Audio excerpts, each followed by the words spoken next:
big good morning and welcome from the East London Grand Prix circuit, from the voice of choice here, courtesy of Up to 60 Seconds, bringing you all the race action today from the East London Grand Prix circuit here in East London. Interesting fact, it's the only Grand Prix circuit in the world that retains its original format. No other circuit in the world has retained its original format other than this one here on the east coast of South Africa. And if you've just joined us from all around the world, a big welcome. You can see some really awesome sea conditions out there, as opposed to yesterday where we had very choppy conditions.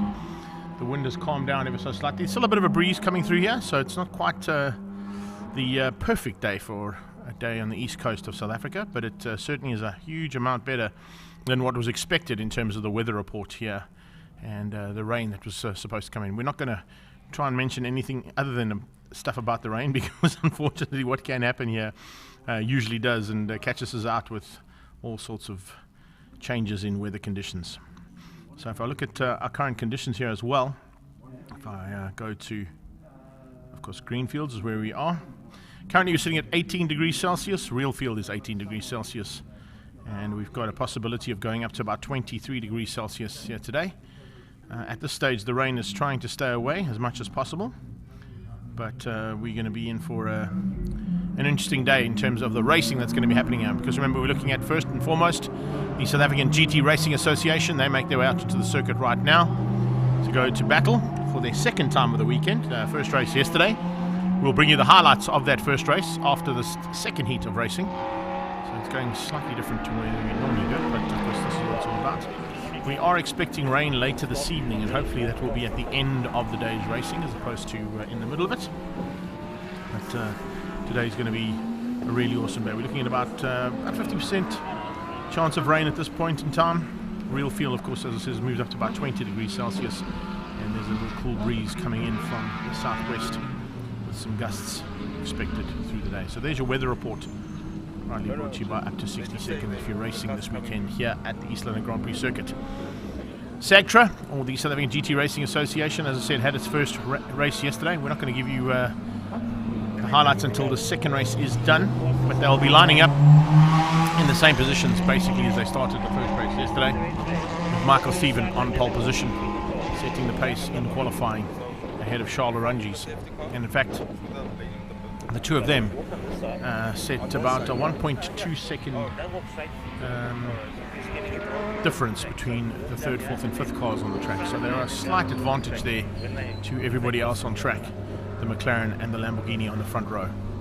Good morning, Terry Gaffney. Good morning to Grant Sim and to Anton Wagner, who's joined us as well. I know a couple of you have been here for a while, Andrew Lombard and Roderick Mitchell. Hope you're going to enjoy yourselves with us today. Graham Foss is here as well, John Baldwin.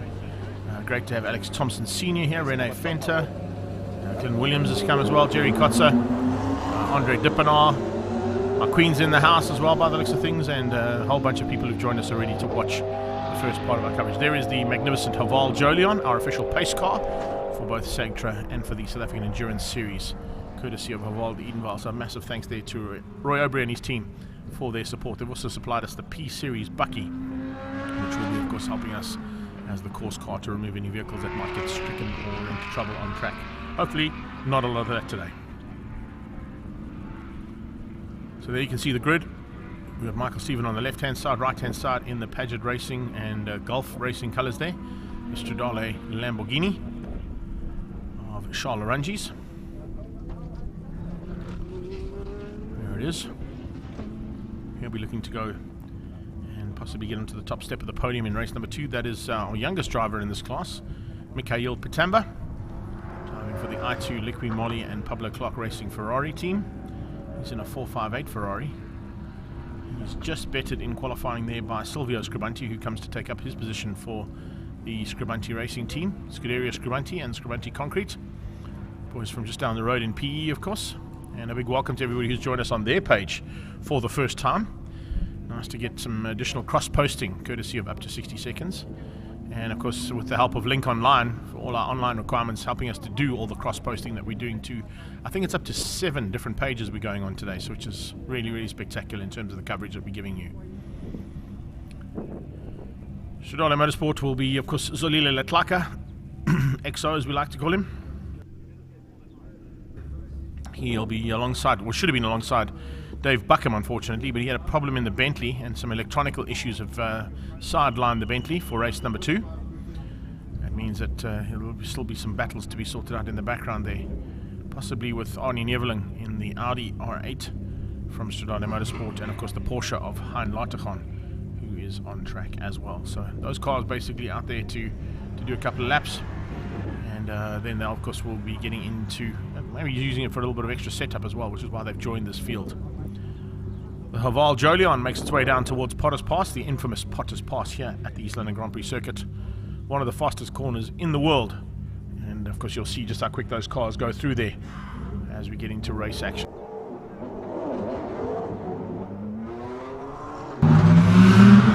Michael Stephen leads him down towards Potters Pass, gets some heat into the Michelin rubber, into the roar of all those V8s as they head down towards Potters. Get themselves all sorted out. Only GT4 car out there is the second Audi on track. In fact, it's the first one at the moment in terms of their running order. That's Marius Jackson, and he of course took the victory easily because there's only one GT4 car out there yesterday in race number 1, but we'll show you that, as I said, directly after this. We've got a gap between our coverage today. We're not covering the Border Motorsport Historic class, so we'll show you a full highlights package of race number 1 from yesterday as soon as we've got through all the proceedings here for race 2 of Sagtra. South African GT Racing Association shod with Michelin tyres and setting themselves up now for the next hour of race action coming away. On the beach straight coming into gate corner now.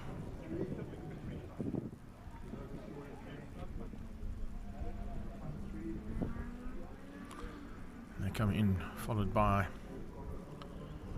the last car on track there, which is of course Isak Spies, who got an opportunity to drive the Into Africa Stradale McLaren, that one there, after his own McLaren unfortunately gave up the ghost and wasn't able to get the clutch spares back to South Africa in time for this round.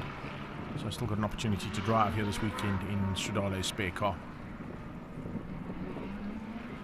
They come out of the complex and head up this short straight. This is the back straight.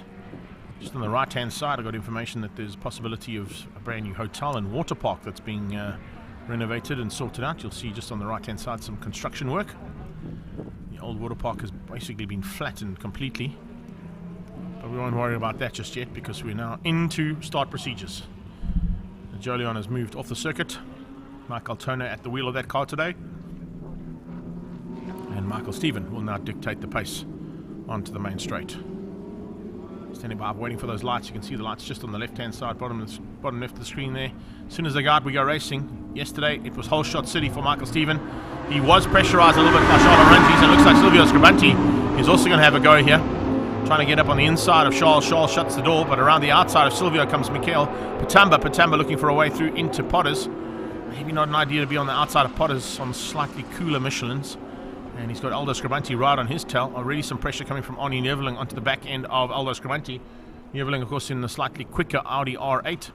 That car will be piloted by himself and Charles Ranges later on in the day for, of course, the 4-hour endurance race for South African Endurance Series. Top 3 have got away ever so slightly. Mikhail keeping the rest of the field at bay as they get onto the beach straight. So the Ferrari in 4th place, just blocking everybody else's opportunity to get up to the top 3. Looks like they found a little bit of extra pace there on Silvio's car for the second heat of the weekend, and he's certainly a lot closer than what he was yesterday to the back end of Charles Ranges, and already starting to put the pressure on an attack. Ranges goes defensive coming out of the exit turn of the complex, flies past the kart circuit. You can see still a little bit of standing water here and there from the overnight rain we've had here at the East London area, and it looks like that might be a bit of a concern to watch out for. Don't want to be putting slick tyres on too wet. It does get a little bit out of hand, and also, of course, you don't want to be going off track at any stage either, because the grass and the outskirts of the circuit are pretty wet and damp, and will of course send your car sliding if you do get onto the green stuff here on the outside.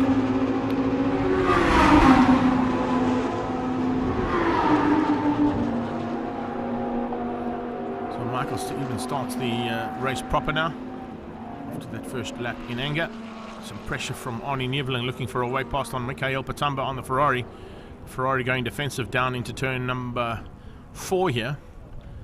it's actually turn 3, I beg your pardon, Kookaburra. And you can see he's still keeping up what is the intention to get through on him by Arnie Neveling.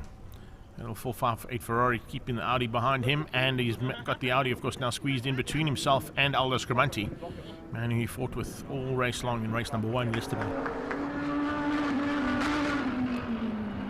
Great start here from them. You can see just how hard he's having to work, because Arnie Neveling will definitely be looking for a way past. Aldo's going along with him. And Aldo now putting the pressure onto Arnie as well. So Neveling versus Patamba versus Aldo Scrimanti heading towards Beacon Corner. Top 3 have gone through there, no issues. Then we've got a second battle of 3. Third battle on track there, just in the background. You can see coming up to the breaking point there, Zolile Latlaka and Chopsapuka having a bit of a fight on their own. In fact, I stand to be corrected, but I think Chopsapuka's actually got into the McLaren for this heat. I wasn't given that information until now when we saw it on the timing monitor. So Isak Spies is not in the McLaren, it's actually Chopsapuka in the McLaren, fighting with a man he's going to partner up with later on in the endurance series. But this, of course, is Sactra. 1 hour endurance races, 3 of them this weekend. We had one yesterday, we've got one now, and we've got one coming up at about 11 o'clock today as well. Third and final heat of what is 8, 9 and 10 rounds of this championship. 8th, 9th and 10th round of the championship for South African GT Racing Association's inaugural championship here in South Africa. Coming into gate corner, top 3 go through, waiting for 4th place now. It's the Audi. So Arnie Neveling has found a way through and got ahead of Mikel Patamba. Patamba now with some pressure on his own once again from Aldo Scrimanti. He was able to soak that pressure up almost all race long until we got to the pit stop windows, and that's where he actually lost that position. So hopefully he's going to be well aware of what he needs to do to keep Aldo out this time.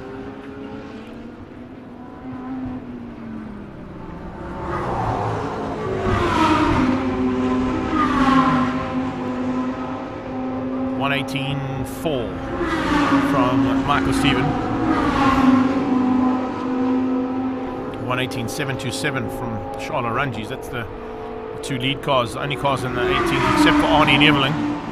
Neveling in 4th has now gone into an 18.8, trying to bridge the gap there to the top 3. So he's pushing hard to try and get up to those top 3 cars and make it a 4-way battle. 2 Lamborghinis, McLaren, and possibility of the Audi catching them as well.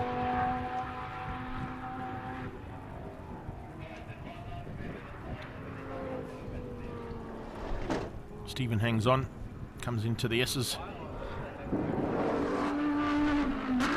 Making hay while there's a little bit of sunshine, not a huge amount here, unfortunately, still overcast conditions. But, ideal conditions to go racing, particularly here, considering yesterday we had hot and humid conditions. Absolutely amazing to see how overnight we were cold and rainy into hot, humid right up until about 4 o'clock yesterday afternoon, and then the weather front came in from the PE side of town, and we had some rain overnight. But right now, ideal race conditions.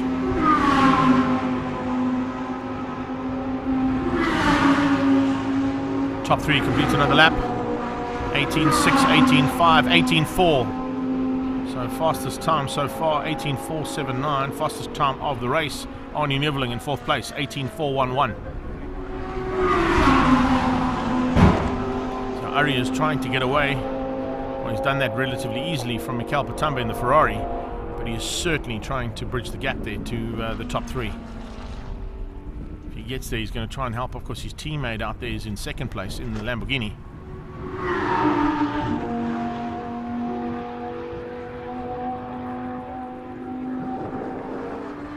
Great start to today's racing so far. We've got Brett Gray who's just joined us, and a big welcome to Darren Winterboer on our live stream coverage. He's of course going to be in one of the fast development cars later on. If I'm not mistaken, he's jumping into the Alpha this weekend.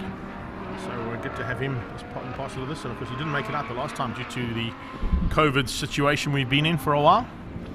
But the Bulawayo Bomber is definitely back in the house, and is looking forward, I'm sure, to getting behind the wheel of a race car later on today in round 5 of the South African Endurance Series.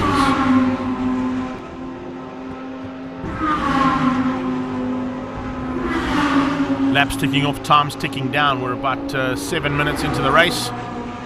Long way still to go for an hour. hour endurance race here, of course, for these two heats of the day. Mikhail Batumba's also got some work to do, not only in this car twice today, but also as a partner to Brad Scorer later on today in the Fast Developments Super Cup Polo. It's also part of Chris Busnick's team, of course, Bucket List Racing. A good morning from the very windy Port Elizabeth. Thank you, Mr. Brendan Kelly. I see you had some work to do in Port Elizabeth and you've left me to handle the modifieds on my own today. Thanks for that, pal. Hope you're enjoying yourself at the city of Quebeca. It'd be nice to have you here, but you are a vital part of this team. So good luck with your event today. And I'm sure we'll catch you in a week's time when we get down there for the Regional Extreme Festival next weekend in your city.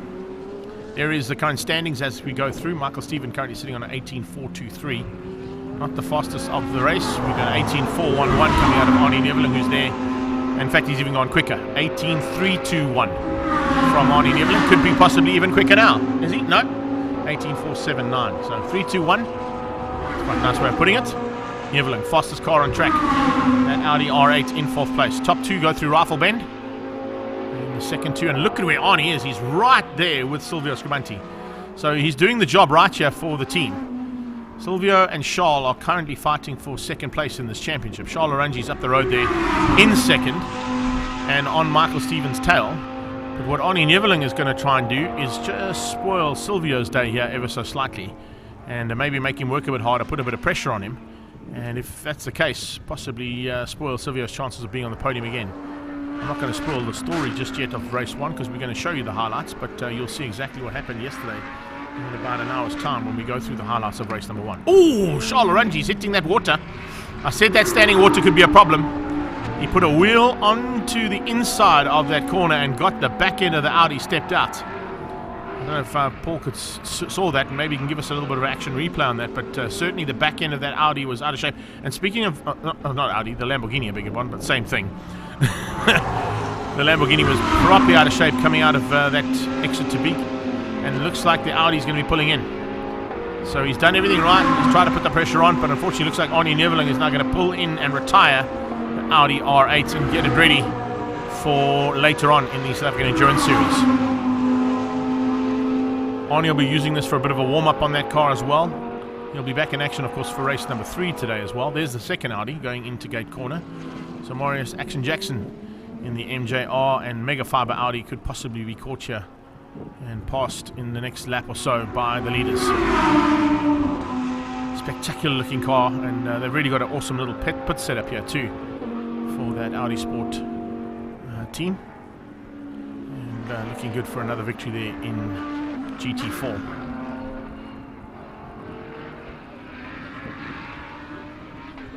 Good job, as you can see Mikhail Batumba now keeping that gap.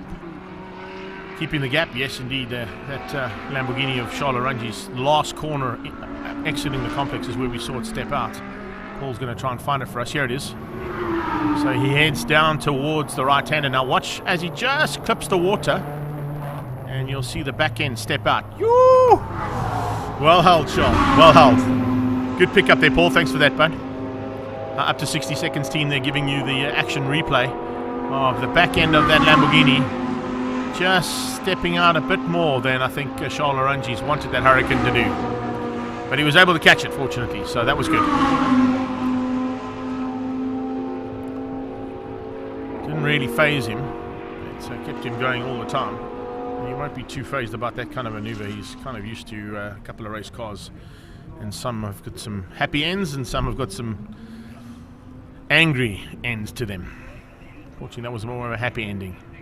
Jackson about to be caught by the leaders though. So the GD3 cars coming up onto that GD4 spec machine of Marius Jackson. And could be probably about 2 or 3 corners time, possibly by the main straight, that he'll be overtaken by both Michael Stephen and Charles Orangi's.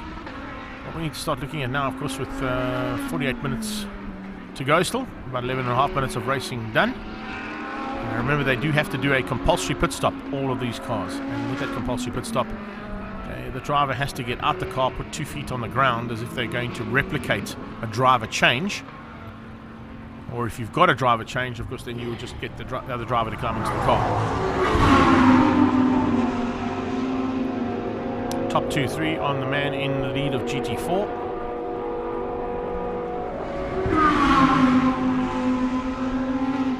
Silvio Scaranti still maintains third place. Mikhail still in fourth in the Ferrari. Aldo Scaranti now making up the top 5. And the top 5 have pulled a big margin over EXO. And EXO now still hanging tight.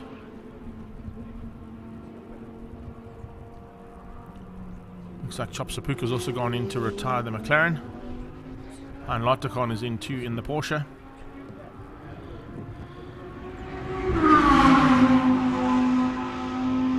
So Charles Orange is just sticking with Michael Stevens' pace. Lap times now into the 19s. They've eased it up ever so slightly. They were down in the 18s for about 7 or 8 laps. And now into the 19s and just easing the pace up ever so slightly.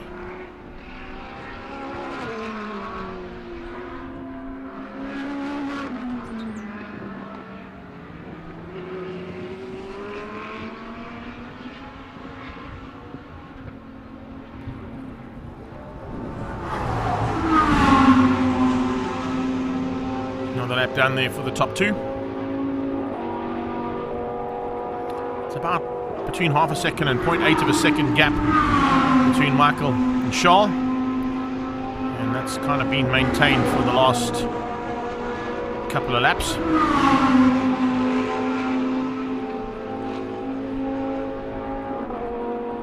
10 of them completed in anger right now on that last pass.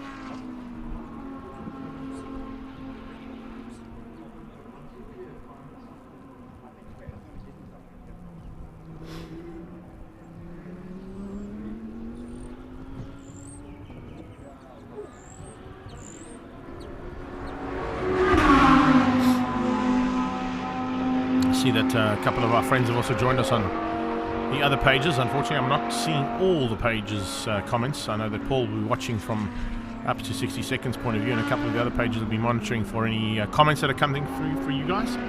If you do want to sort of get any of the comments through to me, maybe just jump onto my page for a few seconds and throw those comments to me.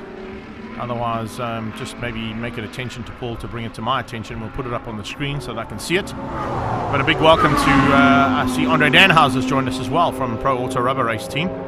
He'll be in action next weekend at the PE round of the Extreme Festival's Regional Championships down at Aldo Scaranti.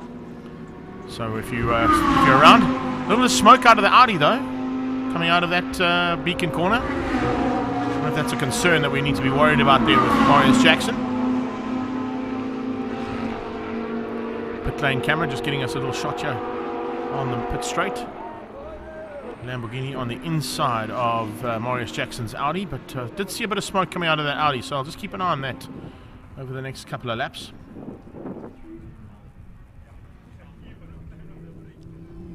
Flicking through into gate corner and then into the S's. That 0.8 of a second gap is now up to a second. But that's not going to be too much of a concern there for Charles Oranges. I think what Oranges is going to try and do here this weekend, particularly for race 2 and 3, is they'll have to change up their pit stop strategy. They were this close for a long time yesterday. And of course, as I said, I'm not going to spoil the story just yet of race number 1, because we will show you those highlights directly after this one. And of course, I'll tell you what happened in that one. But Charles Oranges certainly would like to be, of course, at the top end of race number 2 again.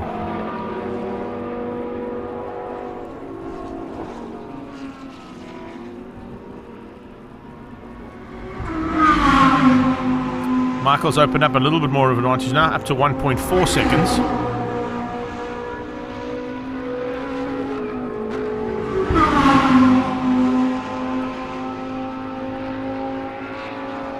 So once again, a massive thanks to our Link Online team, supplying us some online servers to play with to give you all this coverage and allow us to go out on the several pages we're going live on and cross-posting to today. So a big thanks to them again. Kind of becoming part of our team here is Link Online.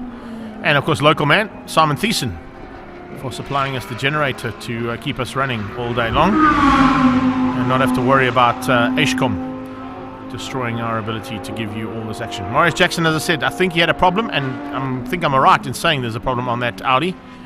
Having to come back in the pit box, that's not what he wanted. Looks like it might be a bit of an overheating issue there on that car. Let's have a look and see if we can find out. Maybe Gary can go down there to find out exactly what's happened with the Audi of Maurice Jackson. Send him a quick message there on WhatsAppable material and see if you can get us some information there on the Audi. Michael Stephen 19.457, but his fastest has been an 18.423. He still maintains the lead over Charles Arangis. It's now up to 1.3 seconds, so it's kind of sticky between that 1 to 1.5 second gap between the top two cars on track. Silvio Scrimonti still down in third place, but about 15 seconds off the pace there.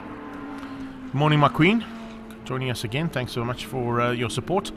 And also massive thanks, as we saw on the sideline there, the Haval, Edenvale, Jolion and P-Series truck that have been supplied by Roy O'Brien and his team from Haval, Edenvale. We actually got to drive that Jolion down here to East London. An amazing little car and a nice little machine that you might be wanting to look at as an option for a family car. Got quite a sporty package to it as well, so even if you're looking for something that's completely different, that's certainly something might be well on your way. We've got some... Gary's down in pit lane. Okay, let's get some information there. Gary, tell us what's happening with Maurice Jackson. Are they ready?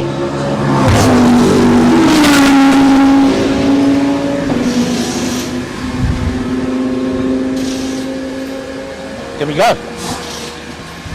Right, guys, managed to catch up with Maurice Jackson. Unfortunately, car being wheeled into the pit. Maurice, what's the problem? It seems to be the car is overheating. We've got a water problem. The technical guys is going to tend to it now, so we can get back into the race and join the group. Well, we wish you all the best. Thanks for talking to us. Thank you. Back to you guys upstairs. Thanks, Gary. Yeah, exactly what I thought. It looked like there was a bit of smoke coming out of the engine, and then when he came in, the sort of puff of steam and white smoke looked like it was an overheating issue, so not too bad for a commentator to call it from this distance. But yeah, overheating issues there on the Audi. It shouldn't be too much of an issue to correct it. Hopefully they can and get him back on track, and he'll look for his second victory of the weekend in that magnificent Mega Fiber and MJR Racing Audi R8.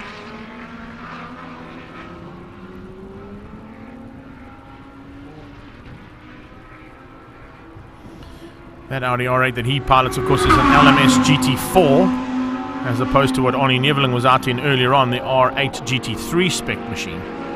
Slightly different specs on those cars, but great to see that GT3 and GT4 coming together to see through this one.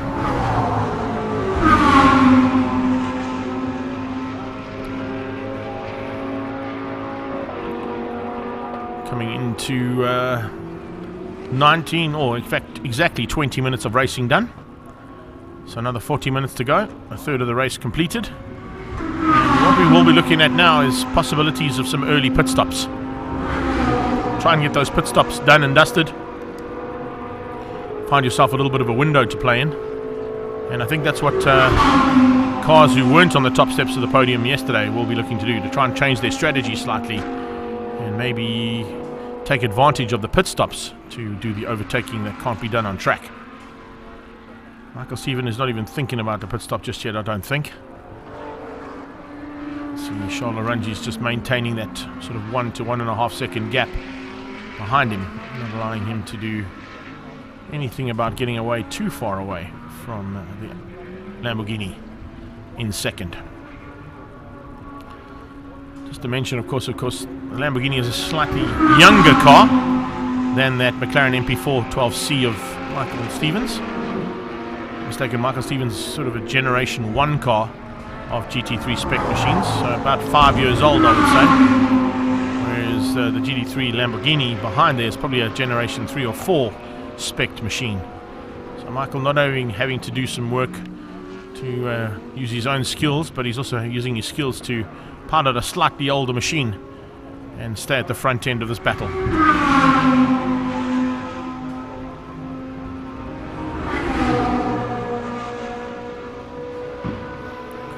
Silvio maintaining about a 4-second gap over Mikael Patamba. It's quite quite a long way down to Aldo. Beg your pardon, Aldo Scribenti now. Down in 5th place. He's about 8 seconds off the back end of the Ferrari.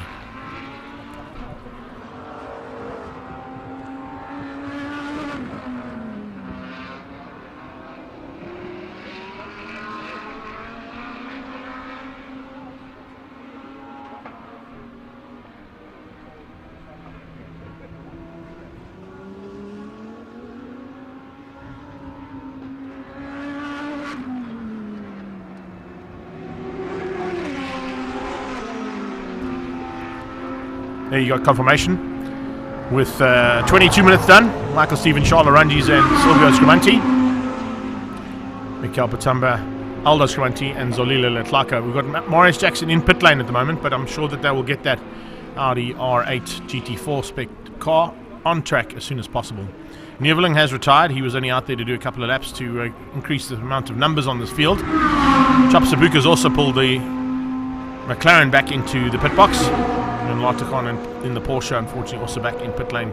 They'll be sort of prepping themselves for the South African Endurance Series a bit later on. And then, unfortunately, David Buckham wasn't able to make it out here into race number 2 after finishing up in 5th place yesterday in the Bentley. Seems to have picked up some overnight gremlins in the electronical box of that Bentley. Pity, because he was going really well here for his first time down to East London Grand Prix circuit in a car. He's been down here on a few occasions on motorcycles, but first time in a pretty powerful motor car to go racing in the Bentley Continental GT3. Goeiemorgen, Moira. Moira Absel joining us here on our feed too. And see a couple of guys who've joined us through the coverage so far. Hope you've enjoyed all of it so far.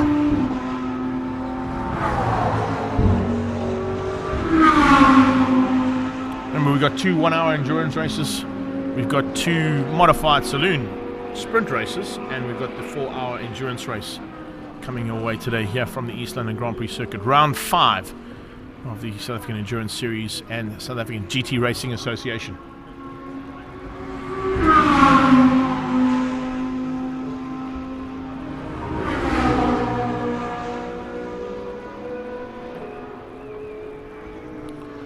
Incredible to see that 1st and 2nd are down on the beach straight. 4, 5 and 6 were only coming through the main straightaway headed towards Potters. There's a big margin between those first 5 cars on track.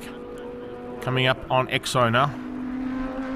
Zolile Letlaka will try and help his teammate out a little bit here. Maybe hinder to a small amount the Ultimate Outlaws McLaren of Michael Stephen. I'll just give an opportunity to his teammate to close things down. No, he's not really going to get in the way. Coming up under braking. A little bit of water on the outside of the track there too, and the entrance to the new construction site for that new water park and hotel. And it looks like, yeah, blue flags waving now as well to warn Letlaka that his teammate is about to come up and possibly overtake him into Potters.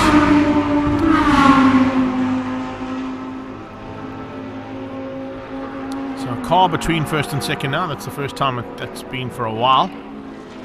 And I don't know if there's going to be too much of a defensive driving from Letlaka to avoid being overtaken here by Charles Arungis. He realizes his teammate is a lot quicker than him and is in the fight for the lead of the race. So we'll probably give him some room down into Cocobana. Exactly that. Right on cue. Gap has gone up to 2.5 seconds though, so that might be a little concern for Arungis. Or are they thinking of a pit lane strategy to possibly spoil the day here for Michael Stephen?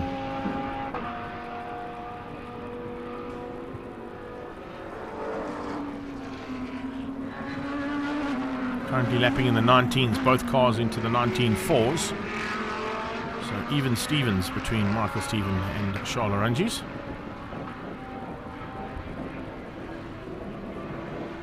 Up to the top into Beacon. And about 4 minutes away from the halfway stage. So we're going to be keeping an eye out on pit lane windows starting to open up. Mikhail Patamba will be also looking to try and use that pit lane and pit stop strategy, possibly to overtake Silvio Scribenti, who's quite a way up the road from him, so you'd have to do a lot of work to do that. He's 4.2 seconds down on Scribenti, but that could be made up in a pit stop by the teams.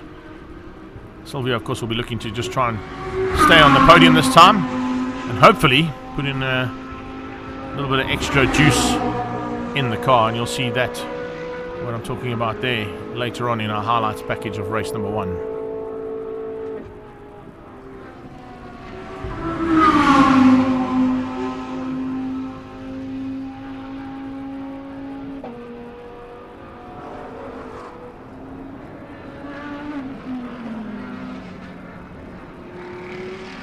Michael Stephen just controlling things from the front in that Ultimate Outlaws McLaren MP412C.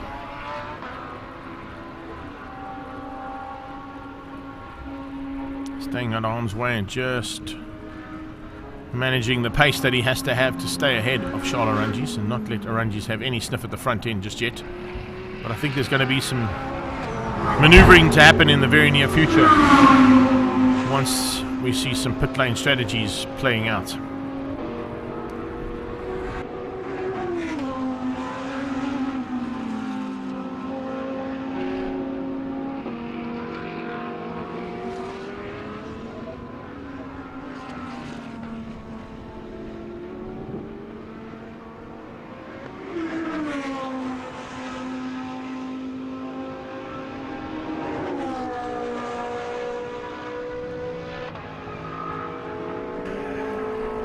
Race action here from the South African GT Racing Association. If you've just joined us on our live stream, a big welcome to you from the East London Grand Prix circuit. We're on the east coast of South Africa, and conditions here ideal for racing. 20 degrees Celsius at the moment, ambient temperature, a small cool breeze of about 20 to 23 kilometers an hour coming in from the southwest, and overcast conditions, which is nice for engines. Maybe not so much for the Michelin tyres, but of course they're now up to optimum temperature, so we don't have to worry too much about them not performing. Performance has to come from Charles Arangis though. He's got to find something special here to get through on Michael Stephen if he wants that top step of the podium at the end of race 2.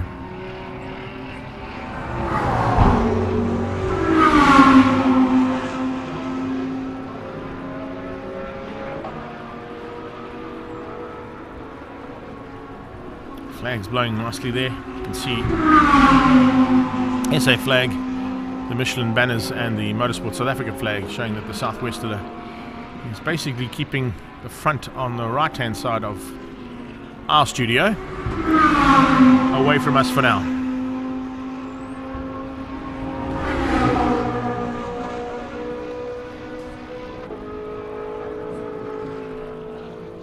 Stephen Arangis, Scribanti and Patambi your top 4, with Aldo Scribanti in 5th. And Michael Stephen seems to have turned the work up a little bit, but still maintaining the 19 or so, 19 and a half seconds lap times for the top 2. Everybody else down in the 20s or 22s. So you can see guys are just taking it easy now in the mid part of this race. Don't want to be doing anything too hectic just yet to spoil their opportunities of being on the podium. Maybe a little bit of pressure, additional pressure coming from Mikhail Patamba. Last lap was a 20.5 and we got a 20.4 out of Scribanti in the 5.5. That Lamborghini Huracan from Scribanti Concrete and Scuderia Scribanti, piloted by Silvio. Big welcome to everybody on their page as well for joining us for the first time. I want to jump onto their page on my phone and have a look and see if there's any comments we need to be chatting about there as well. Trying to watch all 7 pages and looking for comments from those guys and girls that are watching us from all around the world. Massive welcome to you, of course. Courtesy of Up to 60 Seconds, our TV production team here today, giving you all the live stream action from the East London Grand Prix circuit.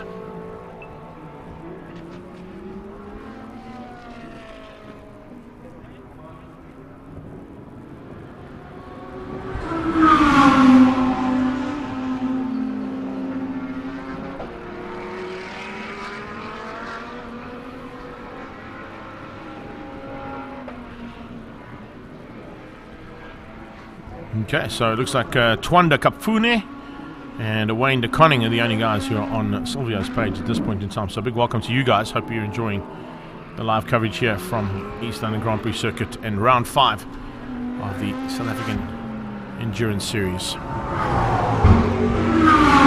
and the South African GT Racing Association that are out on track at the moment for Heat 2 of the weekend.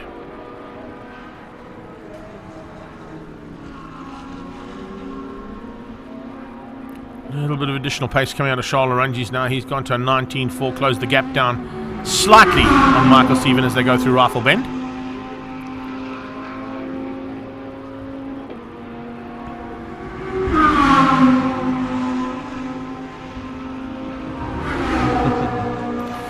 I'm always amazed by what Daryl and Paul put together here for our live coverage. If you see the size of the camera that's giving you this shot, you'll be pretty amazed with its ability. It's kind of just a little handy cam that you'd probably use on holiday with your kids, but it gives us camera 2, which of course is the shot coming from Cochabana corner along the beach straight into gate corner. And then we've got 2 manned cameras out there as well at turn 1 at Potters and in the complex as well. Another locked off shot here, of course, and a manned camera here at Beacon. Give us a chance to watch these top 2 go through and complete another lap. It's 32 minutes of racing done, 27 minutes to go. Good number, that one, by the way. 27 minutes of racing to go. When is that pit lane window going to open up?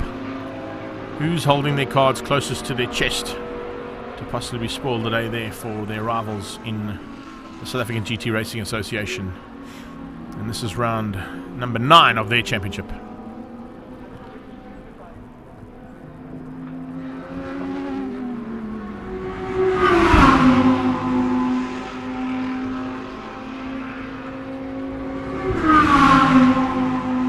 This category, of course, heads from the East London Grand Prix circuit. And as I mentioned at the top of the show, one of the interesting facts about East London Grand Prix circuit, it's the only Grand Prix circuit in the world that has retained its original format or setup in terms of the corners and racetrack that we're racing on. Same as what it was in the early days when Grand Prix racing used to happen here in East London. But as I was saying, from here we go to another spectacular and world famous Grand Prix circuit, and that's the Kyalami Grand Prix circuit at the beginning of December, when the SRO arrive with the Intercontinental GT Championship 9-hour. And the national class will be South African GT Racing Association cars that are on track with us here. Most of them will be competing in a race on Friday, an hour endurance race on Friday. The first part of the 9-hour is another hour endurance race to wrap up this championship. And then I think there's about 80% of these cars that are going to stick around to do the full 9 hours of the Intercontinental GT Championships final round of their 2021 season at the Kyalami 9-hour. So great to see the work being put in there by this team to get these cars and drivers a chance to be part of a very, very spectacular event at Kyalami. Yes, Brendan Kelly, we are certainly missing you, buddy. The FOMO are being felt here for our side of things too. As I said, it would be cool to have you here to get those sprint races with you. Have to try and hold the fort, fly the flag high for us, buddy. We're going to be standing by because I can see that teams are starting to sort of look around and look for opportunities to when they're going to bring their cars in. Michael Stephen upped his pace ever so slightly. He's gone to a 19.2. Maybe he's starting to put those hot laps in now to try and give himself a little bit more of a margin over Charles Arungi's before he decides to dive in. Charles hasn't really responded. 19.3 from Michael Stephen, 19.6 from Charles Arungi's. And Silvio Scaranti down in the 20.4s in third. He also has to start to pick up the pace ever so slightly to give himself a chance to maybe use that pit lane window and the pit stop to give him a chance of getting back into the hunt for the top step of the podium.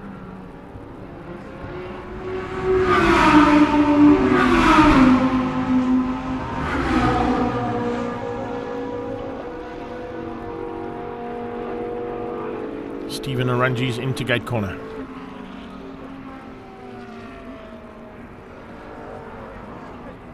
He maintains the gap over Arungi's. Arungi's not really putting any pressure onto him at the moment. As I said, maybe looking for an opportunity to dive into pit lane, catch them out on a pit lane strategy. We'll wait to see if that happens. Michael Stephen is certainly putting a hot lap here. Look at the gap he's pulled in trying to open up a pit lane window for himself and maybe to capitalize on an additional bit of track time. He stays out for this one. Going to try and do another lap of fast timing. Speaking of fast timing, looks like Exo might have held Silvio Scribante up ever so slightly, because Mikhail Batamba is now right there once again with the Lamborghini from Scribante Concrete. Looks like Exo might be just blocking here slightly to get the man behind him a bit more of a harder run. Silvio pulls onto the inside, over some water and onto the brakes into Beacon, gets through eventually on Exo. Silvio also putting in a slightly hotter lap than what he did the last time. 19.2 there from Silvio Scribante, one of his fastest laps of the day, to move himself up into contention, but also hasn't gone into pit lane just yet. Mikhail Batamba looking for a way past on the Lambo now as well as he heads towards Potters. Has to have 2 attempts at it, and he makes it stick into Potters Pass and gets through on Exo, Zolile Tlaka, Ranjis and Stephen out of the complex. Michael's pulled about 4 seconds now over Ranjis, so you can see he's turned it up to try and get into the pit lane and use that additional time he's made up on track over these hot laps that he's put in over the last 4 laps and give himself a little bit of extra breathing room. Does he go inside this time? No, stays out again. Are we going to see a Ranjis possibly pop into the pit box as well? No.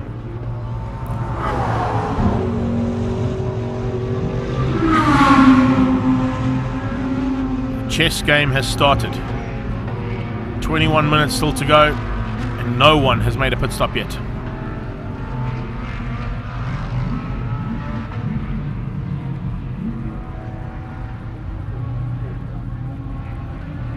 Good morning, Bernali. How you doing, babes? Your boy's sitting in second at the moment, looking pretty good. Nina Bronkhorst has joined us as well. Nice to see our coverage going all around. Here's our first pit stop. Into the box comes Exo. Zolile Tlaka into the pit. So it's highly unlikely that Charles Ranjis is going to come in at any stage now, because he's of course looked after by the same team. Maybe they're going to just test the window and use Zolile as a warm-up for the pit stop strategy for Charles Ranjis. Exo in.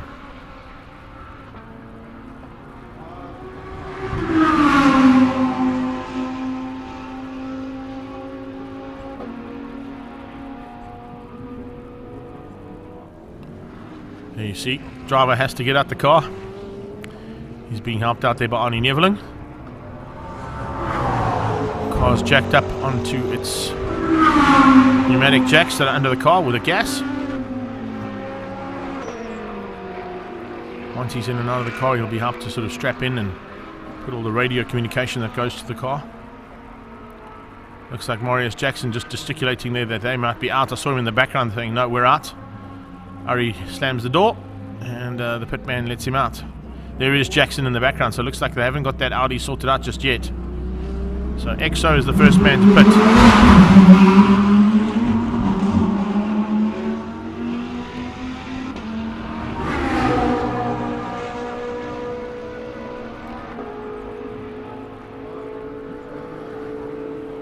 Silvio Scribante could be in the pit box as well by the looks of it.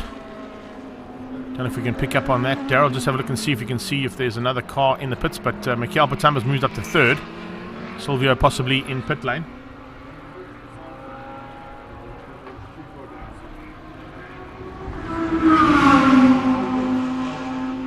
Silvio's gone into the pit box there. We'll try and get it if we can.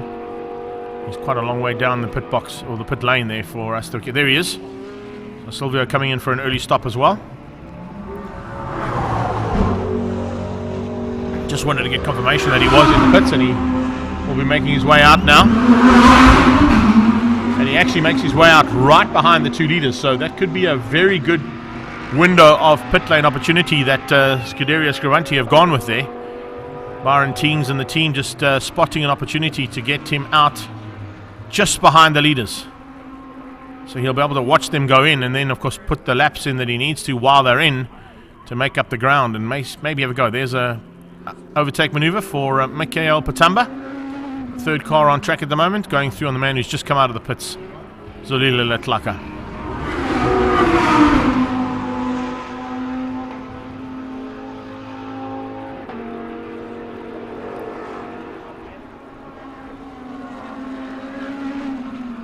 Here is your current standings after those first couple of pit stops. Michael Stevens still ahead of Charles Ranges. And Mikhail Patamba has now moved up into third place, ahead of Aldo Scrimanti in fourth and Silvio in fifth. And as I said, Silvio has made his pit stop.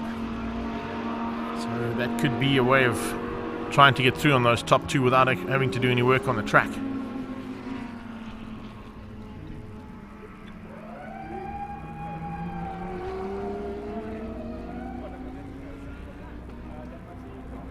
Zolila Letlaka, the only other man at this stage who's made a pit stop.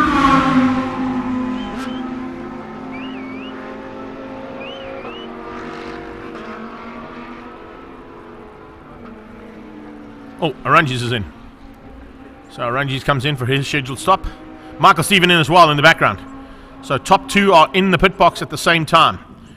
Incredible to see that they were standing by. Well, Charles was waiting for Michael to go in. Michael has come in, he's done the change. Charles has gone down. Is he going to overtake him in the pits? Here we go. Michael Stephen has been released just ahead of Charles Aranges. Wow.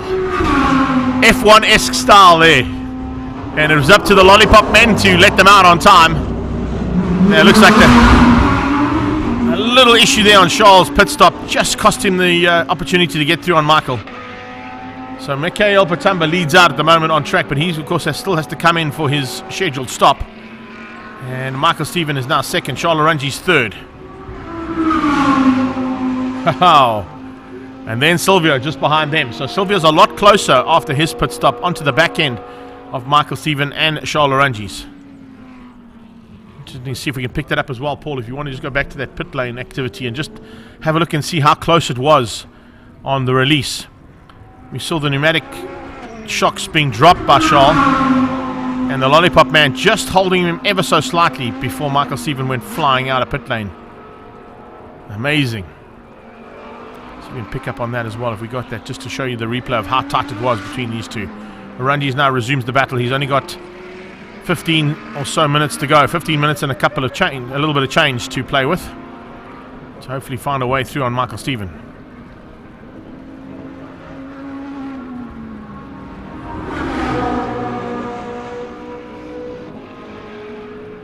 So here we go. Watch now as Arnie Neveling just steps out the way. And in the background, the door slams of Michael Stephen's car. He starts to roll as the jacks come down on the Lambo. Michael Stephen rolls out. Arnie shuts the door. And Charles leaves. That's how close it was. That was for the overtake for the lead. Didn't quite work out in pit lane. There you have it. Positions remain the same at the front end, other than Mikhail Patamba, who's currently leading the Ferrari. There he is on the beat straight. Leader of the race at this point, but still has to come in for his pit stop. I think Aldo Scrimanti's also got to come in for his. I don't see him going to the pits just yet, but he may possibly have gone in still. He hasn't come in yet. In my ears there from Daryl, our director, saying no, not just yet. So we've still got to wait for the 45 car of Aldo Scrimanti to come in to do his scheduled stop, and this man in car 17, the I2 Liqui Moly Pablo Clark Racing Ferrari.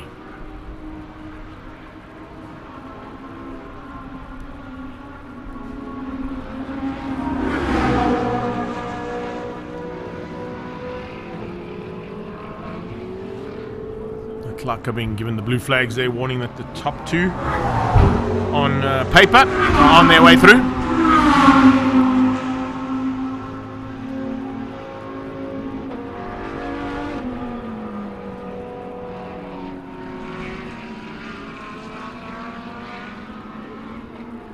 Clark are now waiting for Aranges to come up on his inside out of rifle.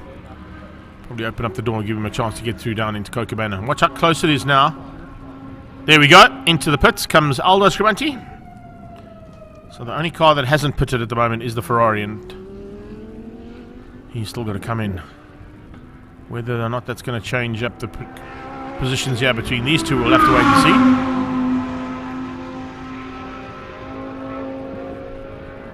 see. Silvio goes flying past as we see his brother Aldo in the pits.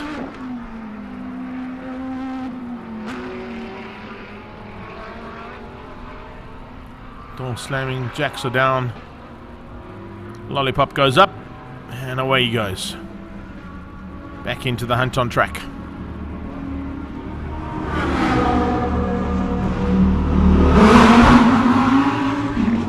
At this stage, Mikel Patamba has overtaken him, but Mikel has still got to come in for that stop, so it's going to be very close between Mikel Patamba and Aldo Scribanti for what will be 4th place on the road. See which one of those two cars finishes up eventually in 4th place. If you have just joined us, a big welcome from all around the world on our live stream via Facebook and YouTube. That was Aldo Scribanti just giving way to Michael Stephen into Kookaburra after having come in to make his pit stop.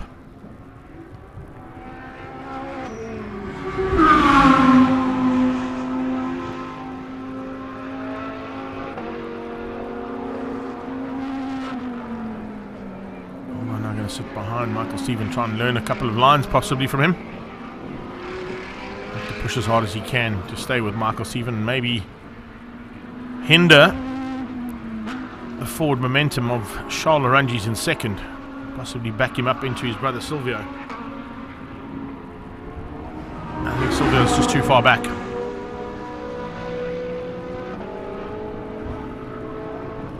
Ferrari stayed out again, hasn't come in yet.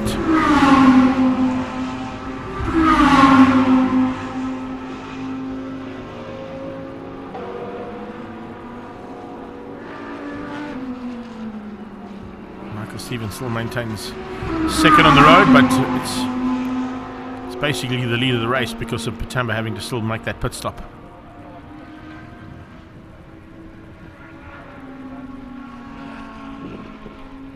Stephen Orangi's Silvio Scribanti top 3. Blue flags waving there for Aldo Scribanti to warn him that Charles Orangi's is coming along.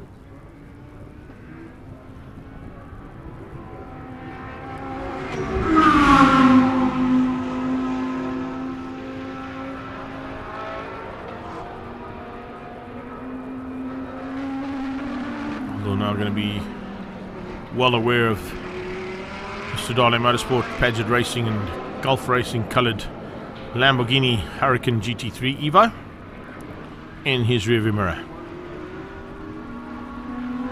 Watch for the standing water. Sure, there's a lot of standing water still there up towards Beacon. There's Michelin tyres going through a little wet patch. Fortunately, just enough time to get the water off them before they climb on the brakes into Beacon Corner to complete another lap of race action here. 37 laps completed now by the leaders, and the Ferrari is still not in. With 9 minutes to go.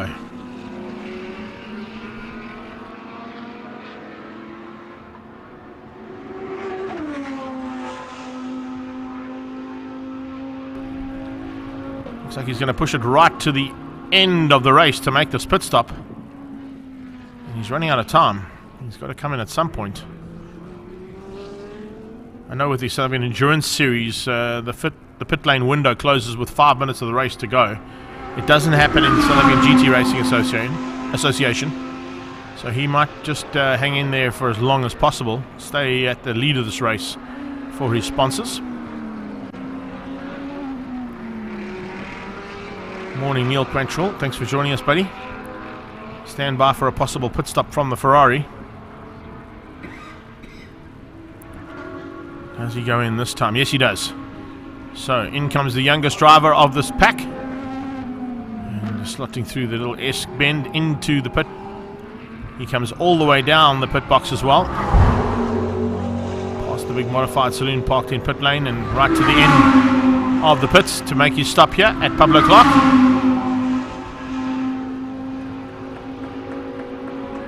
Now, let's see what happens.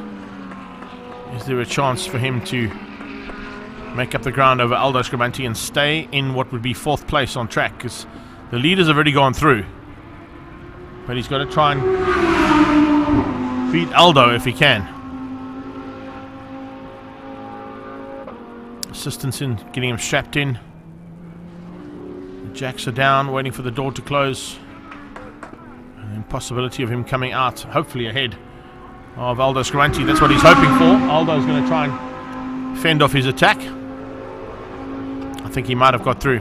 That could possibly be Aldo Scaranti heading down towards Potters. Ferrari still stuck in the pits. This is a long stop for the Ferrari. That's definitely not going to help him. Certainly is not what they wanted in terms of that planned pit stop strategy. Lollipop comes up and out he goes. But I think he might be just ahead.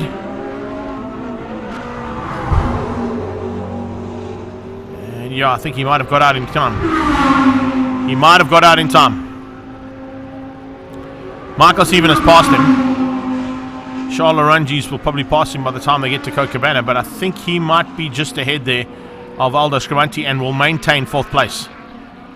So even with that slightly longer pit stop window, yeah, Aldo was just behind the leaders. So I think Aldo has lost the position there to Mikhail, and he'll drop down to 5th. According to the timing monitor, I seem to be right. Aldo Scaranti into Cochabamba corner and onto the beach straight. Here comes Charles on the inside of Mikhail.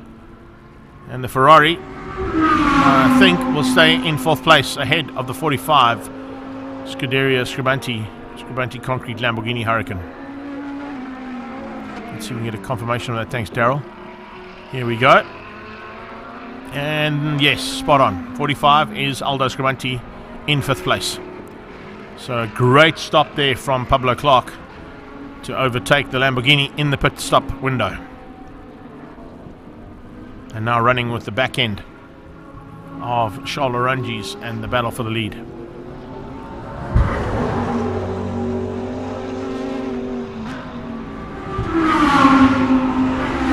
Six minutes to go. Possibility of about 5 laps in that 6 minutes. Current standings: Michael Stephen, Charles Orangis, Silvio Scaranti, Mikhail Patamba, Aldo Scaranti, Zolila Letlaka. Those are the 6 cars running. Marius Jackson, the GT4, having to retire his Audi. Oni Nevlin, Chop Sapuka and Hein Lartigon coming in early on in race number 2. Dave Buckham unfortunately not getting onto the track with some electrical gremlins in the Bentley.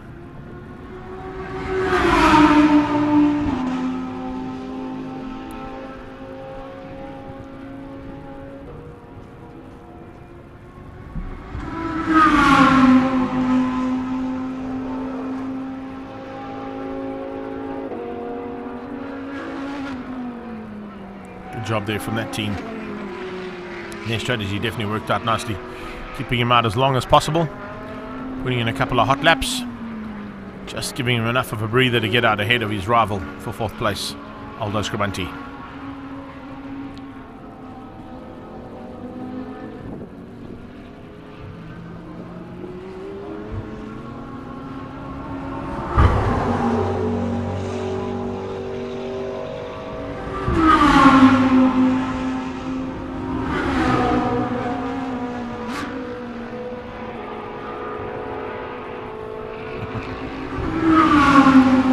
I'm also just watching, it's the first time I've had to do this for a while.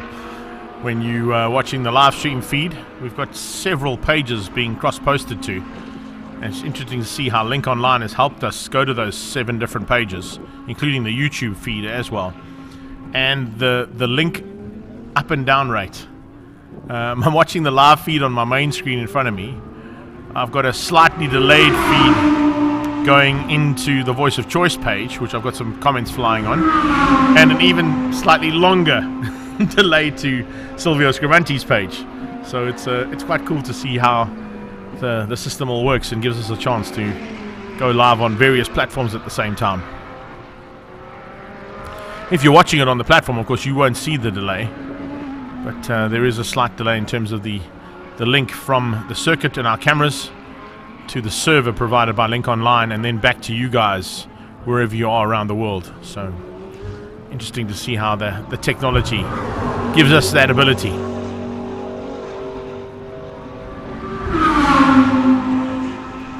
Remember, directly after this and the prize giving that we'll show of our drivers getting their trophies down on the podium, we will bring you highlights of race 1 from yesterday and everything that happened at East London Grand Prix circuits Race 1 of SAGTRA, the South African GT Racing Association.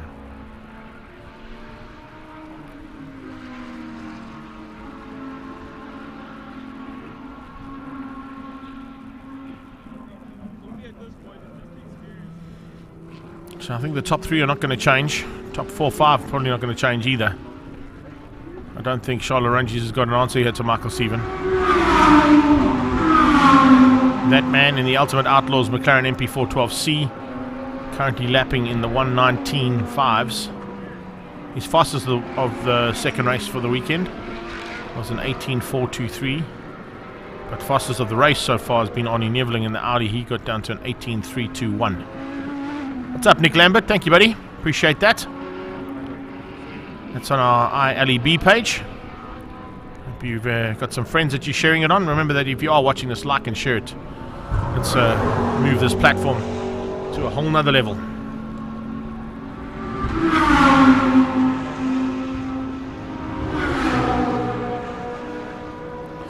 Two minutes to go. So possibilities of 2 laps for the leaders, because they've only just crossed the line with the 2 minutes to go board. So that could possibly be the penultimate lap of race 1. Race 1 of the day, but race 2 of the weekend for SAGTRA.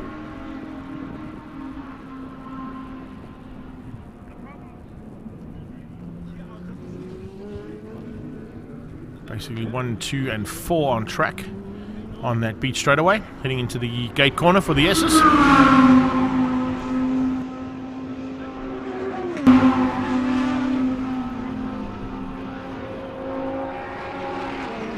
Into a magnificent run here from the youngster. Mikhail Patamba, certainly a man to watch out for, I think, in the future of this sport. He's slowly but surely becoming a big contender, not only in this, but of course also in Polo Cup and the Super Cup class. And watch out for him as well as he comes to grips with the Bucketless Racing Alpha with Brad Scorer, his teammate, later today.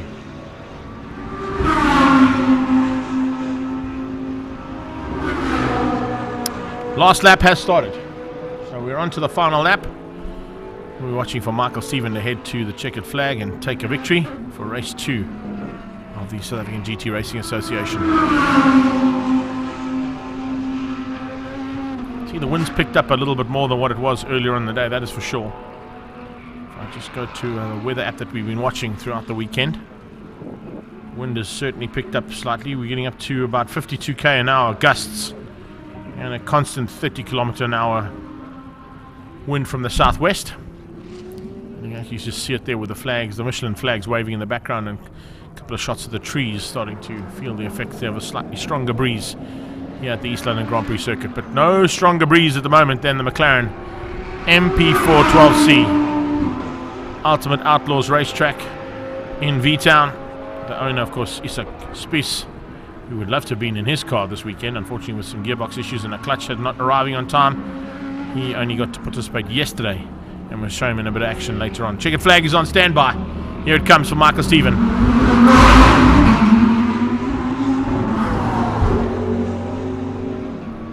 Car going out of pit lane there right in the closing stages. Was that Silvio Scribanti having to make a last minute ditch effort there? Maybe he was running out of fuel and came in for a quick splash and dash.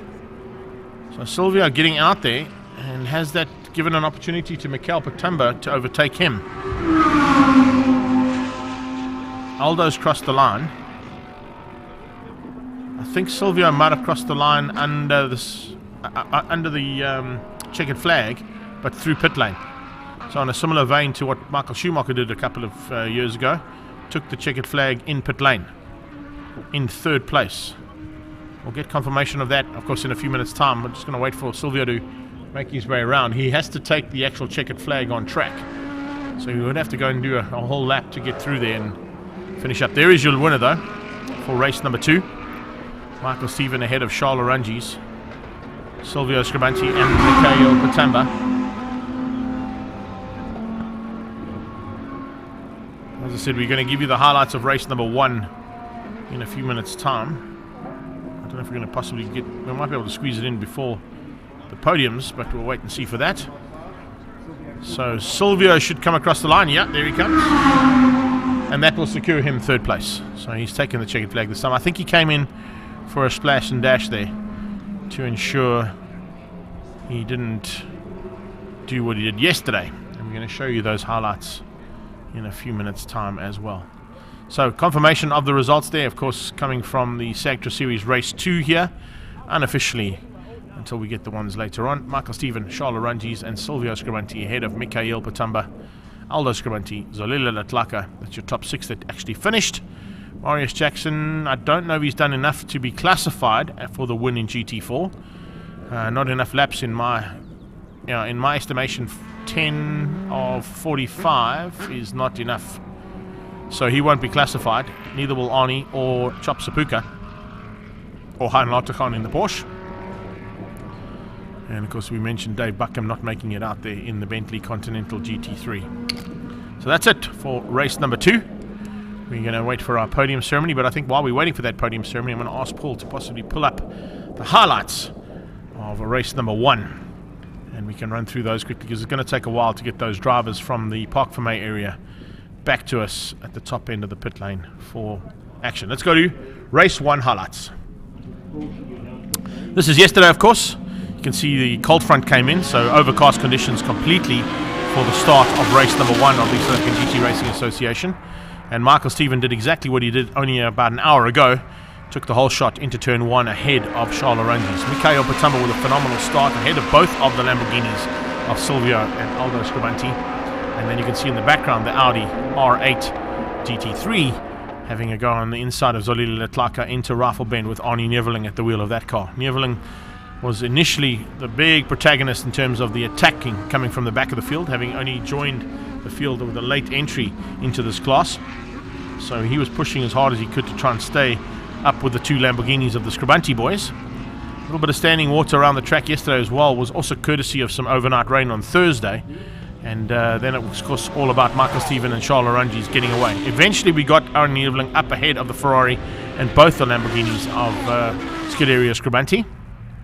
You also would have spotted Hein Lartigan's Porsche in the background, starting things out there for race number 1 yesterday, Friday afternoon. The Audi was the biggest, as I said, big protagonist in the mix, pushing as hard as he could to get to the front end and try and get to the top leaders to help his teammate out, Charles Ranges. But he had took a while for him to get through on both of the Lamborghinis from the Scribantis, and then he had to then negotiate his way around the young driver out there who we've just seen finish up in 4th place in race 2. He was currently in 4th place. There is the Bentley Continental GT3 of Dave Buckham, who had a phenomenal outing ahead of Marius Jackson in the MJR Motorsport and Mega Fiber Audi R8 GT4 spec car. And just behind that you would have seen the McLaren of Isak Spies pushing to try and get to the front as well. Battles continued all the way through. Once we saw Arnie Neveling get through on the Ferrari, he set his intentions well and truly on the front of the field, trying to close things down on the front end of the battle for the top end of GT3, while Marius Jackson controlled things in the GT4 class all on his own. Didn't have too much of an issue to worry about there, did Marius Jackson, but he certainly had to just stay on track to be classified for that first race of the weekend. Great option there from Michael Stephen to try and stay out as long as he can, but Charles Ranges was definitely not going to make it easy for him. He was pushing it to the limit all the way through and stayed and maintained an actual much closer gap than what he was in race number 2 earlier on today. Hein Lartigan in the Porsche was out there for a while. He would eventually retire that Porsche and bring it back into pit lane to ensure that he could get ready for today's South African Endurance Series, the main contending race he wants to be participating in this weekend. Big fights at the front end were expected, and exactly what we did expect came through, with Michael Stephen controlling things from the front ahead of Charles Ranges and staying ahead of the rest of the pack of cars as well. He managed to open up about a 3 or 4 second gap, and then it was Arnie Neveling who was pushing hard in the background. Ahead now of the Ferrari of Mikhail Patamba falling into the clutches of firstly Silvio Scribanti and then Aldo not too far off the back end of it as well. Nice little fight between the youngster and the 2 Scribanti boys as they went at it for the chances of 4th, 5th and 6th place on track. The Bentley wasn't out at that stage. It was out today, as we saw, unfortunately, with some electronical gremlins. But he was definitely in the mix here for the first time out. And Dave Buckham actually put on a pretty spectacular show there in the big and very powerful Bentley GT Continental. Ari Neveling made his way up into fourth and eventually would then pull into pit lane. Silvio Scribanti was finding it very difficult initially to get through on Michael Patamba, but eventually got through on him. And then we saw Dave Buckham starting to close onto the back end of Aldo Scribanti. So the Bentley and the man behind the wheel of that big Bentley certainly came to grips with the circuit, considering it's only his very first time coming down here to the East London Grand Prix circuit on 4 wheels. He's been down here on 2 wheels in the past, but 4 wheels is a whole nother beast, and particularly that car is a big monster to play with. Mega Fiber, Audi and MJR Motorsport. Audi R8 still controlling things in the GT4 side and maintained that gap. Ronnie Neveling caught right up onto the back end of Charles Arungi's, and then eventually would be looking to put that car back into the pit box. Ferrari and Lamborghini battle continued. The prancing horse, the meat and the sandwich between the two bulls from Scuderia Scribanti. And Zolila Tlaka was actually closing in on that little battle as well. Then we had a big lockup from the Porsche of Hein Larticon, and then he decided, nah, that was enough. This is Potters. If you've ever wondered how quick Potters is in a race car, have a look at that. Everything she's got. I mean, you can literally spot colours. That's all you can spot. Isak Spies, the first man to help his teammate out there, Michael Stephen, who came in early for a pit stop. Wanted to try and get that done and dusted. It was pretty late in the race for the Ferrari to come in as well. And you can see the change of tyre that has to happen. Michael Stephen lighting the back end of the McLaren arm to get back on track. It was quite a frantic pit lane window. Everybody coming in at almost the same time. And strategies didn't quite work out like you saw earlier on today in race number 2. Michael Stephen maintained the lead after his pit stop over Charles Arungi's. The big maneuver, of course, happened with a slightly bigger gap being closed down from Michael Patamba onto Silvio Scribanti, and of course Aldo Scribanti just outgunning the youngster in the pit lane window as well. So it was eventually a big fight expected between these two, and it's exactly what we got. Michael Patamba still having to fend off the intentions there from Aldo Scribanti. Aldo had moved up to third, well, up to fourth place behind his brother Silvio, as they were looking to close things down and wrap up the first race of the weekend. A little bit of a hard maneuver there from Michael Stephen to get through on Zolila Tlaka. He's playing the team game there, trying to hold up Michael ever so slightly because he could see Charles in the background, and of course in the radio they were telling him just see if you can help Michael out a little bit. But unfortunately, with the skill that Michael Stephen has got and Charles Arungi's, it didn't really work out. And Michael Stephen was able to get through on Zolila Tlaka and make the move stick, and then it was just a case of taking it to the finish line. Stephen was superb as always, and in fact, coming to the line, it wasn't quite superb as always, because as he ran across the line, about 500 meters after the line, he ran out of fuel. So it was very touch and go there for Michael Stephen to get the victory over Charles Arungi's, who came through for second. And Silvio Scribanti, have a look at this. With 150 meters to go, the car ran out of fuel. And that was third place, parked on the sideline, that far away from the checkered flag.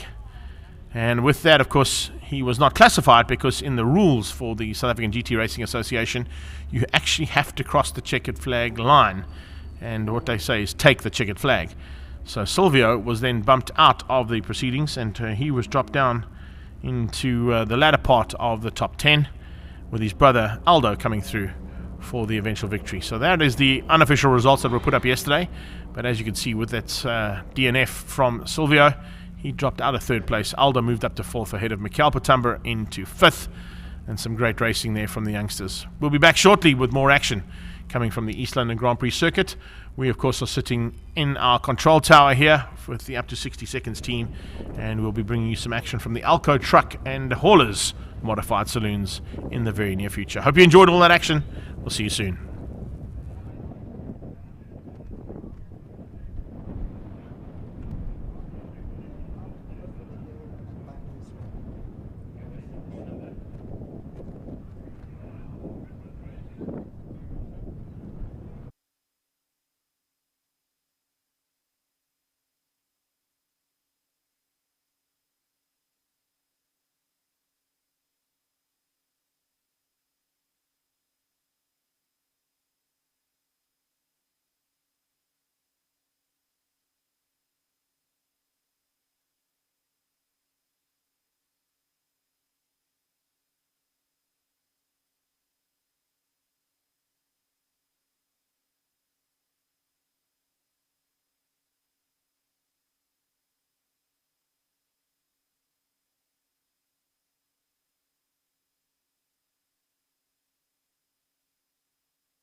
Maneuver that came in from Silvio Scabanti and gifting him the opportunity there. Second place coming out of Stradale Motorsport once again, it's Charles Laranjis.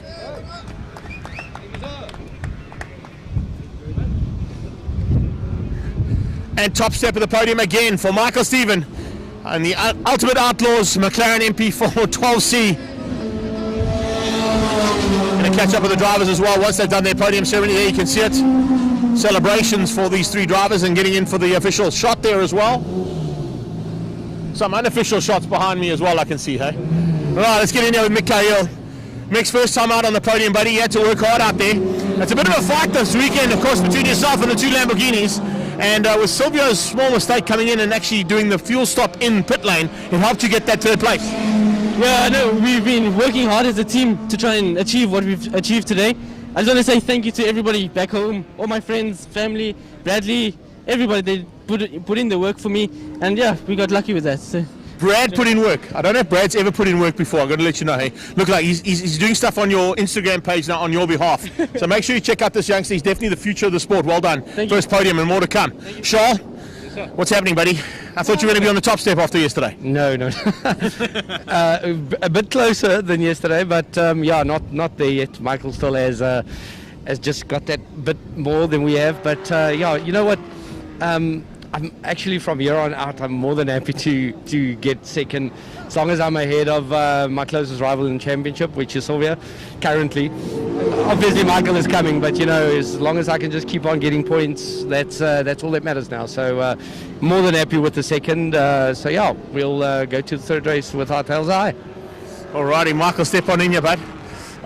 Talk us through that very thirsty McLaren of yours. Yeah, we ran out on the in-lap this time, so yeah, very tight. I think the pace was so fast we actually ended up doing an extra lap. So yeah, it's very tight on fuel around here. Obviously a lot of full throttle, but did a bit of fuel saving before the first pit stop, and then did a bit of fuel saving at the end, so managed to get it to the end all no problems. If you're ever looking for a driver to take on an economy run, this might be the man to do it. Looking forward to race 3? Yeah, absolutely. I mean, Charles was quick there. He pushed me hard in the beginning and also after the pit stops, and one or two tweaks to make, but car's really good this weekend. Big thanks to the team.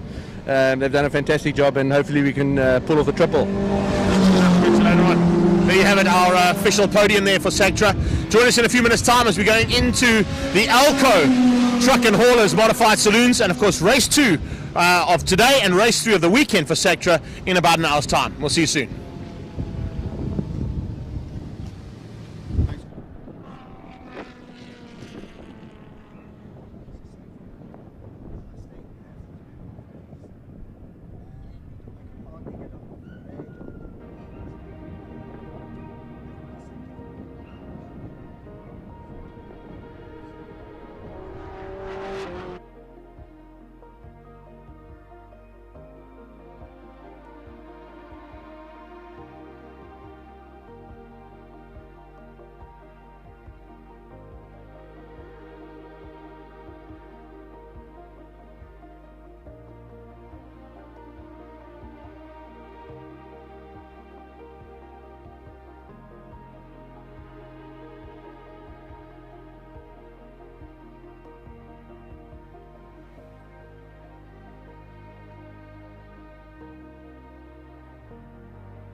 Big welcome back to the East London Grand Prix circuit for some live coverage now from the Alco Truck and Haulers Border Modified Saloon cars. They're about to roll out onto the circuit.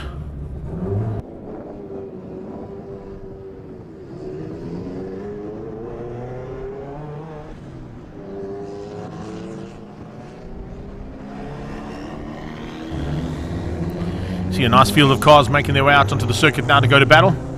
It's our biggest field out here, of course, for the weekend. It's 20 odd cars of Border Modified Saloons, Golfs and BMWs, Lotus 7s. We've got a big V8 Corvette at the front end with Bevan Schwartz at the wheel of that. Some really nice prepared cars here, and a massive thanks to Alco Truck and Haulers for the live stream coverage for the day.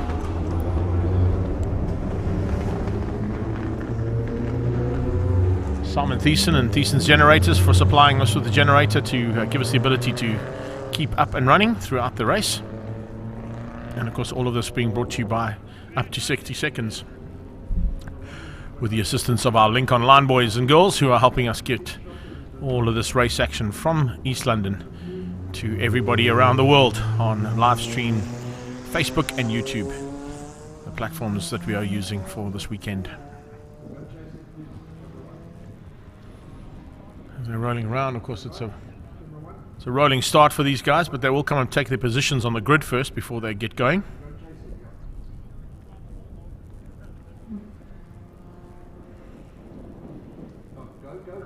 Got to take up their positions on the grid, and we'll run through that grid as they come up to take their positions there.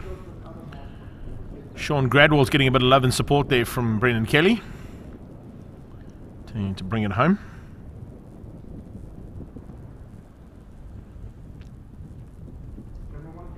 There's Class A, B and C and D in this category as well. Bevan Schwartz, Class A Plus in that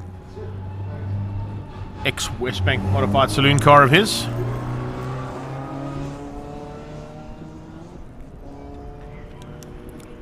That's the second of the Goodman's cars by the looks, parked on the sideline. I think coming into gate corner. They may need to get that car out of harm's way before we go racing. That might be one of the cars that's involved in this race. Just saw a Ford Capri parked on the sideline. 709. Here's Cameron Hall. Yeah, there is the message from Brennan saying to Mr. Gradwell, go and give it horns. He's coming from 8th place on the grid. See whether or not he's able to do anything about this pack of cars that he's racing with. Nice array of cars out there. Old Escorts and a couple of Cadets, Golf 1s, Polo Classics. Big Joe racing there. That's the Opel Cadet. He'll be looking to push through as quickly as he can as well. But they come to take up their positions now on the grid. I'm just looking down. I didn't see the V8 of Bevan Schwartz make it onto the circuit though, so I don't know if he's got out on track or not as they come to take up their positions.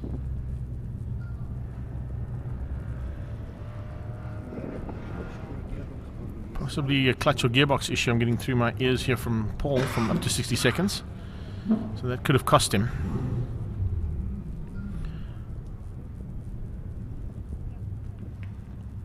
So we'll expect a battle now between Chris Farley, Bevan Shoudry, Sean Valance and Wade Wright. Morne Swanepoel on the grid as well, alongside Wade Wright. Then you've got RJ Green and Sean Gradwell. Shanae Murray, definitely here, I saw her down there, and Gary Murray alongside.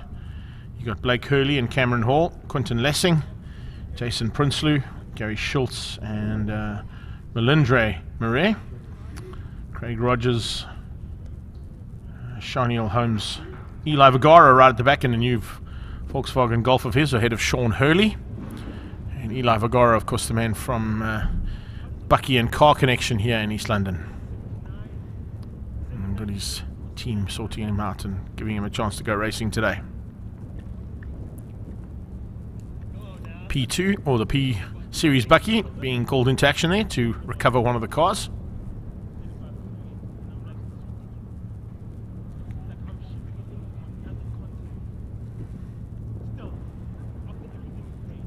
It's not the Piranha version of the Capri, so I wouldn't say it's Matt Goodman's, who finished up the the historic class just before this at the front end, 51D. Just running through my grid list here. I don't think he's part of this. No, he's not part of this field. Is that Mr. Kardashian? It is. It's Andrew Kardashian-Kashagan from East London Grand Prix Circuit. A man who's, of course, behind the scenes here with a lot of the Border Motorsport Club. It looks like the Kardashian Capri certainly not firing like it's supposed to.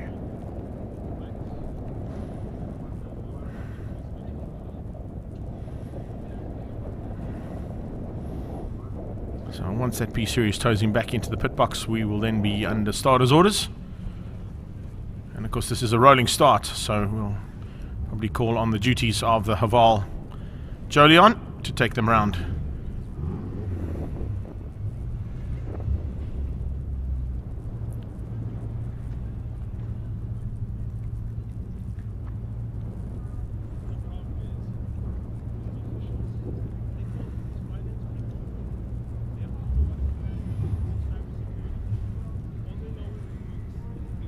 Series in the background just pulling into the pit box, taking Mr.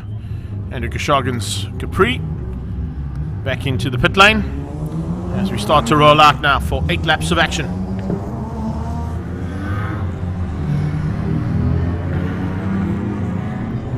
Quite a strong field down here at the Border Motorsport Club with the regional saloon class, and of course a big welcome to Alco Truck and Haulers for the support today for our live stream coverage of these 2 8-lap races for this class.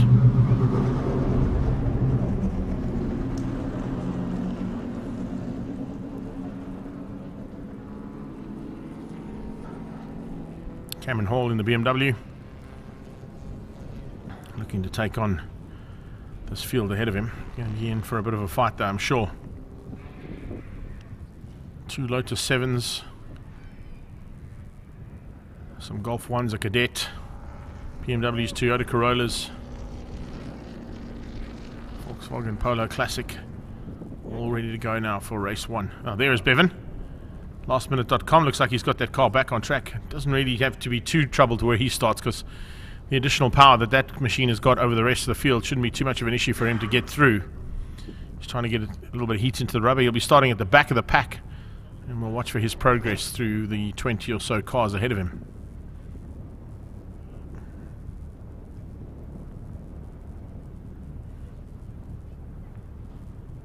Chris Farley, Bevan Shoudry and Sean Valence will be the initial protagonists at the front end. Trying to find a way to get away.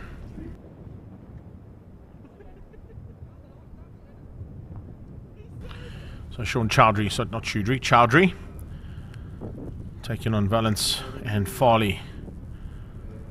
Mornay Swanepoel in the number 1 car. 325 IS by the looks of the box-shaped BMW.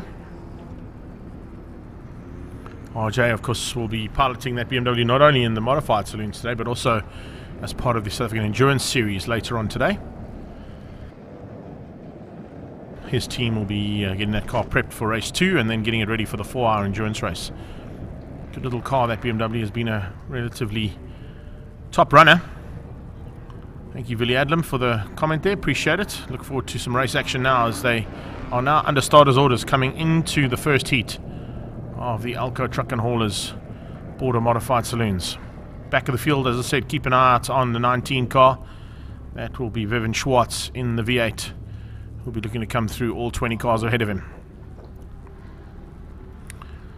BM, Polo, BM, sports car and a BM. And of course it's a Lotus 7 and a BMW that make the front end of this field. Bevan Schwartz will be looking to tick them off as they go down towards Potters. Lights are on. It's up to the pole man to set the pace now. Let's see if Chowdhury and Farley can go at it as they drop the hammer and down towards Potters Pass for the first time. Start there from the Polo, diving around the outside of the BMW, so the man in second moves up into first. And the 2 car coming through there nicely of Chowdhury. The Doctor takes the lead, takes control, and hangs on to the front ahead of Chris Farley. Farley down into rifle range bend. You can see Bevan just diving through on some of the slower cars there. He makes up 5 positions as he comes into rifle range bend. And now onto the brakes. Oh, big move there from Farley, trying to get back at the Polo. As they came down towards Cochabana Corner, they're now side by side. Polo versus BMW. Behind that, the Hulk-coloured BMW. Starting to come through nice there. And Valence going at it there. You can see being pushed hard by the C1 car of Morne Swanepoel. Swanepoel looking for opportunity to win things out in his class, but also to be high up on the overall standings if he can. The 2 car there is Class B, taking on Chris Farley's Class B BMW. A Plus starting to make his way through a couple more contenders. He's up about 9 places now, is Bevan Schwartz, and that's into the space of the first half of the lap.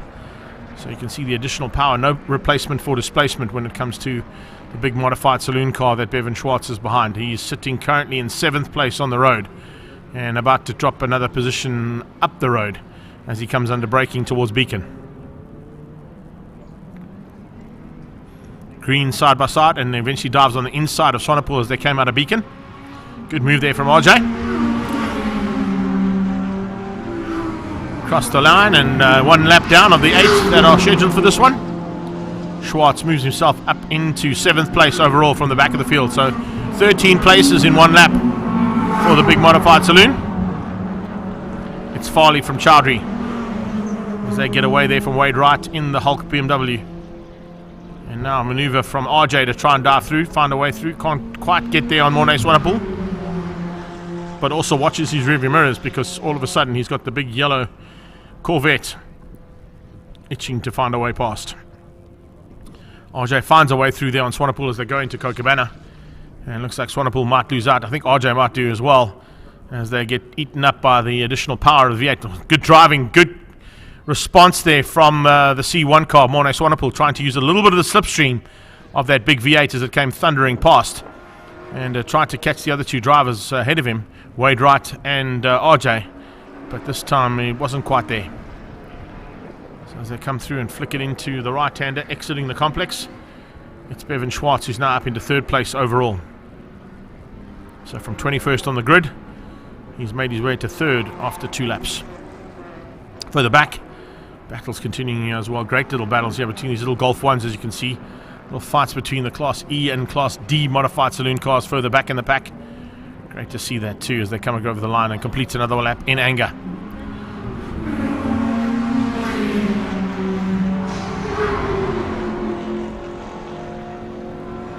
Chris Farley, Bevan Chowdhury and Bevan Schwartz. That's how that stands at the moment. There's confirmation behind that is Gradwell. Sean Gradwell in the RJ Green car, doing a superb job at the wheel of that one. And then it's Morne Swanepoel behind that with Shane Murray ahead of Blake Hurley. You got Cameron Hall and Sean Hurley there as well in the top 10. Gary Murray is in 11th at the moment with Quinton Lessing on his tail. And then Craig Borges ahead of Chanel Holmes. Chanel dropping back slightly there as Jason Prince, who seems to have got through on her. And then you've got Gary Schultz and Eli Vergara bringing up the rear end of the top 20. Yellow flags waving. It's because the sports car's gone awry there a little bit and just got off track. Schwartz up into 2nd now, putting the pressure onto Farley. He's through on Chowdhury. I think the yellow flag waving down there is for the stricken Golf 1. Doesn't really need to wave that flag. It's not really in harm's way, but I'm sure they'll withdraw that flag once the field speed. Lead changes across the line. Bevan Schwartz hits the front and literally disappears ahead of Chris Farley, who will maintain his lead in Class B over Chowdhury. Wade Wright in 3rd, or in 4th place at the moment, but leading Class C. He's got Gradwell on his tail. BMW battle there for Class C. And Morne Swanepoel not too far behind, but a little bit of work to do there to catch 2 dolphin-shaped BMWs.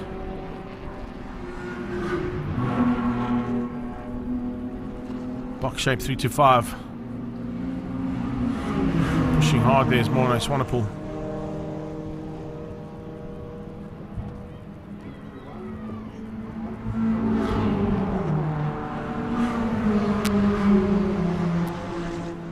Fight there between the Polo and the Opel Kadett. And little bit of a battle as well between the Corolla there and the Volkswagen Polo. Nice little battle there between Gary Murray and Quinton Lessing. Great drive there from Gradwell. Dives on the inside, trying to find a way past. Can he? Not at this stage. Just being hindered at this point in time as they go through there. 958 Wade Wright just keeping him at bay and looking to make Sean Gradwell's life a little bit more difficult in terms of him moving through into the top end of Class C. Wright controlling things for the Class C battle at the moment as they come towards Beacon. And Gradwell all over the back of him there. Can he find a way past? Good drive out of Beacon could show him a chance to overtake maybe out of Rifle.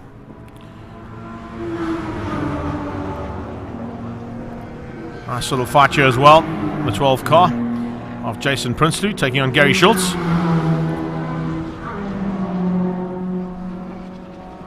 Battle resumes and continues down towards Potters and Rifle for the two BMWs for Class C's lead.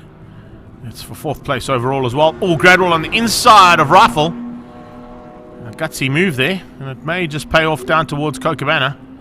There's 2nd and 3rd on the road, heading into gate corner. 4th place about to come down, and he eventually makes it stick into Cochabana.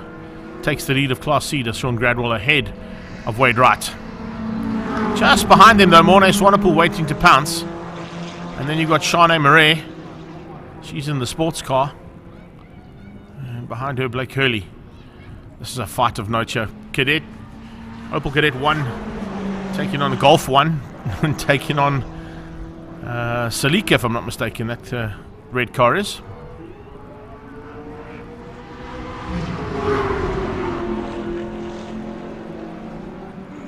Fight on of note here. Shanae Murray in the sports car taking on Blake Hurley in the Lotus 7 Caterham.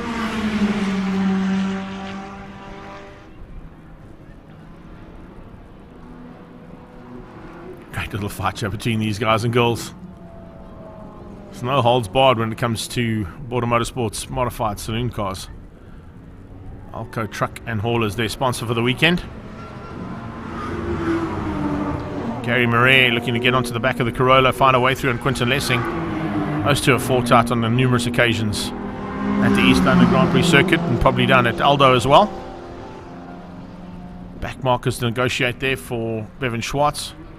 I think he was coming through there on Eli Vergara in the Bucky and Car Connection Golf. He's got his mechanic here from Bucky Connection helping out with the preparation on that Golf as well. Chat to them just before we started the race day proceedings today. So great little company to be involved with there. Eli, of course, getting involved with the Solidarity E-Race during lockdown. So got to spend a bit of time with him online. Some racing he participated in as well. So great to have him out here now with the Golf 1. Developing that car and hopefully going to be up at the front end once it's all developed and ready to go. Fight of note here between Gradwell and Wright though. Gradwell hangs on ahead of Wright. But certainly some pressure coming from Wade Wright to retake the lead of Class C.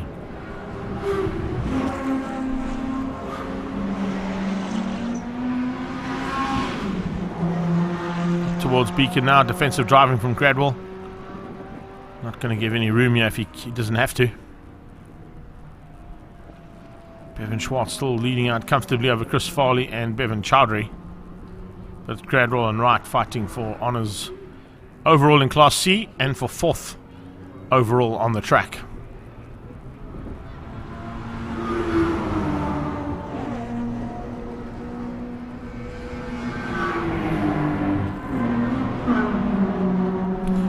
Jason Prinsloo and Craig Borges now also being overtaken and lapped by Bevan Schwartz. And now as they fly down here, Blake Hurley just trying to close things down there on Mornay Swanepoel. Hasn't quite bridged that gap just yet to the box shape 325 IS. But the Lotus 7 has bridged a big gap now over Shanae Murray. The Doctor, 3rd place for that machine. Not quite a Super Cup Polo, but not too far off what a Super Cup Polo GTI would be. It's quite a well prepared car there, I've got to say. So it's Bevan Schwartz with a lap to go. Wade Wright looking for opportunities here to dive through on Gradwell.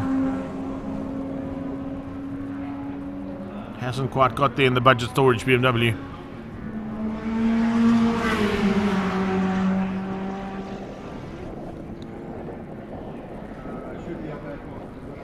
Up towards Beacon. Watch in the background as well for Blake Curley closing on Mornay Swanepoel. Could be a chance here. No, not quite. Here comes the leader onto the beat straight for the last time. Flying through on the Corolla of Quinton Lessing.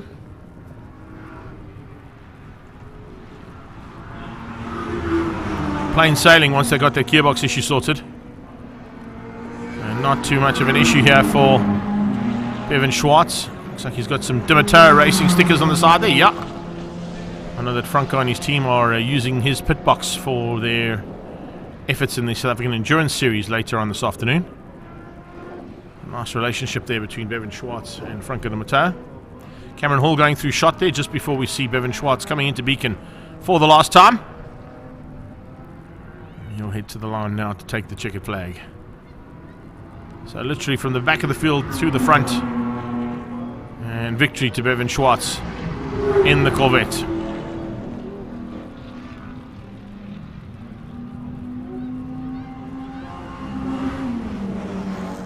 Shouldn't be too far now for the black and white BMW to come through. Oh, the battle's on here between Wright and Gradwell. Right on the inside, forcing Gradwell. Ooh, Little Rubbing's racing there. This is good stuff. KWT Motoring taking on the budget storage BMW, and the Hulk gets to the front. Smashing his way through there. Gets a bit sideways out of the exit and now heads up towards Beacon for the last time. Let's see who's going to have what it takes on the brakes. This is for Class C honours. It'll be for 4th place overall. We've got Bevan Schwartz, Chris Farley and Bevan Chowdhury who've already gone through. Here's Gradwell late on the brakes into Beacon. Has he been able to make it stick? Yes, he has. Drag race to the line now. Oh, brilliant stuff. As they go to the line, is it going to be the green or the grey BMW to take the victory? Yo, that's too close to call. Wright takes it. Wade Wright takes it in the Hulk-coloured budget storage BMW. Good effort there from him to beat out Sean Gradwell, and Blake Hurley snuck through there on Mornay Swanepoel, moving himself up into 6th place overall, winning Class D, remember. So a magnificent little race there for our first outing for 8 laps of action from the Alco Truck and Haulers Border Modified Saloons. There's confirmation. Bevan Schwartz, Chris Farley and Chowdhury, your top 3 overall. But let's look at the classes. Bevan Schwartz will take Class A+. Class B will be Chris Farley. He'll finish up ahead of Bevan Chowdhury. And a long way down, I don't think we've actually got a 3rd place in Class B. No, we don't. I think it might have been Blake Hurley. Then you've got Class C being taken by Wade Wright ahead of Sean Gradwell and Mornay Swanepoel. Class D was won out by Cameron Hall, Quinton Lessing. Class E goes to Gary Schultz ahead of Jason Prinsloo and Craig Borges. And they'll finish up just ahead of Charneil Holmes. Sean Hurley dropping back. There is the 3rd place in Class B. Dropping back right in the closing stages there, down to 16th. Eli Vagora, first time out in his new car, in 20th place. But he'll take the modified Class X category here today. Hope you enjoyed that action. That was good stuff from our Alco Truck and Haulers Border Motorsport Modified Saloon cars. We got a small break in proceedings. We'll keep some pictures going for you guys in the background. But of course we're now waiting for heat number 2 of the day. But it's race 3 overall for the weekend for the South African GT Racing Association cars. Once they are back on track, we'll come back with some live commentary here from the East London Grand Prix circuit and round 5 of the South African Endurance Series and South African GT Racing Association.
the man that was gifted the third place there after a small mistake from the Scuderia Scribanti team.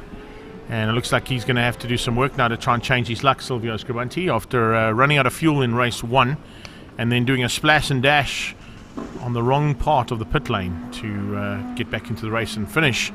He finished in third, but because of the mishap on their actual refueling on the pit apron as opposed to in the pit box, which is what the rules state he had to do, it demoted him down one position, which gave Mikel Patamba his first podium in the South African GT Racing Association in the Ferrari 458. A couple of the guys looking to change their luck this weekend will be headed up, of course, by Silvio Scribanti. Aldo will be looking possibly for another podium if he can.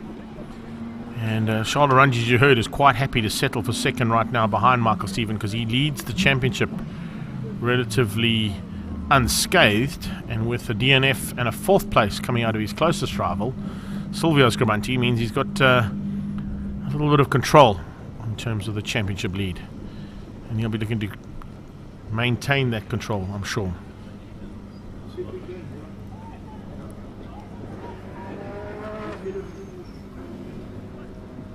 Cars are rolling to the grid as we speak. Arnie Nevlin will be back out there to do a few laps in the R8. Possibly going to use these few laps, I should say, to get the final data and preparation for that car to go to battle with in the South African Endurance Series 4 hour later on today. We've got one more hour endurance race coming away now as Scribanti rolls out of the pit lane. And then we've got another modified saloon car race to come your way, courtesy of Alco Truck and Haulers. And then we'll start prepping for the 4 hour, which should kick off at about 5 to 2 this afternoon. That's if everything goes according to plan over the next hour or so.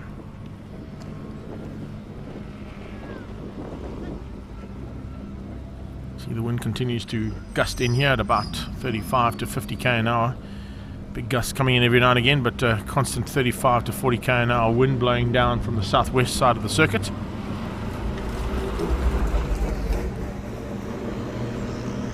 Chop Sapuka makes his way out in the McLaren 650S. You can see a good example of the Michelin banners down in the complex being buffered by the wind.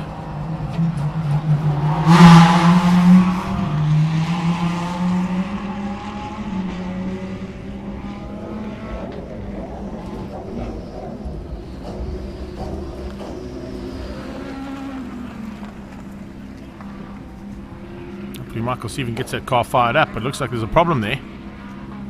Michael Stephen didn't quite get that car fired up as he came out of the pit lane, and it's now stricken in the pit exit.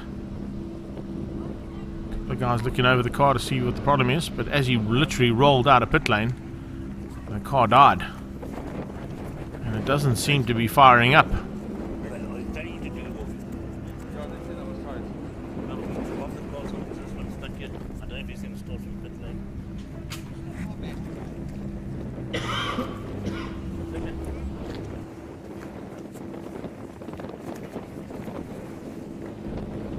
Bit of an issue there for the McLaren, and looks like it's being pushed to the sideline. As he rolled out, he literally just went to go and blip on the throttle, and the throttle died. Okay, well, they're going to reverse him onto the grid to save him having to do a full lap. That'll just save us a bit of time. Michael Stephen, I'm not quite sure if he got that car started or not, but if he has got it started, just saving time here to get Michael onto the pole alongside Charles Oranges. If that car doesn't fire up, there could be a problem. Oranges will be rubbing his hands with glee if that is the case. Waiting for Silvio still to make his way around to line up alongside the man who stole his third place away from him in the second heat in the Pablo Clark i2 and Liqui Moly Ferrari 458. Aldo Scribanti in the second of the Scribanti concrete Lamborghini Hurricanes.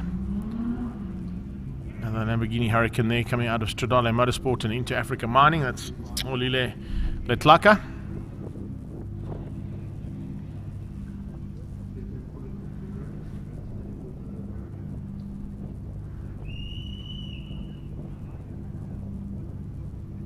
If you have just joined us for the first time today, a big welcome to our YouTube and Facebook feed, going out on several platforms today on Facebook, as well as on our YouTube Up to 60 Seconds channel. It's round 5 of the South African Endurance Series and round 5 of the South African GT Racing Association. And those cars are lined up for their third and final heat of the weekend.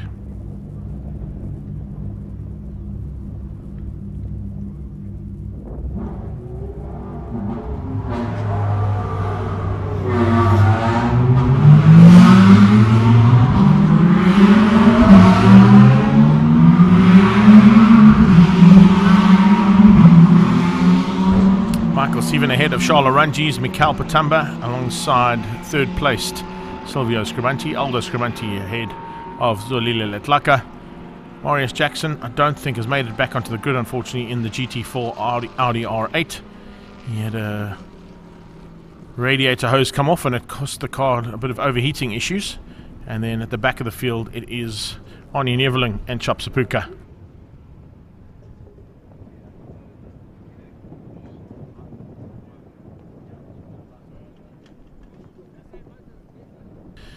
A little bit of a thought going through our minds up here in the production studio is, I wonder if Michael Stephen did that on purpose, possibly to save himself from having to do an extra lap. He spoke about the extra lap that they had to do because of the race pace, and of course he's had a fueling issue in both races. He ran out of fuel yesterday on the in lap after he'd taken the checkered flag.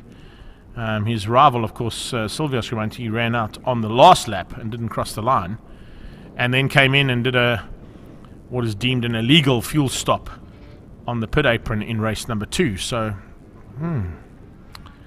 might be a strategy there for Michael Stephen. He is a wily character in motorsport. I wonder what the possibilities are there. That was part of his strategy to avoid doing an extra lap around the circuit and save some fuel.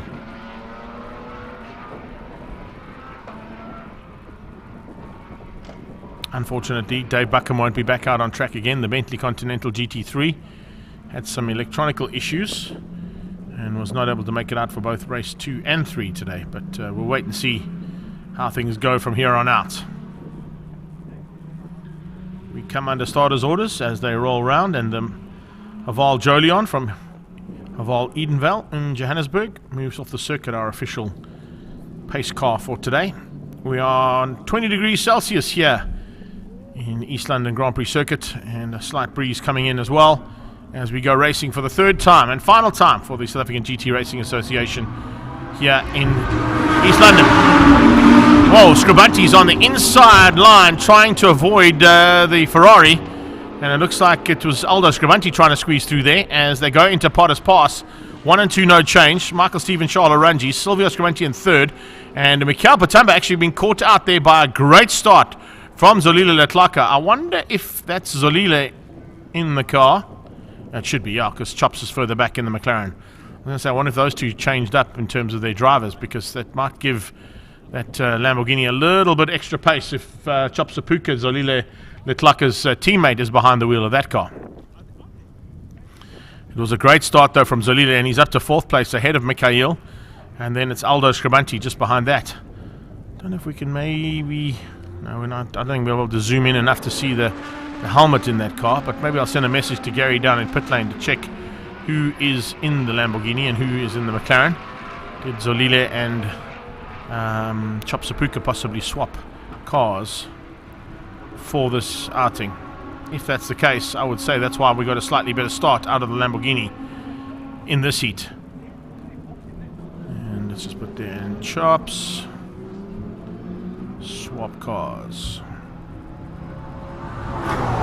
Find out from Gary if he can get that information from the pit lane for us. So first lap in anger completed. First timed lap will now be completed by Michael Stephen on this next pass. You can see Silvio Scribanti is not allowing Charles Rangi to get away as much as what he did in the first couple of heats. And the first and second heat, of course, as I said, he's had a bit of a nightmare on the weekend. It's been fuel issues there on the Lamborghini from Scribanti Concrete and Scuderia Scribanti. Running out of fuel. And let's have a look and see. We'll actually get to see now as the McLaren and the Audi roll into the pit box. Arnie Neveling will be getting out of the Lamborghini. If we can stay with that shot just for a little bit longer there, Daryl, if you don't mind. Just back to the pit box. Just want to see who gets out of the McLaren if I can there, Daryl. I want to see if it's actually Chop Sapuka or Zolile Letlaka possibly climbing out of that car. Because if that's the case, I think there might have been a driver change between Stradale Motorsport. Just waiting to see who the driver is that climbs out of that McLaren.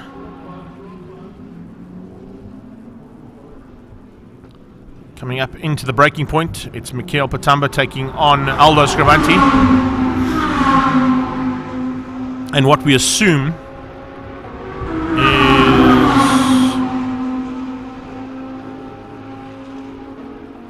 I don't know if that's Chops or not. Chops' helmet is different. I think Chops is actually at the wheel of the Lambo. That's why he's further up the road. That's Zolile that's climbed out of that car. So the Zolile Letlaka is doing a little bit of a driver change. We weren't aware of that driver change, but I'm assuming that it's Chop Sapuka in 4th place going down to Cochabamba behind the first 3 cars on track.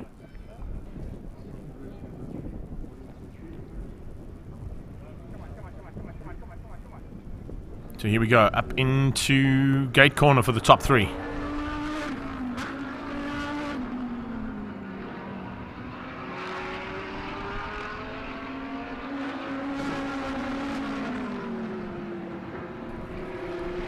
Here we go. Lambo, Ferrari, Lambo. Hurricane GT3 is fighting hard there with the Ferrari 458. That Ferrari looking for a way past. Mikhail Patamba getting on a bit of an attack now to get through on the Inter African Stradale Lamborghini. He's got Scrivanti Concrete's Lamborghini on his tail. Yet again, the prancing horse, the meat in the sandwich between some bulls. It's not the 2 black bulls from Scuderia Scrivanti this time. Mikhail trying to go around the outside now. Defensive driving. The transponder says it's Zolile, so we'll assume it's Zolile until I hear... okay, I've got confirmation of that. It is Chops in the Lambo. So Chop Sapuka in that Lambo taking on Mikhail Patamba and Aldo Scrivanti. Kind of what I thought, because Zolile is not that great a starter. And with the aggressive driving coming from Chop Sapuka in the initial stages of the start, I had to assume that it wasn't Zolile. Ooh, that's not good news. Thanks for that, Brendan Kelly. Brendan Kelly's possibly spoilt our day, Paul and Daryl. He's just sent me a message on my page saying, it's just started raining in PE and the front is moving up the coast. Good chance of some rain in about 4 hours. Much appreciated. Our weatherman down in the friendly city of Kobecha. Thanks for that, Bren. That's good information to have. Sapuka on the brakes, keeping out Mikhail Patamba. Michael Stephen doing the same thing here to Charles Arangis, but Arangis is a lot closer. But as you saw in race 1 and in race 2 at the beginning of the day, it is a gap that Michael Stephen can maintain, and one that Charles is quite prepared to just hang on to.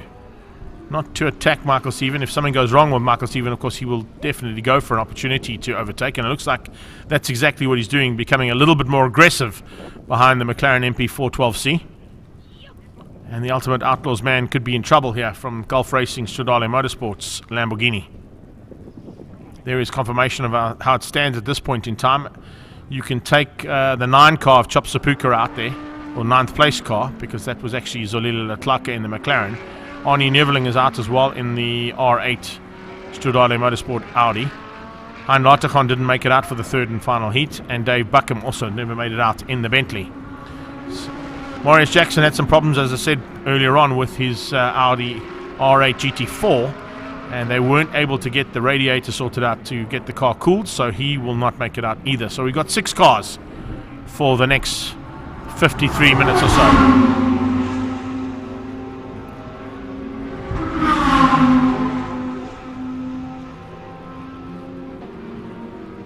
Chop Sapuka still keeping Mikhail Patamba at bay for now. But Mikhail is certainly looking for a way through if he can find one. Aldo waiting for something to go wrong between those two. He will then just capitalize on it.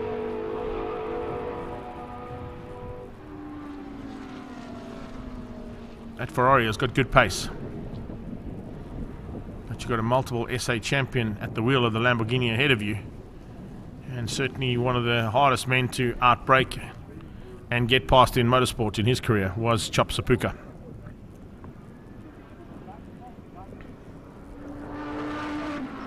Behind them, of course, you've got the lone car of Aldo Scribanti.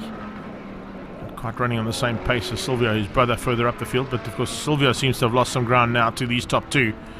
As they come onto the back straight, there's Silv's coming out of the right-hander.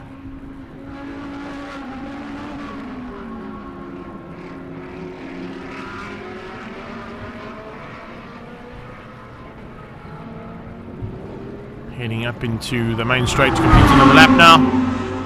6 down and 8 minutes completed of racing.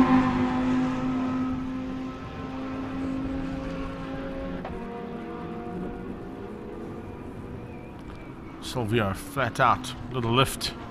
It's just a confidence lift into Potters in these big cars. 230 odd k's an hour as you lift off the throttle and pitch it right into Potters. Carry about another 30 or 40 k's more down towards rifle range. And topping out just before you get onto the anchors into Cochabana at the 280 mark. Definitely some big battle expected here for race number 3. Caution being thrown to the wind now, I think, for Charles Oranges, trying to find a way through here on the McLaren of Michael Stephen. Maybe he's up for a bit more play. First he was being conservative, trying to secure as many points as he can. Now he wants to possibly spoil the chances of Michael Stephen's triple for the weekend. One race 1 and 2. What can he do now? Possibilities of the third win of the weekend for Michael Stephen.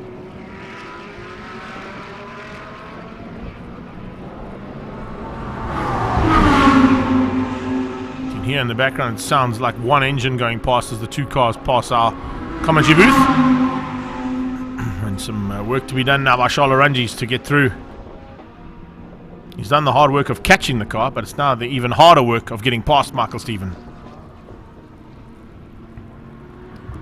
Chop's pushing hard. Where is Mikhail Patamba gone? The Ferrari's gone missing by the looks of things. Where is that Ferrari? Because that is Aldo Scribanti now onto the tail of Chop Sapuka. There's the Ferrari into pit lane. Mikhail maybe coming in for an early pit stop. Maybe this is a strategy they want to try and get him in and out early on. Get the pit stop done. And maybe that'll give him a chance to do the overtaking of Chop Sapuka that he wasn't able to do on track. Might bring him a little bit closer to Silvio as well if all things go according to plan. Just finding that pit window opening up and a clear circuit being the opportunistic maneuver to make. If you can get out onto a clear circuit and put some laps in after your pit stop, that might be ideal.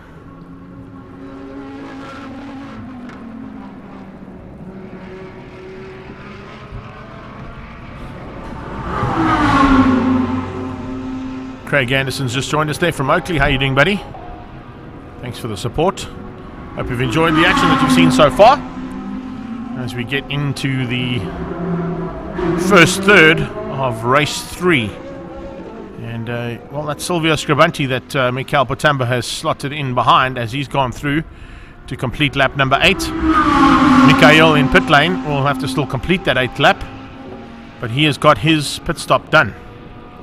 So Patamba is on his way to the checkered flag. But he's got to hope that something goes wrong with his first 3 and possibly even the 4th and 5th place cars if he wants to make that overtaking maneuver happen with the early pit stop that he's decided to go with. Teams would have been hard at play with calculators and working out where the pit lane strategy would work the best. He wasn't able to overtake Chop Sapuka on the road, but he has been able to overtake him now that those two cars are still on track. He's ahead of them as he came out of pit lane. Will that secure him a chance of staying ahead of Chop Sapuka and Aldo Scribanti? Aldo Scribanti's putting the pressure onto Chop Sapuka as well. So the PE-based drivers are all having a little bit of a East Coast battle here. Ferrari going through, but watch this. Aldo, a lot more aggressive and certainly applying a bit more pressure onto the back end of Chop Sapuka than what he was earlier on. Remember, Sapuka's still got to do another 4 hours of racing with Zorila Latlaka, and they'll be looking to finish up as high as possible. Remember, the first time we came down to East London Grand Prix circuit at the beginning of the year, Chops and Zolile took the overall victory in the South African Endurance Series race. The 4 hour here earlier in the season. Let's see if that's going to change up. This is possibly a change up as well, as Arangis is now onto the back wing of the Ultimate Outlaws McLaren MP412C of Michael Stephen. Michael Stephen just driving defensively. Placement of the car is perfect at this point. Let's see whether or not Charles can force a mistake out of Michael Stephen. Highly unlikely that Michael Stephen will make a driving error. But remember, that is a Generation 1 McLaren that he is piloting, as opposed to the Gen 4 car that we're seeing piloted by Charles Arangis.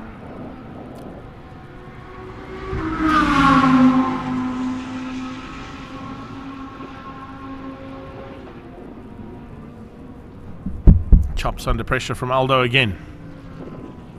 See if he gets the drive out of Beacon. Maybe a bit of Slipstream City as they come across the line back towards Potters.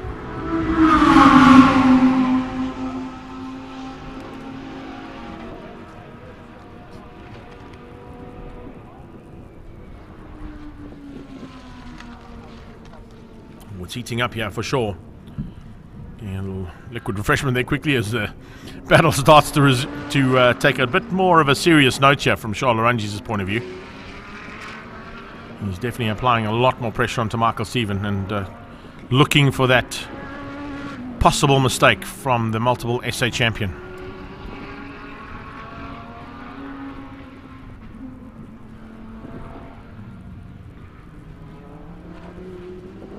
He's certainly a lot closer than what he has been all weekend, so I think there might be a little bit of a case of caution to the wind here from Charles Arangis' point of view. He secured some good championship points in the first two heats, and he's now looking to spoil the day, as I said, for Michael Stephen. Mike will be looking for the triple, 3 wins out of 3 starts. Now let's see what's going to happen as they head down towards Copacabana.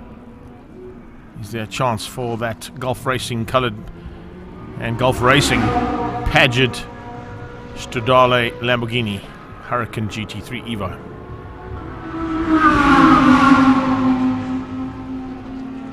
Not yet. Mark just keeps him at bay. Background, Silvio Scribanti back onto the beach straight again. 3rd place, but that's the gap down to him in 3rd. It's almost 11 seconds to the top 2.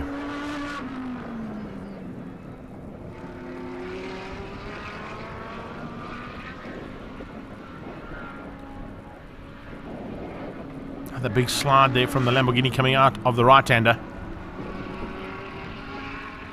The inside has got a big bump in that corner as well, and earlier on we actually saw some water in the bump.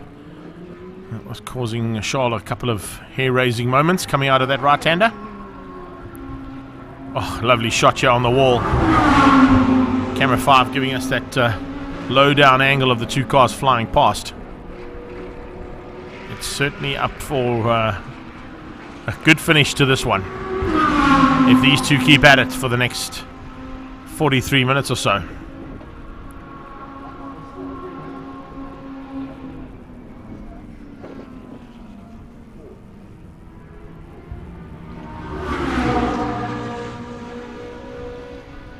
Sapuka maintains his lead over Aldo Scribanti, but it's only a small margin there.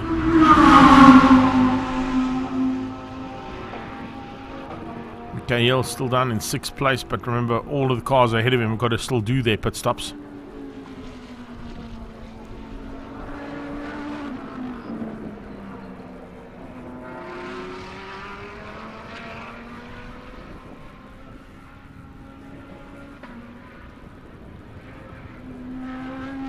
Back up to Beacon. Let's see whether or not there's going to be... No. This time out, it looks like Charles lost a little bit of ground there coming out of the sweep. There's about a car length off under braking. He makes it up under the braking, though. Straight back into the hunt for the win of this heat. Possibly.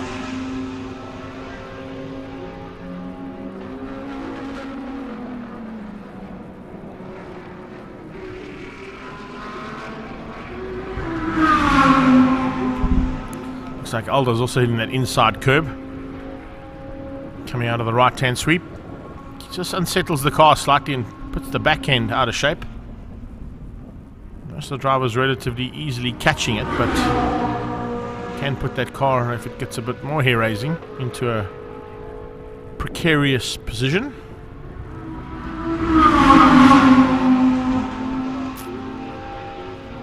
Back down into the complex for the two leading cars, and there's intention being shown here by Charles, but he hasn't shown his cards just yet. He's holding them close to his chest, so that ultimate outlaw McLaren does not get a sniff of what he wants to do.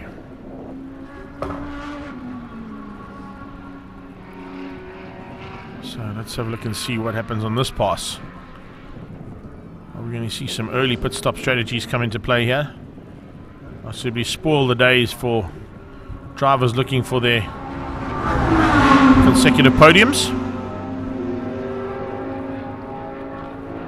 Chopsapuka maintains his battle with Aldo Scribanti. Bit of a fight there from the Umbu boy.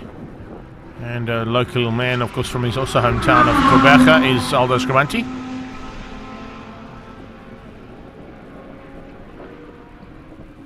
Kayo Patamba, haven't seen him for a while, but he's still out there in the Ferrari, circulating down in 6th place and hoping that his pit stop strategy is going to help him when the rest of the cars come in for theirs. He's also keeping an eye on his closest rivals, who of course are behind him on track at the moment, but leading in the standings as the race unfolds here.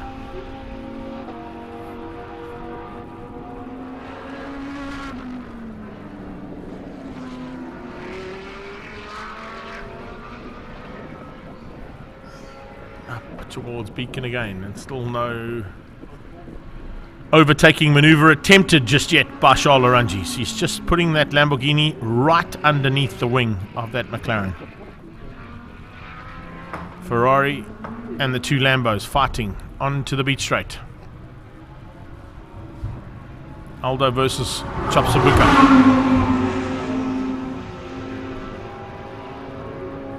Hope you're enjoying all this action so far here from race 3 of the South African GT Racing Association. And of course they've got 2 more rounds of action to come in their championship. Both of those will be happening at the Kyalami 9 Hour as SRO and the Intercontinental GT Championship makes its way back to South African soils and to Kyalami for another historic 9 Hour. What will happen on that weekend is the South African GT Racing Association cars will have their first heat of racing on the Friday, and then their second heat will actually be the first hour of the Kyalami 9 Hour endurance race. And then most of these cars will actually stick around to complete the full 9 hours as a national class in the SRA Intercontinental GT Championship. So some fun and games expected at the end of the season as we get into December and race action from Kyalami Grand Prix circuit. Charles Larangis will be pushing hard to try and make an overtaking maneuver, but he won't push too hard, compromise his chances of 3 second places and the points that are up for grabs in that, considering that Michael Stephen will be making up ground on Silvio Scribanti in second in this championship, and Silvio will be losing ground, unfortunately, with some unlucky first 2 heats of action this weekend. Just joined us. What happened is, of course, in the first heat, Michael Stephen took the win ahead of Charles Larangis.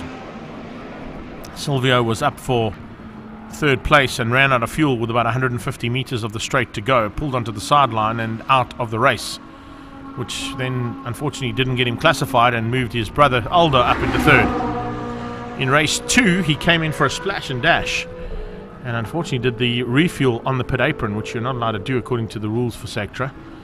and had to take a one-place demotion in the overall standings, giving Mikhail Patamba his first ever podium. But more importantly, from the championship side of things, Silvio losing some ground in the championship again due to a bit of unlucky maneuvering in race number 2. He's flying high at the moment in third, but he's all on his own. 17.5 seconds down on the top 2, but about 17 seconds ahead of his brother Aldo, who looks like he's now ahead. No, I'm about to say, looks like he's ahead of Chop Sapuka.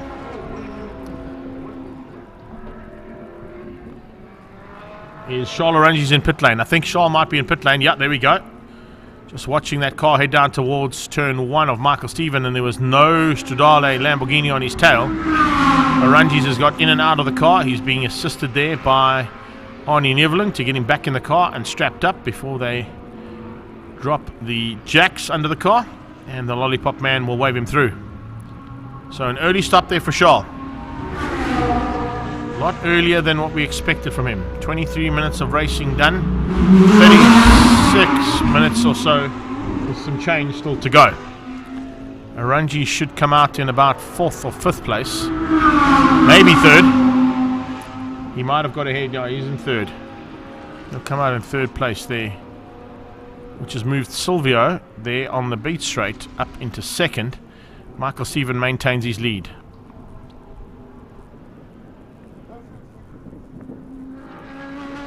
Quick change there from the Paget Racing and Stradale Motorsport Lamborghini team.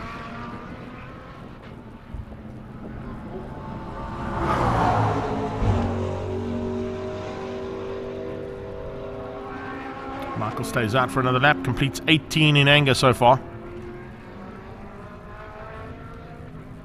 Silvio in 2nd. Only car on the main straightaway as he peels out of Beacon.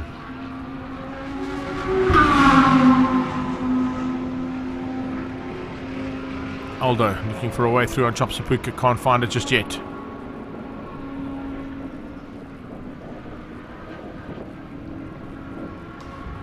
Let's see what happens now under braking. No, Chop Sapuka keeps him at bay for now. So Chop Sapuka and Aldo Scrivanti still fighting hard.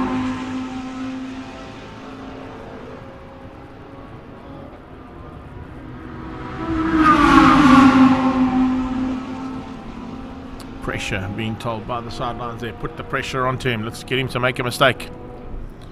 It's exactly what Aldo's been doing for a couple of laps now, and there's still been no mistake from Chop Sapuka.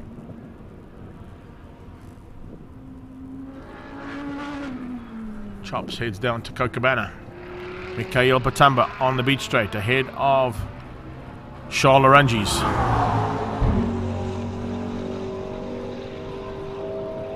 Don't think Mikhail is going to make up ground on Oranges, Scribanti or Michael Stephen, but he certainly might have done enough to let that early pit stop give him a chance of stealing 4th place from Chop Sapuka.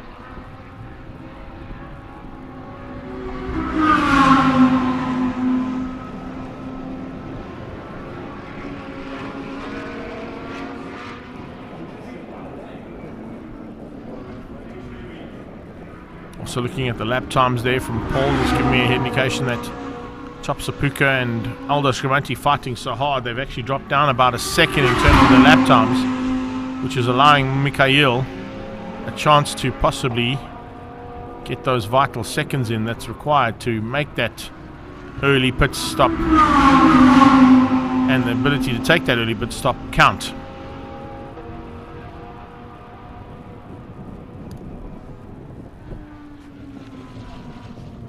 Certainly be interesting to see if they are able to do that. The fight that's happening between Chops and Aldo, they are certainly slowing themselves down, and it's giving Mikhail a lot more ground to play with.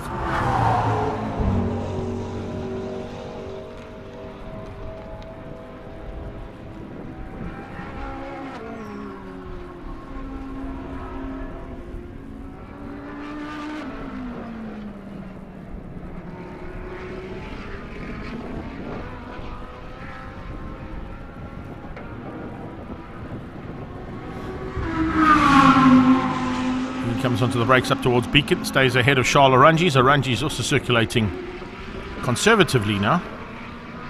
Not as hard charging as what we saw earlier on.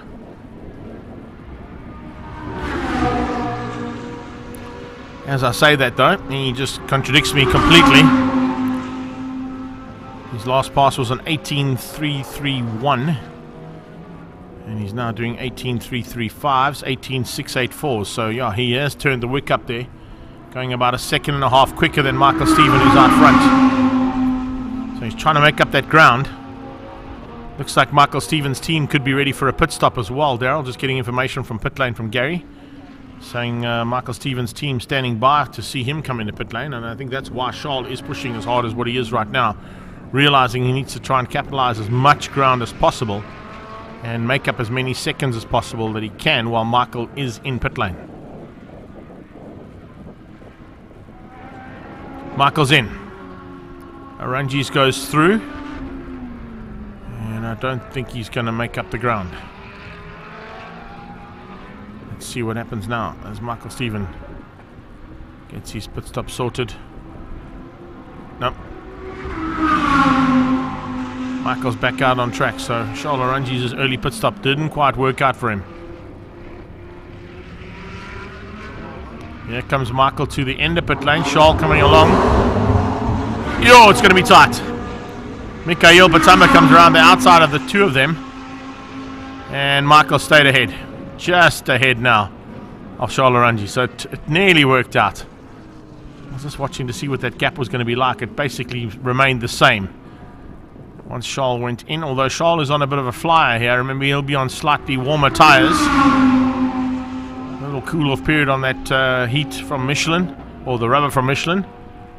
And look at that, Charles is applying the pressure now big time as he comes out of Cochabana. He once passed Chop Sapuka into pit lane. He makes his scheduled stop. So we've got Michael Stephen who's done. Chop Sapuka is done as well.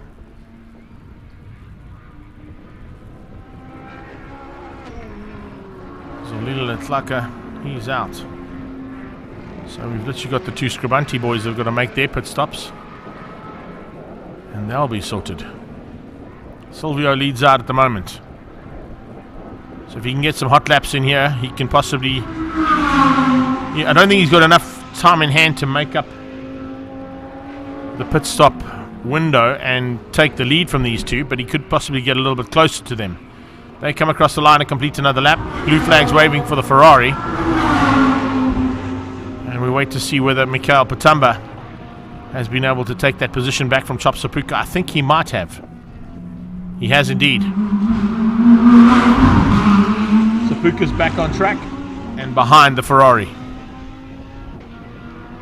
So Mikhail Patamba's early pit stop has given him the chance to overtake the car he was fighting so hard with on track while they were in pit lane. Good strategy there from I2, Liqui Moly and Pablo Clark Ferrari team. Michael Stephen defending from Charles Oranges. Great little fight here between these guys. Ooh, little chink in the armor there by the looks of things. Yes, Michael Stephen just slipping sideways out of the second S. And now we've got Charles Oranges applying huge pressure. He found a chink. Can he capitalize on it now? Stephen running just ever so slightly wide, opening up the door, and Oranges nearly made him pay. Big puff of smoke out of the Lambo. Ooh, and sideways from the Lambo as well from Charles, as he's trying very hard now to get through on Michael Stephen. Patamba pushing hard. Look at the lap times out of Mikhail Patamba. Currently 20.3s, 21s out of Silvio, 20 deads out of Michael Stephen, and 21 ones out of Charles. That's our current lap times for the top 5. Michael Stephen turns the wick up again. Says, right, I'm not prepared to play. Aldo and Silvio still to come in. They need to come in pretty soon if they want to stay in contention for a 3rd and 4th place.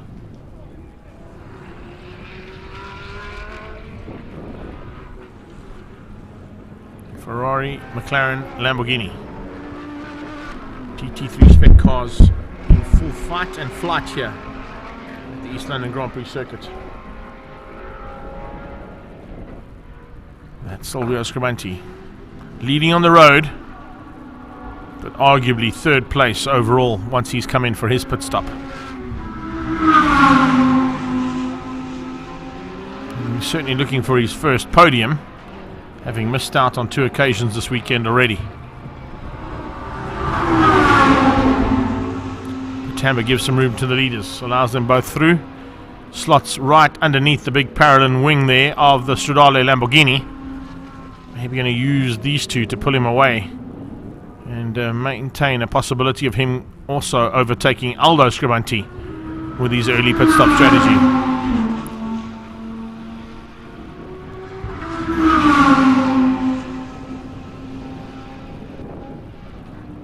Yeah, Aldo in the background going past our commentary booth as his brother Silvio tips it into gate corner. Here comes another show of intent from Charles Laurangis. Not quite there yet. Scuderia Scribante standing by for their first car. Is it going to be Silvio who pulls in? I would assume Silvio would come in first over Aldo. So pit lane about to open up again with a bit of action.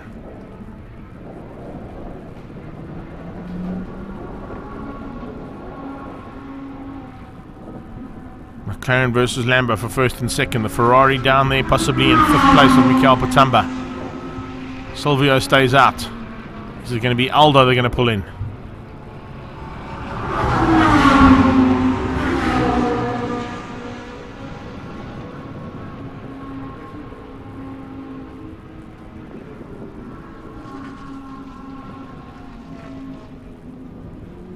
Three races this weekend. Penultimate round of the championship and fights on for first place. Silvio onto the beach straight. Actually being caught slightly by those two in first and second overall on the road, but second and third at the moment in terms of the standings, only because the two Scribante Lamborghinis have not made their stops yet. Got information from Gary that they are on standby for one of the cars. I would assume it'd have to be Silvio who comes in first to try and maintain his chances of a podium.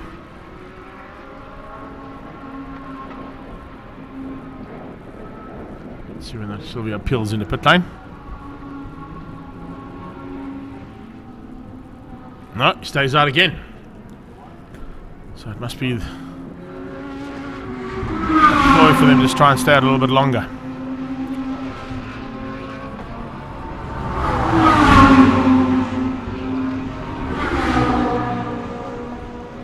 Ranji's in third, Michael Stephen in second on the road, but 1, 2 and 3 were those first 3 cars that have just gone through. And there you can see the first place car into Rifle as 2 and 3 come towards Rifle. Mikhail Patamba in 5th, but he's hoping that his early pit stop strategy is going to allow him to overtake Aldo once Aldo Scribante dives into pit lane for his scheduled stop.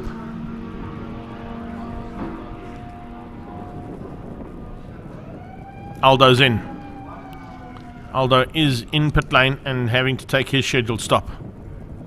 Climbs out 2 feet on the ground to replicate a driver change if there were going to be one. He'll jump out of that and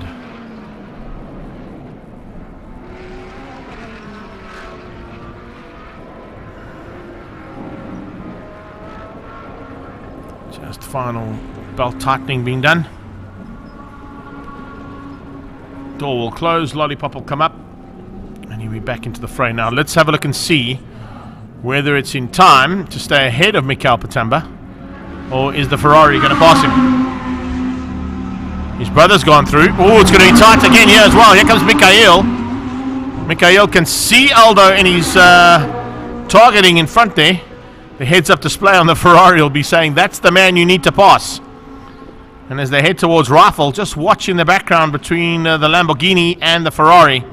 That's for position on track and for overall position. Mikhail diving on the inside of Aldo into Rifle. Very close, very close. Aldo saw him coming though, shut the door. Charles Arangi's having a go now at Michael Stephen for the lead. That is first place on track, Silvio Scribanti. Possibly third overall though, because he's still got to stop. But Michael Stephen and Charles Arangi's fighting hard. Mikhail Patamba and Aldo Scribanti fighting hard as well. Very, very close there. Aldo was just able to get ahead. Kept the nose ahead of the youngster as he went into rifle range. But you can see the intent there certainly being shown, and some more aggressive driving and attacking coming from Mikhail in the Ferrari to get through on Aldo Scribanti.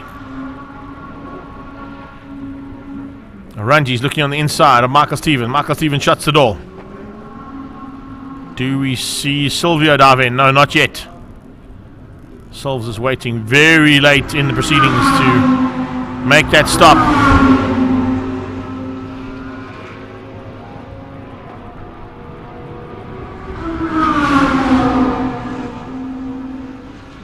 Silvio's had 2 third places stolen away from him. One by a fueling issue in race 1. A second fueling issue, but one that didn't cost him in terms of running out of fuel, but having to come in and do a refuel before the end of the second heat. And unfortunately illegal refueling on the pit apron, which is not allowed according to the rules here of South African GT Racing Association. You have to refuel your cars within the pit box, not on the pit apron. And that unfortunately cost him dearly.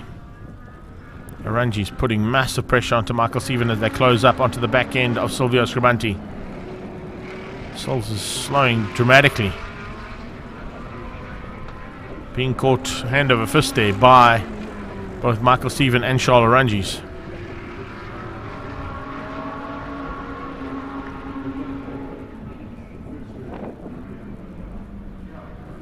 To the right hander. Here we go. He peels in. So eventually Silvio dives in to make his scheduled stop. That'll bring everybody in the field to have their scheduled stops done.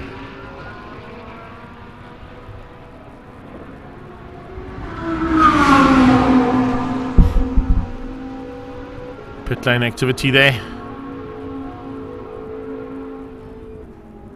And there you have it. Tyre changes done as per the rules. Drivers got in and out of the car, strapped up.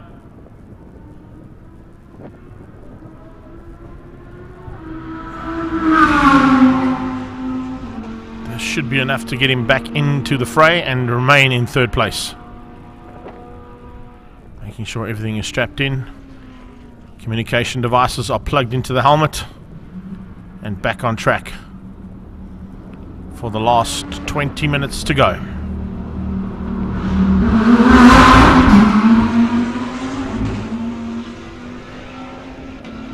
Scribanti's back on circuit.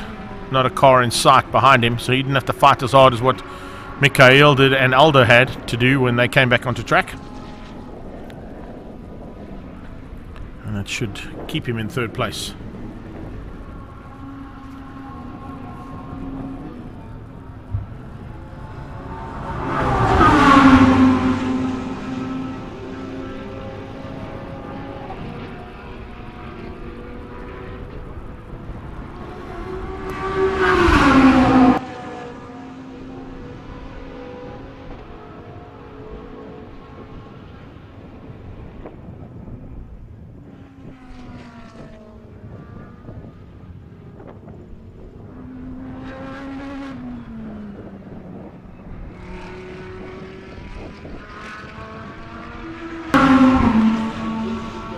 One and two onto the beat straight.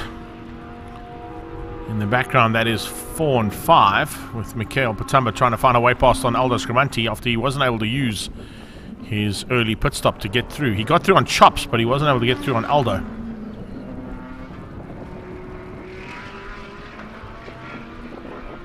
Charles put pressure onto Michael Stephen. He got a small mistake out of Michael Stephen, but it wasn't too much of an issue that he couldn't hang on to the lead of the race. Stephen just came straight back with a very strong lap directly after that mistake and opened up the 4-car length lead he's got now over Arangi's. Patamba still in with a chance though of sneaking up into fourth.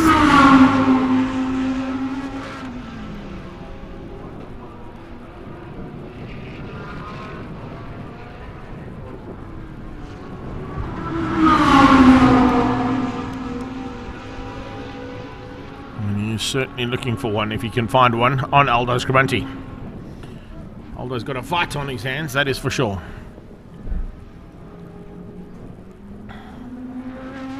First and second seems to have petered out slightly.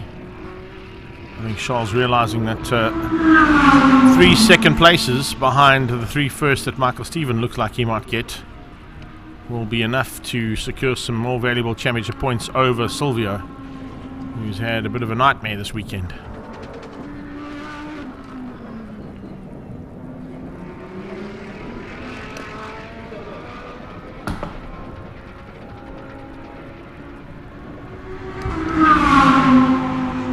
So yeah, coming up towards Beacon again, Michael Stephen and Charles Ranges.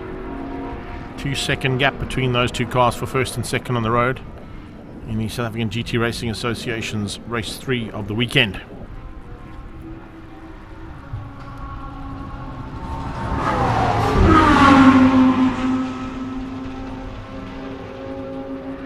Mikhail still hasn't found a way through there on Aldo.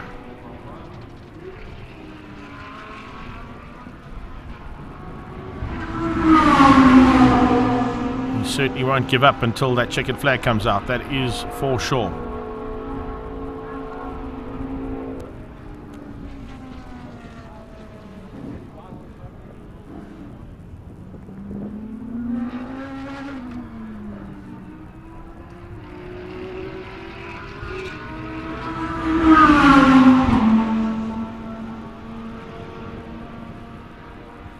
See that we got a couple of guys throwing some comments at us as well. Thanks for that, guys. Tiny down in Cape Town. Terry Gaffney sending us as well. Francois Butler joined us for a little while as well. So I hope you guys have enjoyed all that. Joe Borges enjoying some of the local racing there. Big Joe, of course, the Budget Kitchens and Cupboards car.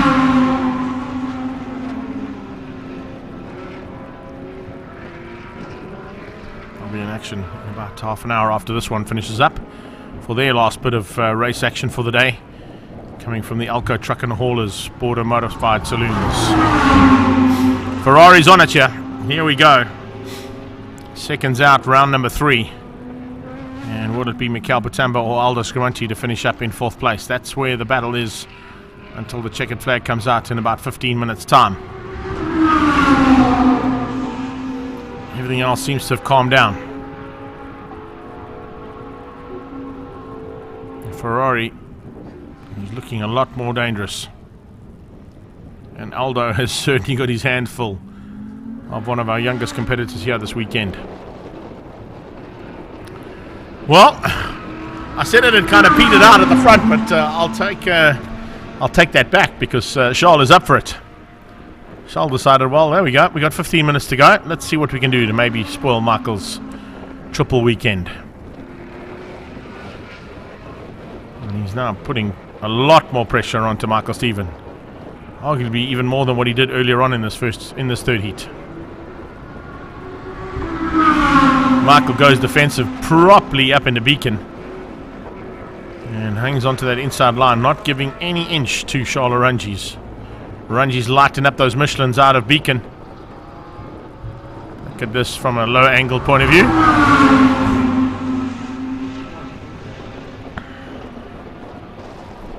So we all thought it was calming down. It's now heated up a little bit. Ivan Newman's just joined us as well from just upstairs. He's watching from the control tower commentary booth, handing all the PA announcements today. Ivan the Terrible, thanks buddy.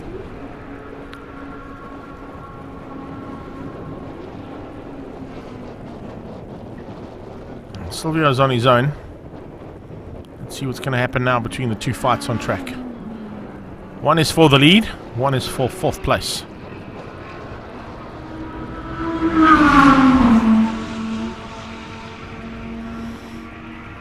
Michael Stephen has got his hands full a lot more than all weekend long,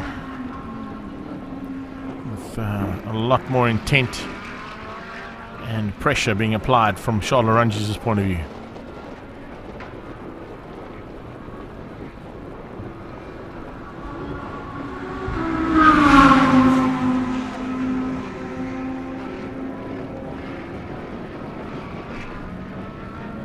Nope, no changes there yet between the Ferrari and the Lamborghini either, between Patamba and Scribenti. Seems to have lost a little bit of ground though, has Mikel Patamba though. And he was a lot closer, but he makes it up under braking.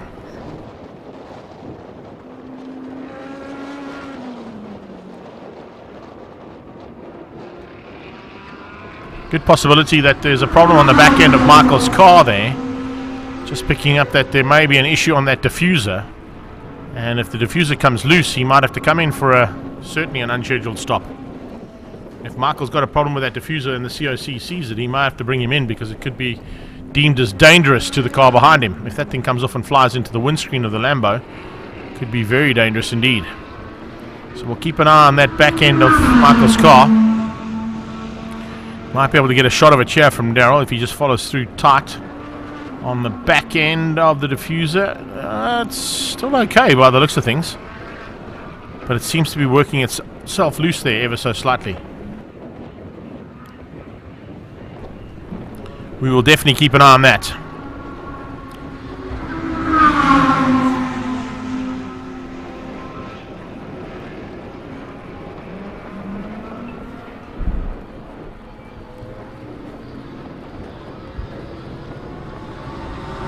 Side by side as they cross the line.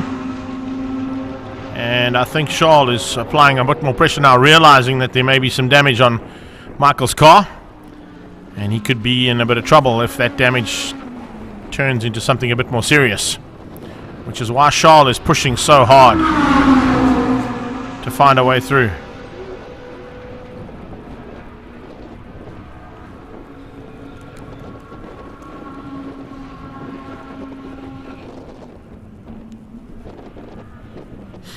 Current standings on the left-hand side. Michael Stephen, Charles Arungi, Silvio Scribenti, Aldo Scribenti, Mikhail Patamba, Chop Sapuka. Neveling has retired, so has Olile Letlaka. But we are definitely in a fight here for the lead. And as I said, a lot more pressure being applied now, realizing that there may be a bit of a problem there on the diffuser of the McLaren. And that's why Charles is just keeping the pressure on constantly to Michael Stephen.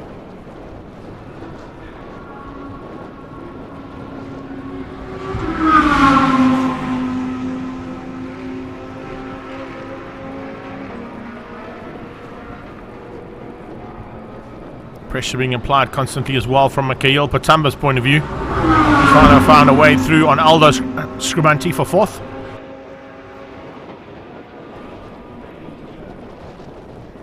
Ten minutes to go. About 9 laps of action still to happen out on track, and looks like a little bit of action towards Rifle. Nope. Michael just keeps it at the front end for now. Not an easy thing to do, that is for sure, when you've got Charles Arungis on your tail. He will make you pay if there's a mistake. And here they come side by side. First time that Charles is going to have a look on the inside of gate corner. Has he got the acceleration and what it takes on the brakes to get through? No, he doesn't. Door firmly shut there by Michael Stephen into gate corner.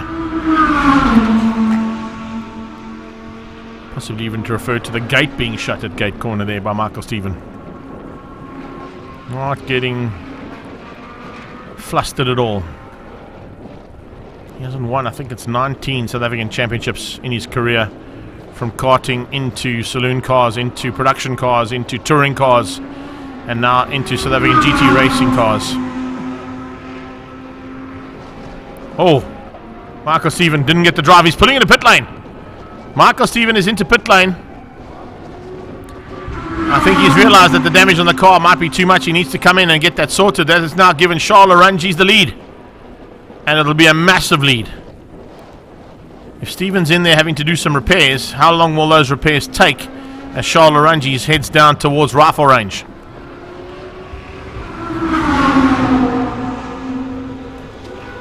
Silvio Scribenti. Will there be a chance for him to capitalize and get through? That's Silvio now getting towards... oh, and look at that. Gesticulations coming out of Isak Spies, saying there's no issue at all by the looks of things. Michael's come to the end of pit lane. Gets going again. But being called in there due to some damage on the back of the car. Apparently. That's what we were told. and whether or not there was actually any damage is possibly why the COC had to call him in. And that is now going to give an opportunity to Charles Oranges to take the victory. Michael Stephen has returned to the circuit, still in second place because Silvio hasn't come through yet. He's about to cross the line. There he goes now down towards turn 1, Potter's Pass. So only man to really get any advantage out of that, I beg your pardon, is Charles Oranges. So Oranges gifted the lead there with the car being brought in, and according to what I saw in terms of the body language from Isak Spies, no damage at all. And Spissy will be fuming about that, having to bring that car in and then send it back out again after the COC's made a call to bring him out of the race at the front end with what looked like some damage on the diffuser. Mikhail still looking for a chance to beat Aldo Scrivanti to the 4th place, but he too has not been able to find a way past. There are lots of overtaking opportunities at East London Grand Prix Circuit. It's not like Red Star or Swartkops where there's only 1 or 2. The nature of this circuit is, of course, an overtaking circuit with the high-speed bends and high-speed straightaways. But it's position of the car and placement to get those overtaking maneuvers to stick. Although maybe a slightly more seasoned campaigner than the youngster behind him, but of course Mikhail has had lots of experience in his racing career, not only here in South Africa but internationally as well. So he'll be looking to use that experience now to find a way through on the Lambo. Evan Schreiber and Brian Hepburn have joined us on my page. Thanks so much, guys, for your support, and to all those people that have joined us from all around the world here for the final 6 minutes of race action of Sagtra's 5th round of their championship. The South African GT Racing Association have had 3 heats of racing. And if you have just joined us, just to wrap things up, Michael Stephen, Charles Oranges and Aldo Scrivanti were your first podium yesterday afternoon. The second podium this morning was Michael Stephen ahead of Charles Oranges and that man in the Ferrari, Mikhail Patamba. Silvio Scrivanti had a bit of a nightmare with running out of fuel in race 1 and having to do a splash and dash, and deemed illegal splash and dash in the second heat. Lost him the 3rd places in both races so far. He's sitting in 3rd at the moment and still behind Charles Oranges and Michael Stephen. Michael Stephen's just been called into pit lane and had to come in for a stop, which the COC, by the look of things, called due to some possible damage on the back end of his car. But having come into that pit lane and seen the gesticulations from his team principal, Isak Spies, it doesn't look like there was any damage on the car, and it might have been an uncalled for stop. We'll get that information, of course, afterwards from the drivers.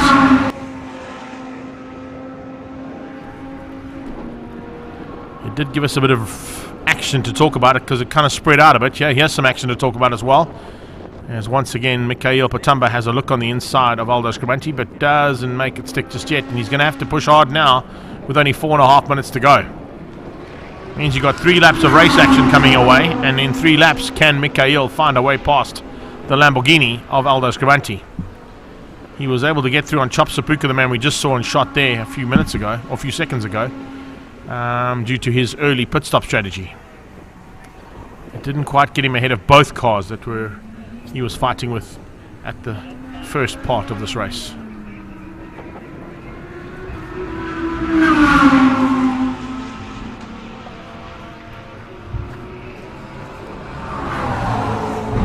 Can he find a way with 3 minutes to go? Or 4 minutes to go, beg your pardon. 3 minutes and some change to play with here for Mikhail Patamba to find a way past Aldo Scrivanti.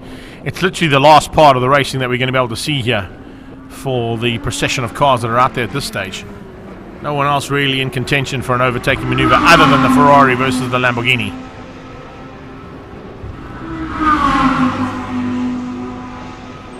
What can Mikhail do about this Lamborghini Huracan ahead of him?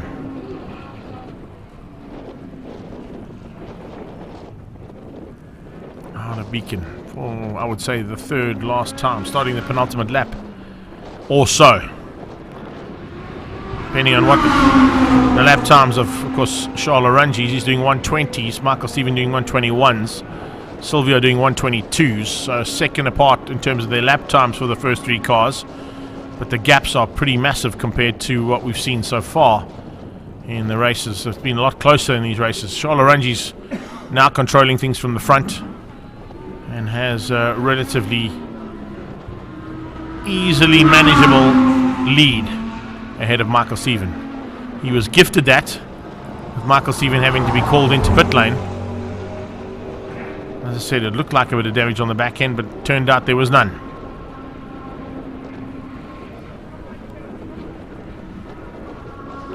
Scribante going through into Beacon Corner, still in the 3 spot, and just ahead of the leader.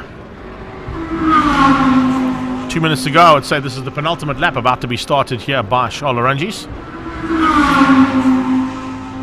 Currently lapping in 23, so yeah, definitely a penultimate lap that he would have started here now for race 3 of Sectra. There is your standings.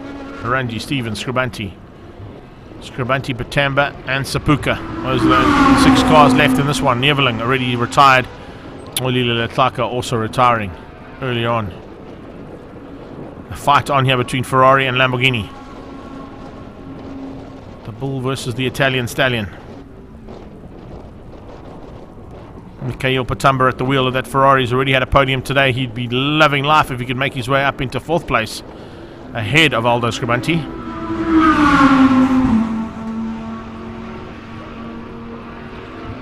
Orangi's just circulating, not making any mistakes now with a lap and 2 corners to go.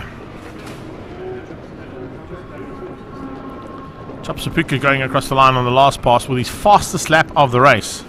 I think he's trying to get himself warmed up for a bit later on in the 4 hour. Now they come flying through into the complex again, and Mikhail Patamba still has not found a way through on that Lamborghini of Aldo Scribante, and it doesn't look like he's going to have an answer to Aldo. He'll have a lap and a corner to try and apply the pressure to hopefully change it up. There is the 1 lap to go board for Charles Orangi's. Onto his final lap. A massive advantage over Michael Stephen in 2nd. Aldo and Mikhail follow through. As I said, I don't know if we're going to see any changes there. Aldo soaked up that pressure admirably and take nothing away from the attacking driving that's come from the youngster. Certainly a man to watch out for in the future of the sport, that's for sure. Learning his ropes in karting, stepping into saloon cars, international sports car experience as well. But not enough to get through on Aldo Scribante today by the looks of it.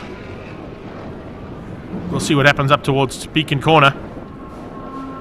Last overtaking opportunity. This is 3rd place. Silvio Scribante heading to start his final lap. But we're going to take the Stradale Motorsport into Africa Mining and Golf Racing Lamborghini Huracan GT3 Evo to the line. And first win from Charles Orangi's this weekend. As I said, it was gifted to him ever so slightly when Michael Stephen was called into pit lane for a bit of possible damage. Here it comes 4th and 5th to the line. And Aldo is going to hang on for that 4th spot ahead of Mikhail Patamba. Great dice between those 2 cars all race long as well. Strategies coming in by both teams working nicely. It worked out to get Mikhail Patamba ahead of Chop Sapuka in terms of having that early pit stop, but Chop Sapuka now headed to the line to finish up in 6th place with a change up in his vehicle. He changed vehicles, of course, with Solile Letlaka and climbed into the Lamborghini as opposed to what we were going to see him in earlier on in the day. Looking across over the top there as well, I'm a bit concerned about the cloud cover there. The storm front was supposed to be coming in. The wind is blowing the right way from PE. We heard from Brendan Kelly that it is already raining down in Port Elizabeth, Quebeca. Unofficial results there. Michael Stephen ahead of Charles Orangi's and Silvio Scribante. Aldo Scribante behind his brother and keeping out the attack of the youngster Mikhail Patamba. Chop Sapuka, Arnie Neveling and Ledzolile Letlaka finishing up in the top 8 there on track. We do have a small break in proceedings, but we are going to go down to do the podium ceremony, of course, and the champagne for the top 3 drivers for race number 3 here of the South African GT Racing Association. And of course, once we finish that, we've got some historic saloons that'll be on track while we're in the process of doing that podium ceremony, and then we will bring you into the second and last heat of Alco Truck and Haulers Border Modified Saloon cars. Then we stand by to get ready for about 5 to 2 this afternoon, and that is for round 5 of the South African Endurance Series here from the East London Grand Prix circuit. I'll see you in a few minutes time. I'm going to shoot down to do the podium.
watch for the champagne, right? Okay, you might have to move for the champagne. I'm going to tell them not to spray the camera, but I'll just tell them to go. Tell me when you're ready. When you do your cameras, spray the camera. What? No. We're ready. Good. 30 seconds. Right, well done, ladies and gents. Here we are for Sectra's race 3 of the weekend. Third place, we're going to have an amazing effort there. Third time lucky for third place for Scuderia Scribanti, Silvio Scribanti.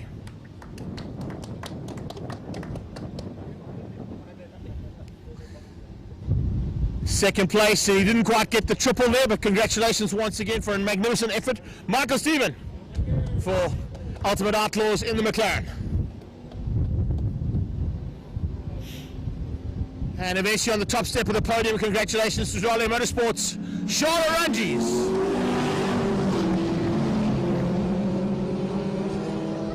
Drowned out ever so slightly by a modified historic saloon cars in the background. There you go, your top 3 overall.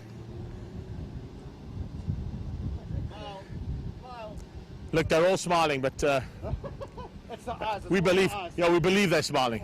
Well, there you go, guys. Congratulations. A little bit of celebration there for you guys. And we'll stick around for the...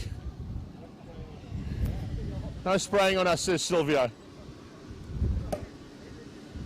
Send it! Yeah!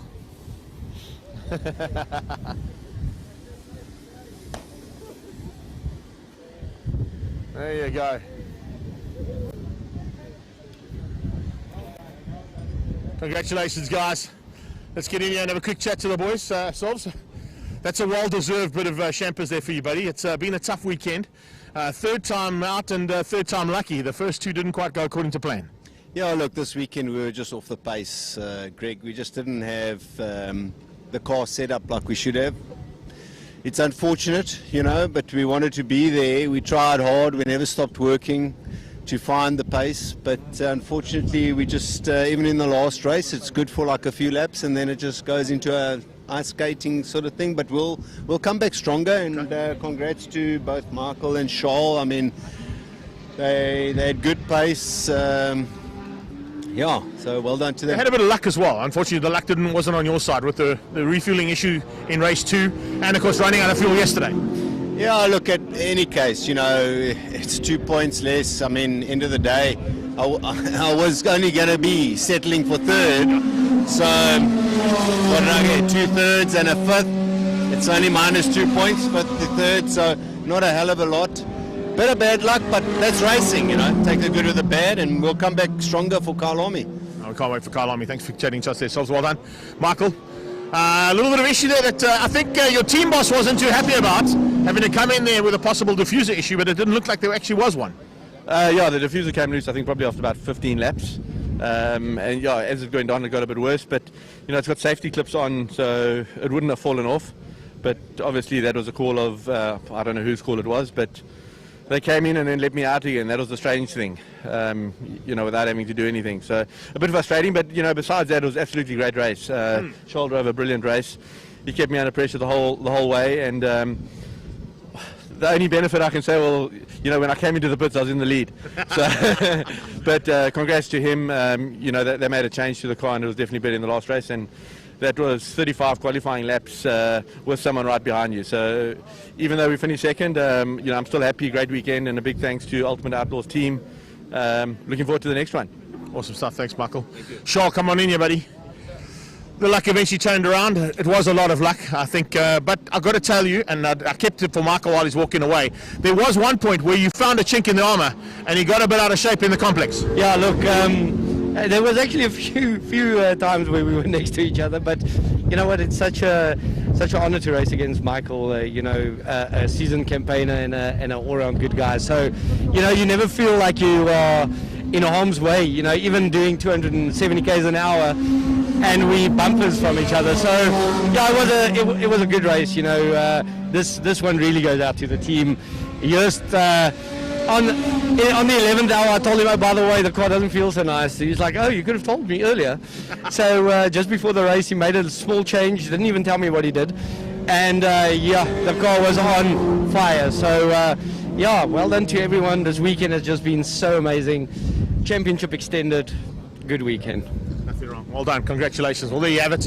Final race of the weekend there for South African GT Racing Association. We head to Kyalami Grand Prix Circuit for the final round. That's on the same weekend as the Kyalami 9 Hour, and we can't wait to bring you all that action. Right now, we're a bit concerned about the rain that's coming in, and of course, we've still got one more modified saloon car race action to bring you. 8 lap in a couple of minutes' time, and then 4 hours potentially in wet weather. We'll see you soon.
Well, he joined us at a completely different circuit to a few hours ago.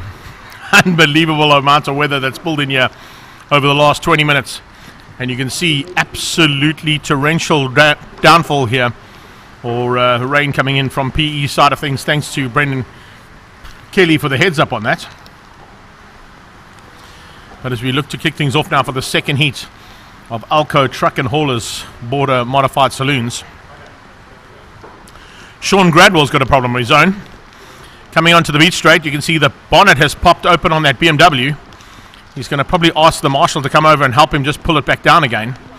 But also, when we go into Potter's Pass, the inside of Potter's, I saw Bevan Schwartz and I think it was Wade Wright and Mornay Swanepoel go through the inside of Potter's. There's a massive, massive puddle of water on the inside of Potter's Pass, which could be a bit of a danger factor coming into the second heat of racing. Sorry for the delay there, folks. There's no audio. Or if you push some random button again, no, it's not that, Brian Hepburn. It's a case of that we were just waiting for everybody to come out and play and get through what was the modified saloons. And we're only covering the modified saloons, not the historics today. So the modified saloons are out on track, courtesy of Alco Truck and Haulers. But you can see treacherous conditions. It doesn't look too bad when you come into the complex now and we go to our big camera. But of course the small handy cam that's picturing up from turn 2 into the complex shows you a whole nother ball game. Most of these cars, I believe, are on slicks, so it could be a bit of slip and sliding that's happening out there in the second heat, but I think we're going to be in for a big one, that is for sure. Big spray coming out of the cars as well, and certainly some wits required if you want to go and play in the rain. There it is. That's what the rain looks like. Absolutely pouring down here, and going to definitely make for an interesting second heat of Border Motorsport Club modified saloons. Our Michelin team also just going around to grab their branding. Their racing done for the day. Not the easiest.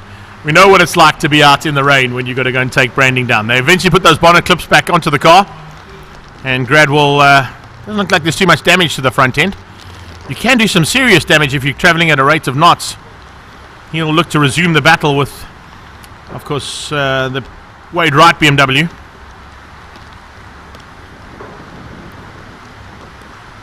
And it's a rolling start, so once again Haval Edenvale's Jolion will be called in to assist with the rolling start.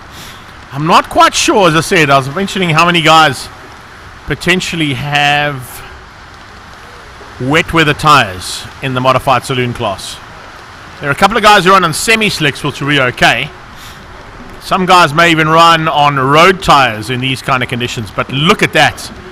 I mean, even our camera at turn 1 is battling to pick up how these conditions have changed. And it's basically the rain's going straight into our lens, which is why we're battling with the ability to zoom in there from turn 1. But I'm looking forward to turn 1, particularly to see these cars go through there, because there's a massive puddle of water on the inside corner. And if you're on the inside line, which Bevan is, could be very, very dangerous indeed.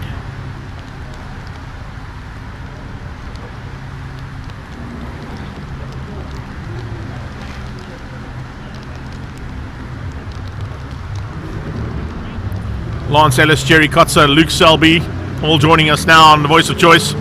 Big welcome to everybody else on the other platforms that we're going live on today. Up to 60 seconds on YouTube. ILEB, SA Endurance Series, South African GT Racing Association, Silvio Scaranti Racing also bringing you the action here today on our Facebook platforms. The rain looks like it's set in here for the afternoon now. And look at this as they peel into Potters.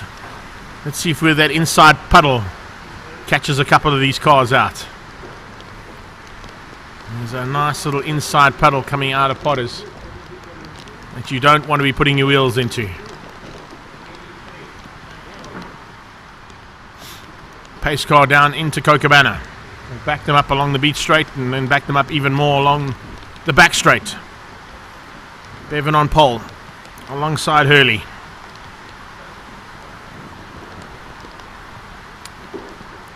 Beg your pardon, alongside Chris Farley.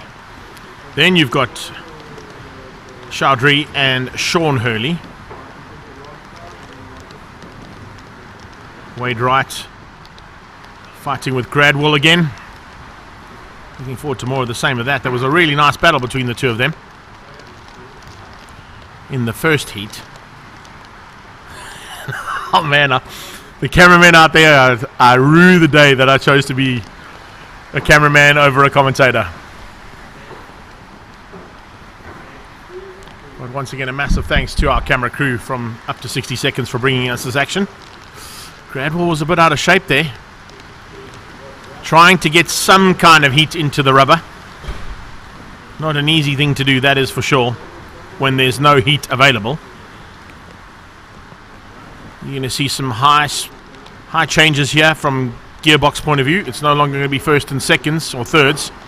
It's going to be more like 3, 4 and 5 that you're going to be playing around with in these conditions. There's Big Joe. He sent us a message earlier on. Here's Opel Cadet. HR Focus Golf there, number 12. Quinton Lessing also had a great battle. I'm expecting more of the same. There is the Car Connection Golf at the back of Eli Vergara. Changing up from online to go and fight now in the real world of racing. We had a couple of ships on the ocean. We can hardly even see the ocean from our commentary booth right now. We're just underneath where it says printing and signage. The gentleman walking on the platform there just ahead of us. That's where we're standing. I don't know if you'll pick it up through the camera if I wave out the window. Probably not. Right, we're at the starter's orders. Here we go. Race 2 of the Alco Truck and Haulers Border Modified Saloon Cars. And drop the hammer time. And that's exactly what Bevan Schwartz does. He drops the hammer and heads down towards turn 1. The rest of the cars in the spray there. And trying to find the best line into turn 1, Potter's Pass. It's not easy when it's this wet. Inside line there from the Treads Tyres, Continental BMW. The Doctor behind him. Gradwell's up to 4th by the looks of things, tucked in behind that second BMW. And following the Doctor through into rifle range, we assume, because all we see is spray. Wade has got ahead of Mornay Swanepoel down into 7th place. Shane Marais should be thinking to himself, why did I choose a sports car and not a saloon car? Particularly today with those open cockpits. And there's a lot of guys down in the SAES pit that are thinking the same thing. What are we going to do about this rain and the open cockpits in the Cobras, in the Can-Am, in what else we got out there that's got an open cockpit? Of course, the Chevron out front of Jason Campos and Franco Scrimanti. We'll be chatting about that class in a few minutes' time. We've got to get through 8 laps of action here for these guys. In fact, I think it's a 6-lapper. They've dropped it to 6 laps, according to the timing monitor. So a slightly shortened version of race 2 here for these guys and girls. Camera 4, as you can see, has had to drop down due to the fact that it got quite dangerous at his vantage point. So it's a slightly lower angled shot that we're seeing from camera 4 there. Charniel in the Solago Golf.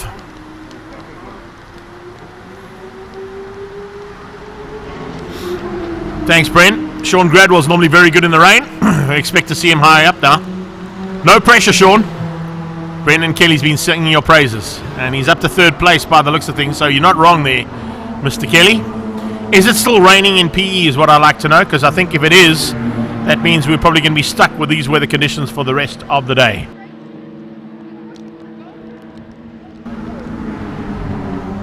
It is lightening up ever so slightly over my right shoulder, which means that this front might just go right through, and we'll have a little bit of race action. 6-lap race, thanks, Alvin. Definitely confirmed that 6 laps as opposed to the normal 8-lapper they would have, and they've completed 1 in these very tricky conditions. Schwartz ahead of Chaudhry. Gradwell in 3rd. Here you can see even Eli Vergara has moved his way up nicely up into 9th place overall, ahead of Craig Borges and Quinton Lessing. Lessing ahead of Jason Prinsloo. Shane Marais dropping right back into 13th place there in her sports car. Charniel Holmes, Sean Hurley, Blake Hurley dropping through the pack.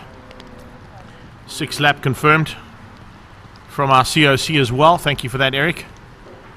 Budget Storage BMW trying to close down on that BM ahead of him. Had a nice battle in the first heat in the dry, but of course it's wet conditions now. The rain seems to be just dissipating slightly here as we're into it. And now having to go at it, of course. I said a slightly lower angle camera that we've got to up here at turn 4 because it got quite dangerous from his original camera position.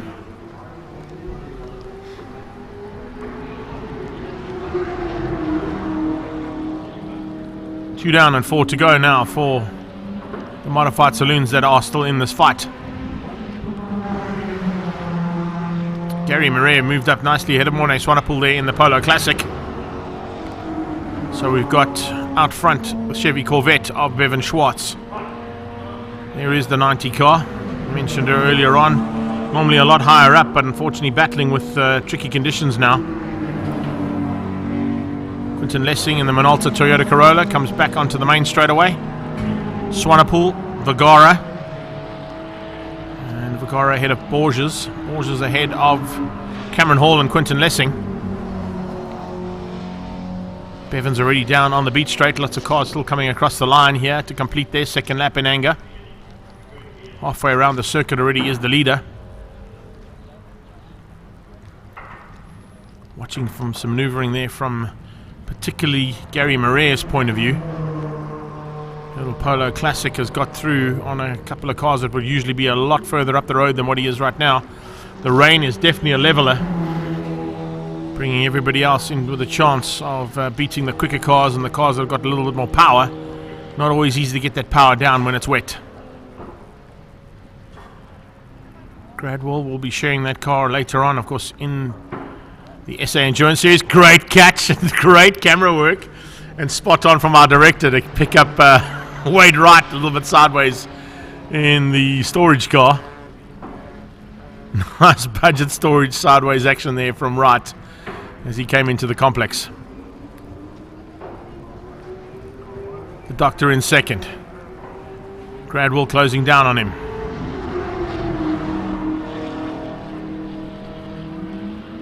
Chowdhury for the second spot at the moment there, running the Doctor colours on that Volkswagen Polo.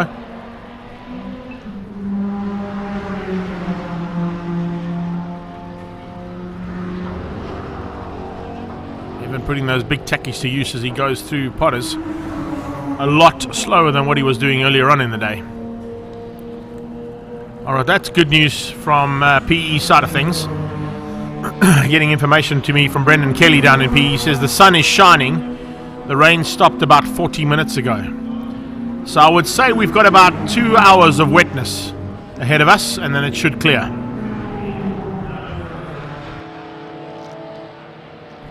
If that is the case, the first part of our 4-hour endurance of round 5 of this championship might be in the wet, and then we may just be able to finish the race in some drier conditions. So there might be a bit of strategy being looked at from our teams involved in the South African Endurance Series. Hard to get through the first 2 hours and then possibly survive. Wright versus Gary Murray. Coming back at Murray on the Polo. Vergara being caught as well now by Mornay Swanepoel as conditions dry up ever so slightly. It's still very wet out there, but the rain has calmed down slightly as well. It's not as heavy. And have a look at the water still on track. Still a lot of water on the track, and there'll be a lot of standing water for a while too. 4 down, 2 to go for Bevan Schwartz. Oh, Gradwell drifting out of Beacon. Nice shot there, Daryl. Thank you, brother. Love your work, buddy. Lit the back end of that BMW up coming out of Beacon corner. Drifting style from Sean Gradwell. Trying to close down there on Chardray up front. And looking for a chance now possibly to spoil that day for the Doctor. Now we need to have a look at that in slow-mo, please, Paulie. That was proper. Look at this. Lighting up the back end of the KWT Motor Engineering BMW. Catches it, brings it back into a straight line, and starts his penultimate lap. Whew. Hair raising, I like it. I like it like that. Couldn't ask for a better time to go to camera 4. Alright, side by side between the Toyota Corolla and Cameron Ball in the BMW.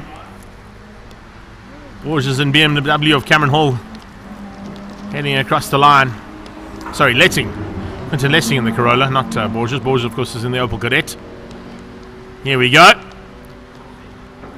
Cameron Hall got a little bit of extra pace there in the BM.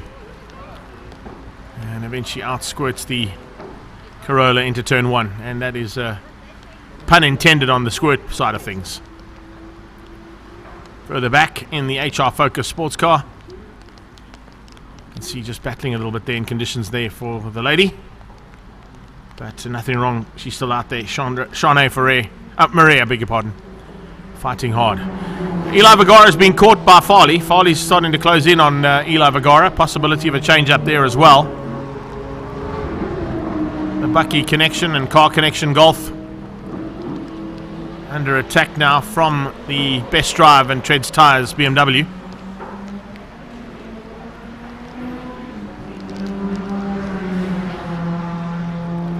Front wheel drive always a slightly better option than what you've got in terms of a rear wheel drive car in these tricky conditions, but certainly not easy conditions to go racing in. In my own race career, I used to love the rain. Absolutely brilliant stuff, because it would bring the quicker drivers back into contention for me, and I'm sure that's exactly what Chris Farley is feeling here. A man who would normally be a lot further up the road from Eli Vergara, but he's fighting there with Vergara in the Car and Bucky Connection Golf. Our final lap has started, and of course halfway through it is Bevan Schwartz. He heads into gate corner, ticking off a couple of the slow markers and back markers as we get into it. I had to say that earlier on as well, Brent. Yeah, definitely. Brendan Kelly just giving me some insight. He normally handles the commentary for the local class, and unfortunately he booked another event that he had to deal with and couldn't be with us here this weekend, but sending me some information. I was going to say Wade Wright initially on 2 wheels and has now changed into 4 wheels. It's pretty impressive to see the change up there for Wade Wright in the Hulk coloured storage BMW. But final corner here for Bevan Schwartz in the Corvette. The fat tacky is definitely a major advantage for him. Would have battled initially in the wet weather conditions, but it has slowed up in terms of the rain. And checkered flag for Bevan Schwartz for the second time today.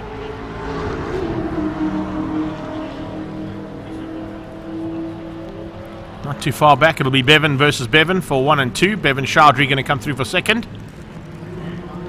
He'll be just behind Shanae Marie as she crosses the line. There is your second place car, the Doctor, taking second in the Alco Truck and Haulers Border Modified Saloon cars.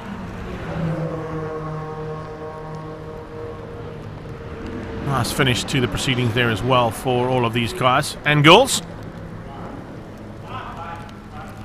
Certainly not easy conditions to go racing in, that is for sure. Cameron Hall and Lessing still going at a chair as well. BM versus Toyota Corolla.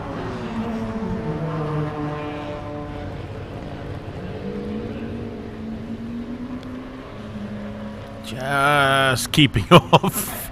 Lessing in the Corolla. Corolla trying to find a way through there. Rear wheel drive out of shape.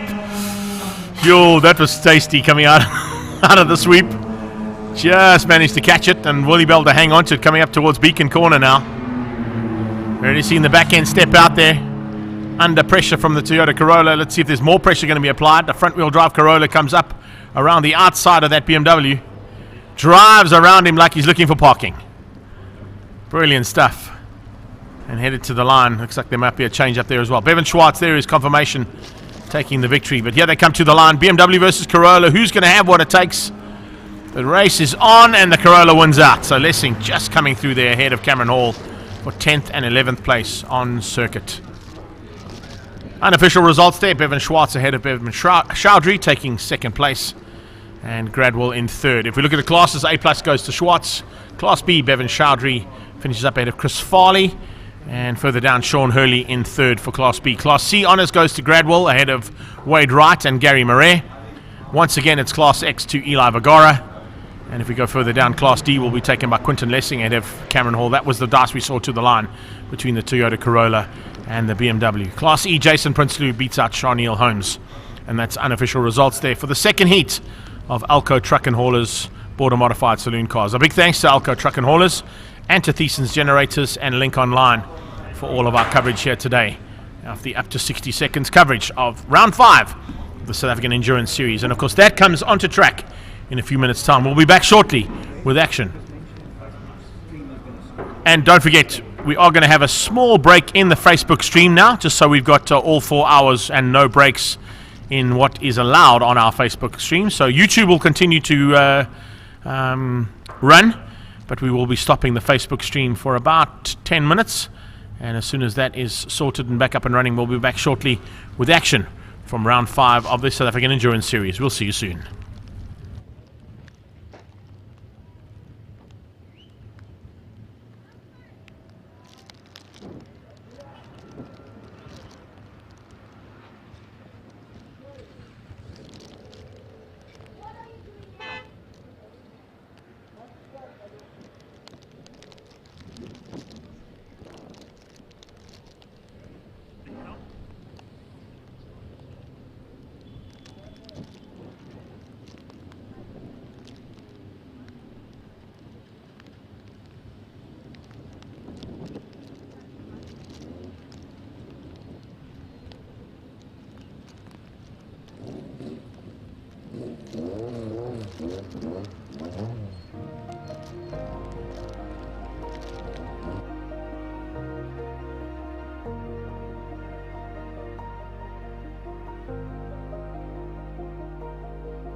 A big welcome back to the South African Endurance Series 2021 Championship. Incredibly, we've gone from bright sunny skies to pouring rain, and now, as you can see, the rain has kind of dissipated. It's a little bit of a drizzle still in certain parts of the circuit, but it stopped raining pretty much all around the track. But it's a wet circuit we're about to go and play on, and this is going to turn into something completely different to what a lot of people, I think, were expecting here. I've seen that a couple of additional people have joined us. Hayley Faree is here, Evan Schreiber, Annalise Martins is watching. Of course, her young daughter is going to be piloting one of the Cobras today. And Sharon Ann Vensky's in the house. Fred Stemmett, yes, the weather looks hectic. I can tell you right now, about 10 minutes ago, it was terrible. It's a lot better than what it was. And I think it's going to be a nice turnaround here for the first 2 hours of a bit of wet weather. The track will dry rapidly. Nailed it. All right, and with about 4 minutes to go, I believe the All Blacks have just gone up in the rugby as well. So if you're watching us on the live stream, you're probably watching the rugby on something else. 26-25, 1 point in it. Wow, should be pretty good. Belinda Groenewald is here as well from Pretoria. Looks very wet there. It is very wet here, Belinda Groenewald, I can tell you. Very, very wet indeed. The problem that you've got with these kind of conditions, as you can see in the background, our man on second place on the grid, Franco Scribanti, makes his way through in the B26 Chevron, is if you stay on track, it's fine. It's when you go off the track here at East London that it becomes very hair-raising, because the amount of water that's in the ground already has now just been soaked with about a 25 to 30 minute downpour, and you basically become an aquaplaning passenger if your car veers off the road at any part of the circuit. Here we go. Haval Edenvale, of course, supplying us our pace car. And, oh no, the Boxer back up. I'm getting information here from Scuderia Scribanti. They've stolen my director's phone and is watching on the DSTV app while we're trying to do race commentary here. And they think that the Springboks are going to win. I don't know if that's going to be the case. 28-26 with about 3 minutes to go. Literally back-to-back opportunities. It sounds like Alton Yankees has just done a drop goal, but let's concentrate on what's happening on the grid, though. Stradale Motorsport have put their car onto pole position, and that is going to be the Audi R8 that is going to be shared, of course, by Charles Orangis and also by Arnie Neveling. Alongside them, it's Franco Scribanti and Jason Campos in the B26 Chevron. Franco at the wheel of his own car to start the race day. Behind them, it's WCT Engineering's Porsche, and I would say probably Hein Lateghan at the wheel of that car to start things out. And then we get into the rest of the pack. It's Stradale into Africa's second car. That'll be Chop Sapuka and Olile Zetlaka sharing the Lamborghini. Backdraft Racing number 2, the 52 car, is the Backdraft Racing Roadster. And at the wheel of that car, of course, we have got Brian Martin and Mike McLaughlin. Alongside them will be the Polo Super Cup GTI of Bucket List Racing's Mikhail Patamba and Bradley Scorer. Old Dog Racing is Steve Clark and Richard Rutz. Alongside the Black Art Racing Cobra, you can see a whole gaggle of Cobras back in the mix once again here at the East London Grand Prix circuit. As we go all the way down, you've got a whole bunch, as I said, of those cars going at it. 007 Titan Racing, the Titan Historic Racing team. That's Colin Ellison and his team. Getting ready to go now for their 4-hour endurance race.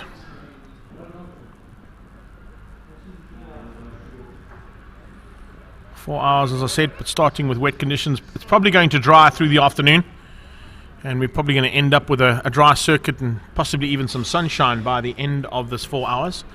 We've got information from Brendan Kelly, who was down in PE, where he told us the front was coming. It arrived just spot on time, and it's left spot on time as well. So possibilities of just a wet start and into drying conditions through the race, which is going to change, I think, a lot of the team's strategies for this 4-hour endurance. Look at that array of cars. Chevron, Lamborghini, Audi R8, Polo Super Cup GTI, Mini Cooper, John Cooper Works S, Cobras aplenty, BMW 328, and of course it's just been in action in the wet, so Sean Gradwell possibly going to be staying at the wheel of that car to start things because he knows what conditions are like. Even if the team were clever, they would have done that. Pesty Racing's Cobra there too. The Backdraft Racing Alfa Romeo, and I think behind the wheel of that one is going to be Chris Pretorius.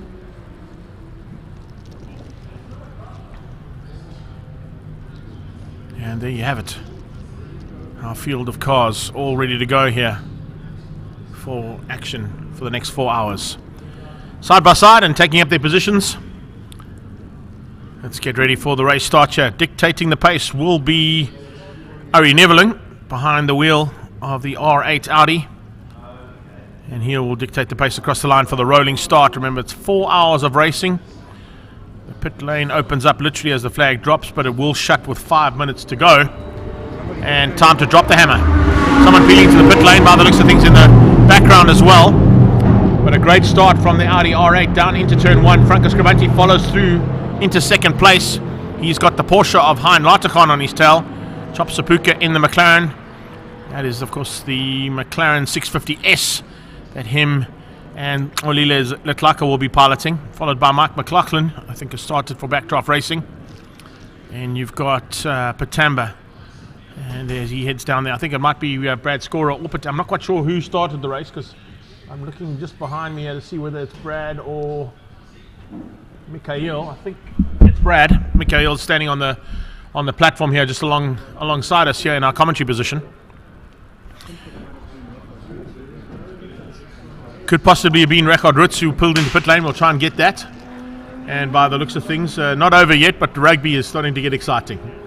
They're counting their chickens before the black hens have hatched, eh? We'll wait and see how that goes. Right now, that is Big Mike McLaughlin at the wheel of the 52 Backdraft Racing Cobra. Dave Trelawney Hall has joined us as well. Thanks for that, for support. But Andrew Horn's in the house too. Challenging conditions, you know it, buddy. Bianca Webb is here too. Thank you, B. How are you doing? It looks amazing. Yeah, it is pretty amazing to be racing in these kind of conditions. But of course, it's just great to be racing, period. And hopefully with some spectators coming in the very near future after the announcement last Thursday night. So what you're going to see here is a completely different setup to what we'd normally see in terms of how things run here. Franco Scribanti and Jason Campos, of course, sharing the Chevron B29 would normally be the pace setters, but yesterday they were outgunned by Stradale Motorsport, and Arnie Neveling setting the pace initially for that team in the R8 Audi. Ooh! Out of shape in the background. That is the 11 car. Ooh! Big moment there. And Backdraft Racing, that of course is our learner team. It's an all-black racing team, and if I'm not mistaken, it's Zolile Latlaka's young son, Ledwaba, who is at the wheel of that car and got out of shape. So maybe a little bit of work to be done, and still got to see some time in the saddle there for him. But young Latlaka getting it out of shape there properly out of Beacon Corner, and unfortunately got back on track. No need for the safety car. Oh no, South Africa won the rugby, according to Silvio Scribanti. No, not yet. Not yet. How many minutes to go? Oh no, it'll probably miss. So I'm not going to say anything. I'm just giving them hell at the same time as we're commentating here. Got two sets of sports going there. Andrew Horn. We need spectators for Cape Town. Yes, it would be amazing we can get spectators for the 9 hour in Cape Town, buddy. But that, of course, all pens South Africans going to get their vaccines and our vaccine passports being given the green light. And if we get that green light, of course, we can then go and do some racing like they're doing overseas. Here's the replay. The Mr. Price Cobra. Getting it lit up, climbing into the tyre barrier. Fortunately, no damage because he slid right past the tyre barrier. Catches the car on the grass, and that's what I mentioned earlier on. If you put a wheel onto the dirt or onto the grass, you become literally a passenger in an aquaplaning vehicle.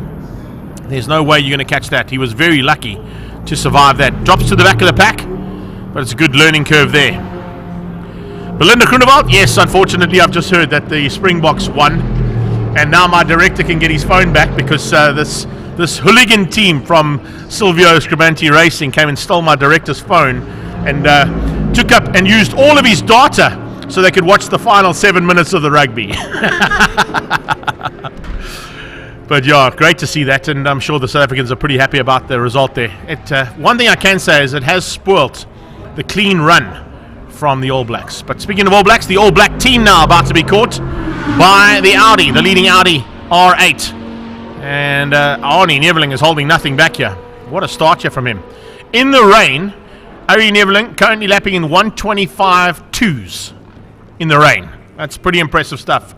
Remember, that's a rear-wheel drive Audi. It's not an all-wheel drive Audi, and the Quattro systems have been taken out of those GT3 spec cars. Franco at the moment, Frankie's in 132.6s. So it's almost 10 seconds a lap quicker out of the Audi than what we're getting out of Frank Scribanti. And of course, he's dropped down to 4th place. So Puka's through into 2nd. Lartakhan is through into 3rd. And Masio see over my shoulder. What's up, Eric? Okay, he just came over my shoulder. He's watching the screen to see what's happening out on track. Thought he might be coming to give me some information. Nigel Cosway is in the house. Fresh bit of air there for the open top cars. Yes, Nigel. Marshalling Marshal of the Marshals universe. I would hate to be an open cockpit car today. I know that Jason Campos, I think, has got about 6 sets of overalls, just in case it rained. So it wasn't a bad plan, but I think he may only have to use 1 because he's going to get into the car second after Franco Scribanti has completed his. And Franco's having a problem here. Franco's dropping back here rapidly. Is he in pit lane? I don't see him in the pit lane there. But Franco has dropped right out of the top 12. Is he off on track somewhere, Daryl? I think just keep an eye out for that chevron. Because on the timing monitor, he's out of the top 12 completely. He's down in 16th place. There's a problem on Frank's car somewhere, that is for sure. The Chevron B26 has dropped way out of contention. We can't see exactly where he might have had an issue. But he went from 2nd place down to 16th in the space of a lap and a half. So certainly an issue there for the Chevron B26. That's Reggie at the wheel of the 42 car. Possibility of his car was one of the early... No, it wasn't. It wasn't Reg. It was the 7 car of Thornton. Greg Thornton was the car that came in earlier on. If I look at how the timing monitor's gone there. There are 2 grey cars, so we might have just got caught up by that. Here's the leader in the pack already. Can you believe that? Having only completed 4 laps, he's into traffic big time here as Arnie Neveling. Onto the back end of Julian Familiaris, who started the race day there for Dematera Racing in his backdraft Cobra. And Lonica Martin's just up the road there, so Annalise will be happy to see that her daughter is started the race there for the 61 car. And a nice start there from her, currently lapping in the 147s. Unbelievable, the differentiation between the lead car lapping in currently 26.9s and the slowest car on track. Wow, 2-minute 22s. That's the speed and lap time differential between the fastest car on track and the slowest car on track. Of course, looking at that fastest car, that's Arnie Neveling, who's had oodles of international experience in karting and sports car experience. Was one of the drivers touted for a Formula 1 drive from South Africa in his early career. Unfortunately, just running out of the financial assistance that's required to go to Formula 1, but was in contention, having been the championship leader amongst 2 of the crop of Formula 1 drivers currently piloting their vehicles. Sort of the biggest name that he was fighting against and actually led the championship over was, of course, Valtteri Bottas. And he now is in the fight here in the mid-pack of this big pack of 22 cars that have gone to battle. Mona Jurgens in the 4 car. And as I was saying, Cornelia Letlaka there, that is Zolile's son. First time out for him. It'll be a good bit of experience for him because I've always said when you're a young driver, they battle with wet conditions. And the reason they battle with wet conditions is normally when wet conditions come, drivers go and park their cars. The only way to learn to drive in the rain is to actually go and drive in the rain.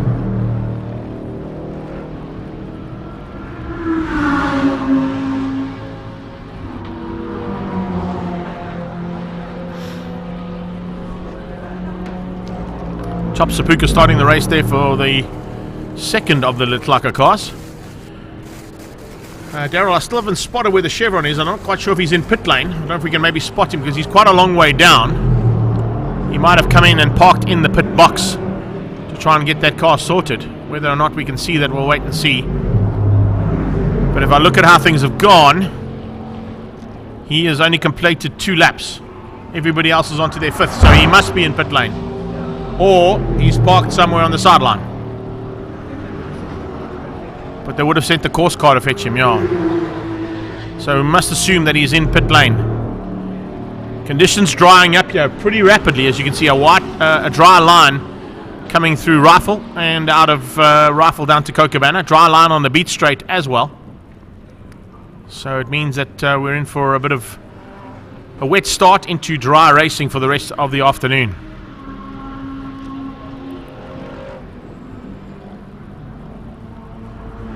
That is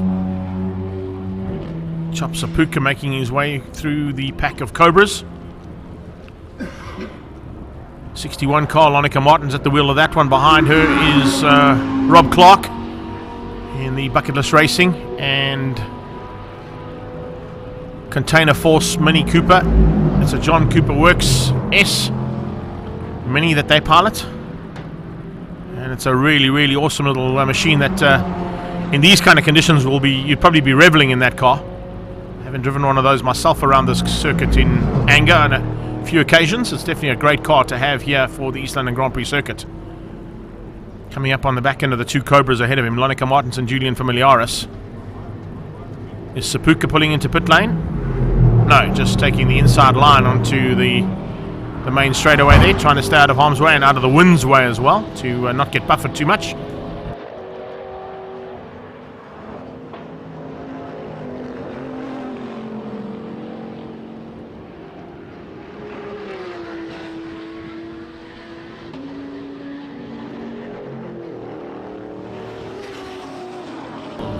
Apologies on that one. It's actually Zolile's brother as opposed to his son. I wasn't quite sure on that one. There he is there in shot. Kwanele Letlaka. First time out for him to have a go. And looks like Zolile might be starting to make his way through. He's got ahead of Lonica Martins. He's got through there on Julian Familiaris as well. Arnie Neveling, 124 dead on that last pass. He's now got through the pack, that's why, and he can have a bit of clean air. But considering the fact that there's a lot of cars on track and there was tricky conditions to start with, there you go. There's the first shot of a very concerned Franco Scribanti. Mark over his shoulder, just having a chat to him to see what has gone wrong. See Roy Campos at the door there as well. Concerned about what has possibly gone wrong here with that Chevron B26. That's the car that of course runs a V8 configured twin Hayabusa Suzuki engine. Engineering in that car is spectacular. If you ever get a chance to get up close and personal, go and have a look at that car for sure. Hello my queen, how you doing? I can see a couple of other guys have joined us now as we've started things here. All the way from the Emerald Isle is Daryl Ecoat. Thank you for your support there, bud. I think Kevin Clark is there too. Thanks for that, buddy. There is your 3rd place car, Hein Latikon. Oh, eventually Franco getting back on track. Franco coming out of the pit box now and going back onto the circuit for the first time since lap 2, which means he starts his attack 6 laps down. And here comes the lead car. It could possibly be 7. It is 7 laps down now, and Franco joins the fight. So the Audi goes past Franco into turn 1, Potter's Pass, and is now 7 laps ahead of arguably their biggest rival in this class in the Chevron B26, Franco Scribanti and Jason Campos, the team behind the car that's been all conquering so far.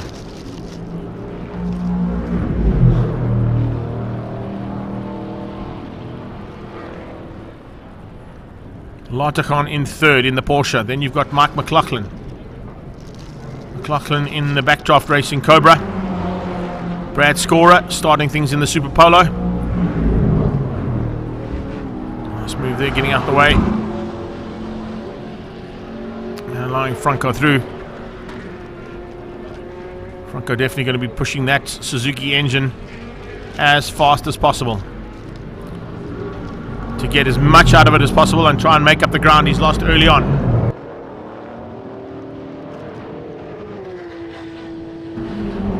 Just a bit of information coming away as well from the COC. It sounds like the Chevron picked up a little bit of a misfire, and right now it doesn't seem to be misfiring at all. I'll have a listen to it as it comes past in about 3 seconds time. 2, 1.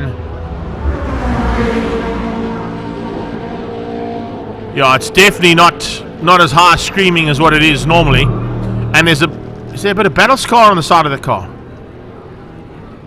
Is there a bit of no. Yeah, there is.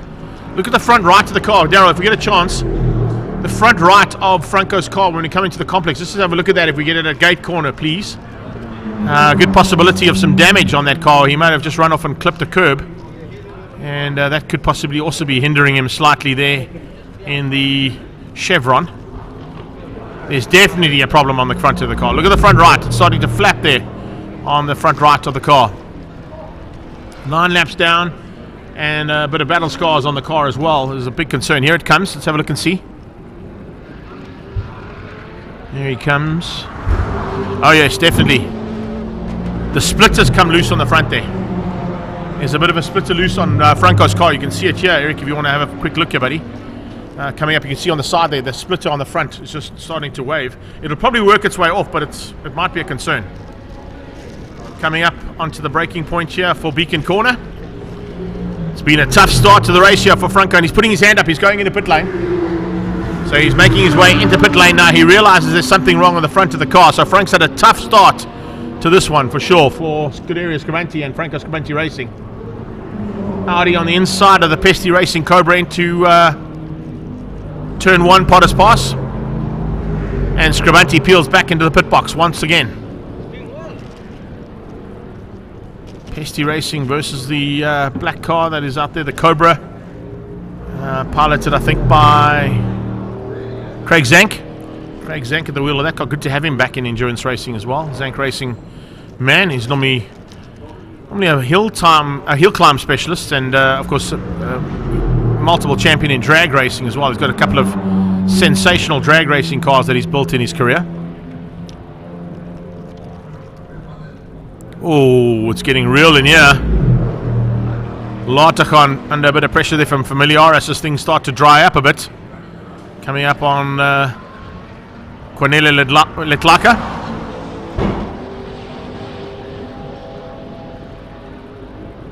Sun is starting to shine, so almost on cue. Weather must hold. We're hoping so, Mr. Maloney. We're hoping so, Pops. That's for sure. Not going to be an easy day. But it's dry at the moment. The problem that you got, though, is if you go off track, there's still a lot of wetness in the grass. And you're either going to make yourself extremely dirty, or you're going to find yourself sliding and with no ability to control the slide, because of the amount of water on the grass and now soaking into the patches either side of the black stuff. Brad Scorer at the wheel of the Bucket List Racing Super Polo GTI.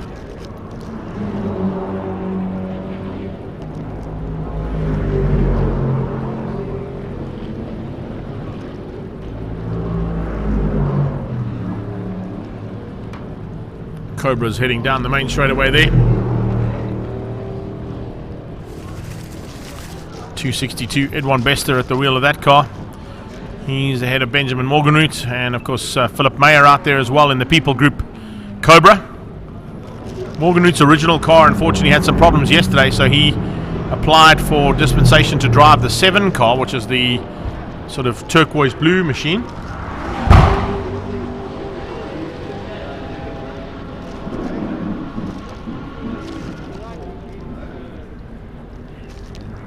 Lead car back up to Beacon.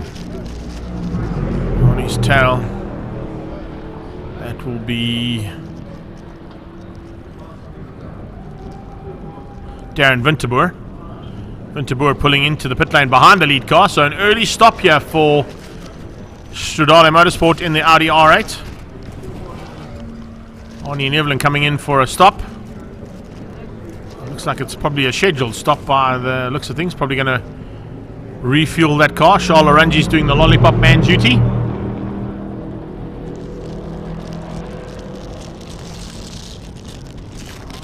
Here's a great shot of how things have changed in terms of the weather.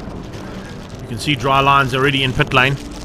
Hein Latergan also coming in. And if there's a possible change up from tyre point of view, now that the track is starting to get hotter and the dry lines are formed. Wet weather tyres probably going to be pulled off and slicks put back onto the cars so they can keep them at pace. Most of the Cobras run semi-slicks, so they probably won't come in for a tyre change.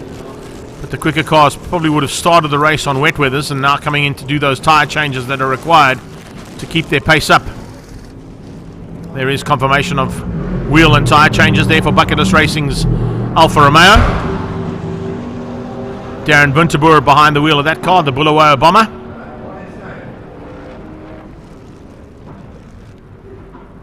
Familiaris in a bit of a fight here. A proper good fight with the 61 car of Lonica Martins.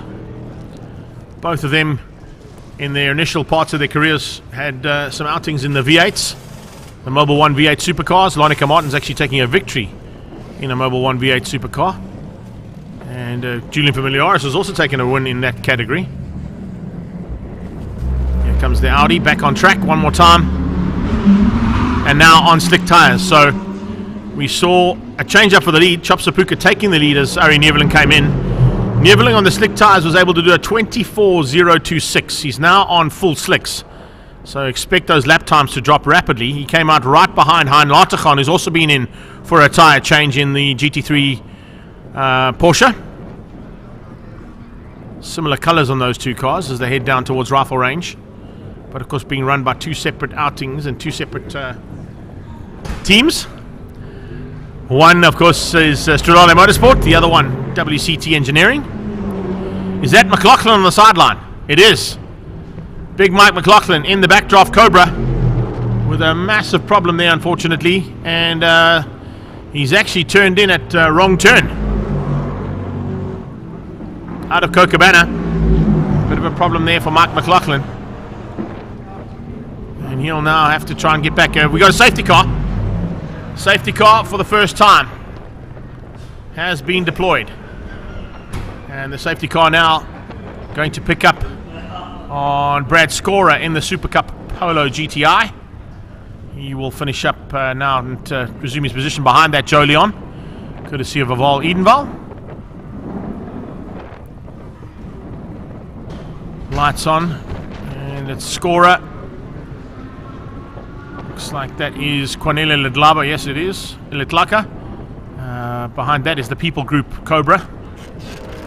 And Philip Mayer behind the wheel of that. Gradwell in the BMW. Slots in behind him.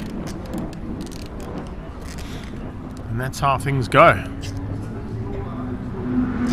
With the safety car being deployed, everybody gets to ease up. I was expecting to see the course car out, the P-Series Bucky, but it's been stopped.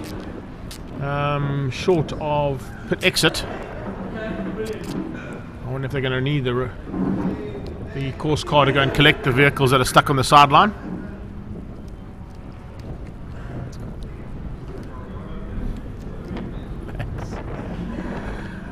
I've got my good friends here from Silvio Scribanti and Scuderia Scribanti having a little post-race meeting. We'll have it, a little vergadering over there. They're enjoying themselves after a good race day. So as we under safety car now, everybody just bunches up. This could be an opportunity if they could get the Chevron back on track to make up some ground. But I think Franco might have a problem that could be terminal. That is the possibility of the safety car, although where I saw the Jolion stopping on the outside of Cochabana Corners entrance, that could possibly be one of the reasons for the safety car. It's not actually McLaughlin's car that's stuck on the inside. Jolion just waving through. Not quite sure what the call is here and why the safety cars wave some cars through. Maybe he's looking to pick up on the leader.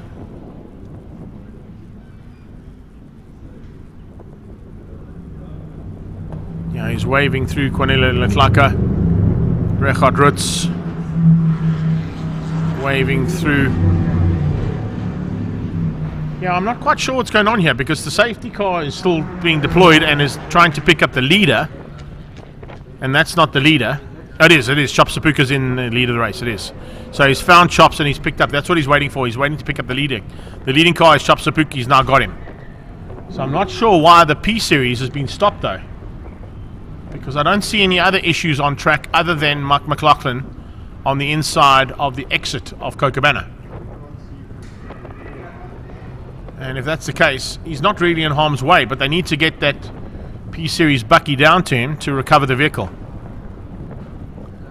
I suppose they've been waiting for the safety car to pick up the leader before they send the support car out to collect that stricken backdraft Cobra.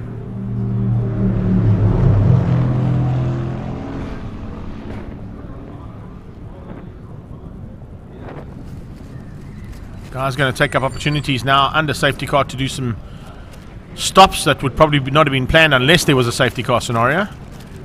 The Morganwood Racing backdraft Cobra had to be parked earlier in the weekend, so they've been given the spare car there from backdraft, the 7 car.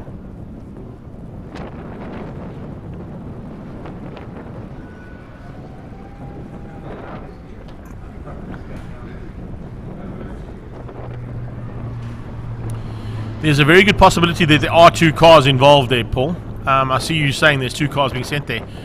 Initially, the Jolion stopped on the entrance to Cochabana, on the outside.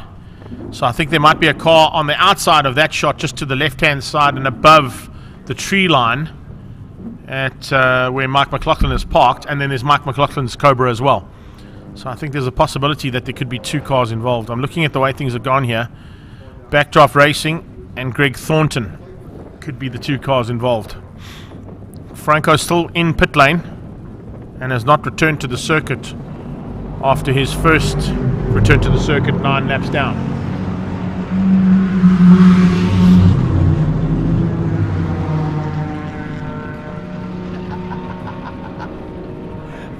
Thanks, Elder. I would love one, but now I've still got some work to do. They're tempting the commentary team here. These crazy Italians that are my friends here from Scuderia Scrivanti. I'll stick with the red juice for now. Okay, so there is only 1 car there. It's a bit of a weird stop there, Paulie, I've got to say. That they've allowed this amount of time to go and fetch the backdraft Cobra. I know they said they were going to pick up on the lead car before they sent any vehicles out there, and it took them a while to find Chops. Now that they found him, Chops has actually pulled into pit lane and comes in for a bit of a change up there, possibly also a tyre change on that car, Pew slick tyres, to give him the advantage now of the dry circuit. And it is Chops Sapuka still at the wheel, a little bit of a wheel spin off the line out of his pit box, and he'll make his way back onto circuit. So it's Scorer ahead there of Letlaka, Philip Meyer, Gradwell, Ari Neveling, Hein Latergan as they peel into the complex. Lonica Martins, Julian Familiaris, Darren Winterboer, Robin Clark. Look, that is the Black Cobra. That'll be Craig Zank. And then behind Zank will be Richard Rutz. And that's how they've lined up behind the safety car now.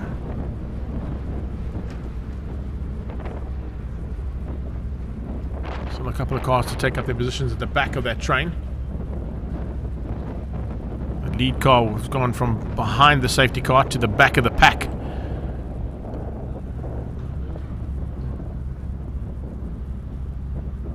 We've still got lights on because we're still recovering the vehicle at the bottom of the beach straight. There comes the P-Series from Haval Edenvale. Going to bring that backdraft Cobra back into pit lane.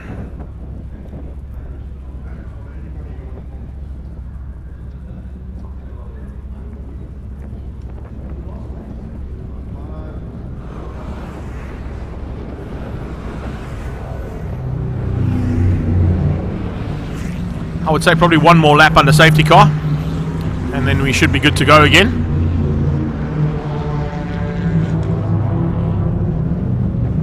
Mark McLaughlin probably going to be disappointed in having to put that car on the sideline. But one thing I can tell you is that Brian Martin, Mike McLaughlin and Tony Martin are working on a giant killer, according to them.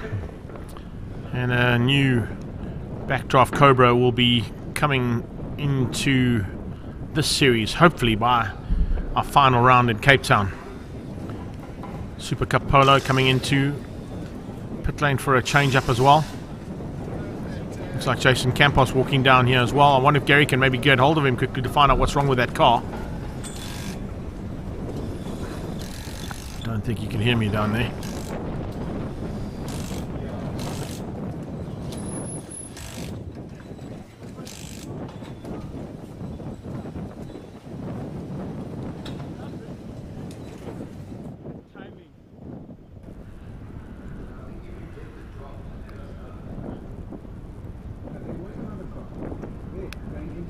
Yeah, I thought so.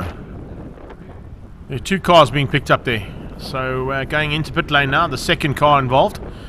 And if I'm not mistaken, I think that is the 007 car, yes, of Greg Thornton. So Greg Thornton and McLaughlin being recovered back in. Audi's pitted. It's a misfire still there down in the Scrimanti pit.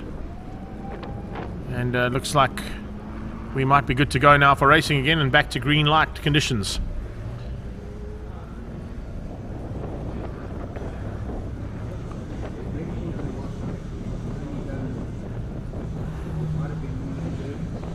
Could have been Mornay Jurgens as well. Yes, it could be.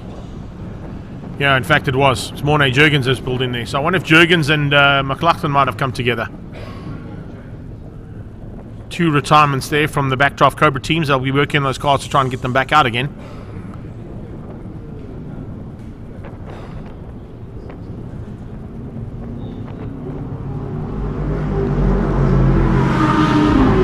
Green flags and we're racing again. Arnie Nevling diving on the inside. Going to outgun everybody towards turn 1. Hein Larticon going with him. So we've got Arnie Nevling ahead of Richard Rutz, Hein Larticon in third. I think that might change up now that the positions have resumed. Rutz going through, trying to find a way through on the Bucket List Racing Mini of Rob Clark.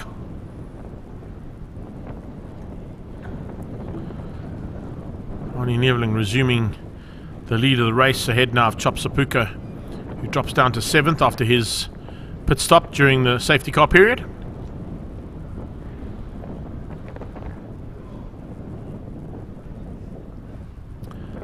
Well, I've got a question coming from my dad. How is Claire Vale?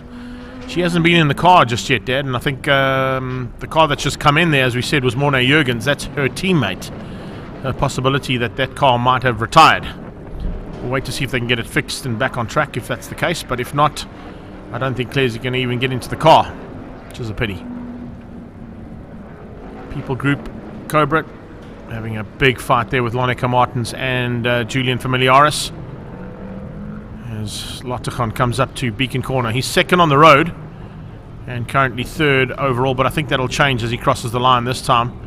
I think he's taken Richard Rutz, or as Rutz maintains second place. Oh, a little bit sideways there from Lonica Martins, putting a wheel on the dirty stuff. You definitely don't want to be putting wheels onto dirt here.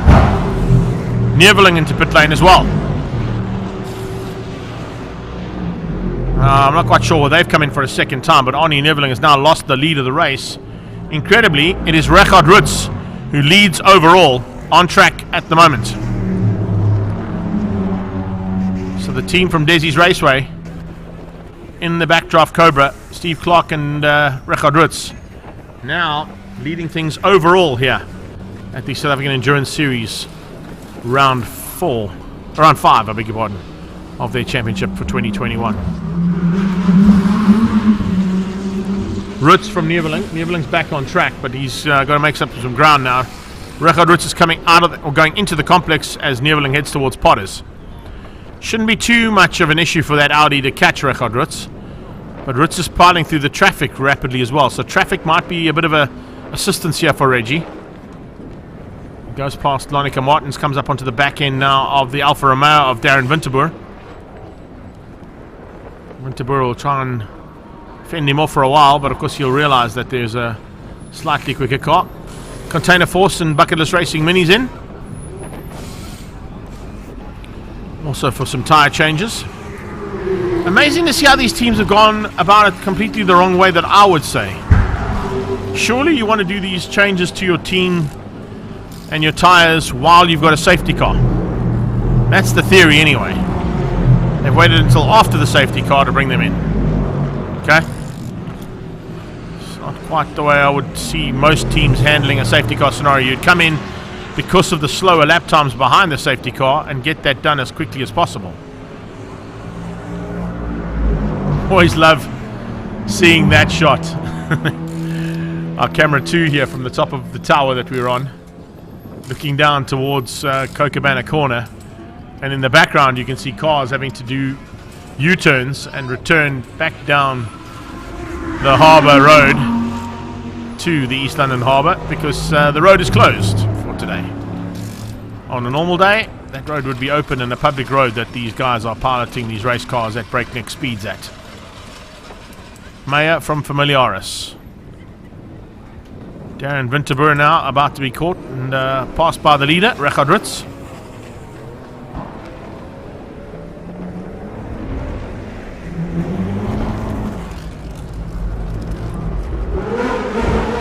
Wayne Pereira's joined us. You can see in the background those trees, how they're starting to rock side to side. As I say that, coming out and hearing the soothing sounds of a twin Hayabusa Suzuki means that Franco is back on track. I wonder if they got that misfire sorted.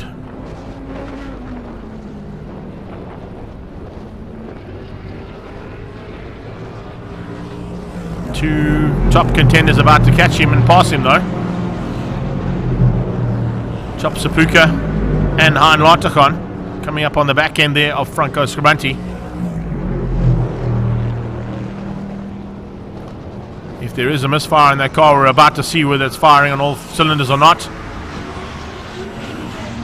Porsche on the tail there of Franco. McLaren on the tail of the Porsche. Chop's fighting for third place now with Hein Lartachan. Lartachan keeping Chops at bay for now as well. So a good run here from Chop Sapuka, but being hindered big time here by Hein Lartachan in the Porsche. The WCT engineering team have done such a good job on that Porsche. Of course his teammate Verissimo will be itching to get behind the wheel of that Porsche. Change up into Beacon. Chops dives on the inside and moves up one place. So it's now Chop Sapuka into third. Lartachan down to fourth place on track. That certainly sounds a bit better from the Chevron side of things. When you hear it in full cry, there's nothing better than that twin Hayabusa. And it's certainly starting to fly now. Inside from Sapuka, going through on Letlaka. Look at the window. 56 km/h gusts coming along the beach straight here.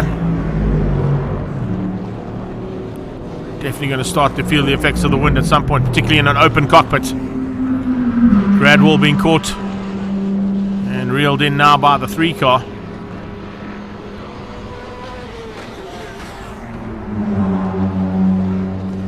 Craig Zank moving himself up into single digits, into 9th place.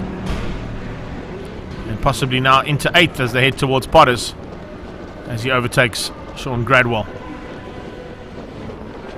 That Chevron is definitely sounding better. You can hear it around the circuit from our commentary position that they seem to have got that misfire sorted out. Is there enough time though in the 4 hours for Franco Scribanti to make up 12? Oh, it's more than 12. What are we looking at? It's 15 laps, yeah. 15 laps to take the victory, but it would be 14 laps to get into the top 3. That's a tough ask. We'll wait and see. Looking forward to the challenge, I'm sure, of putting that car to its paces. Maybe pushing it a little bit more than what it's supposed to take as well.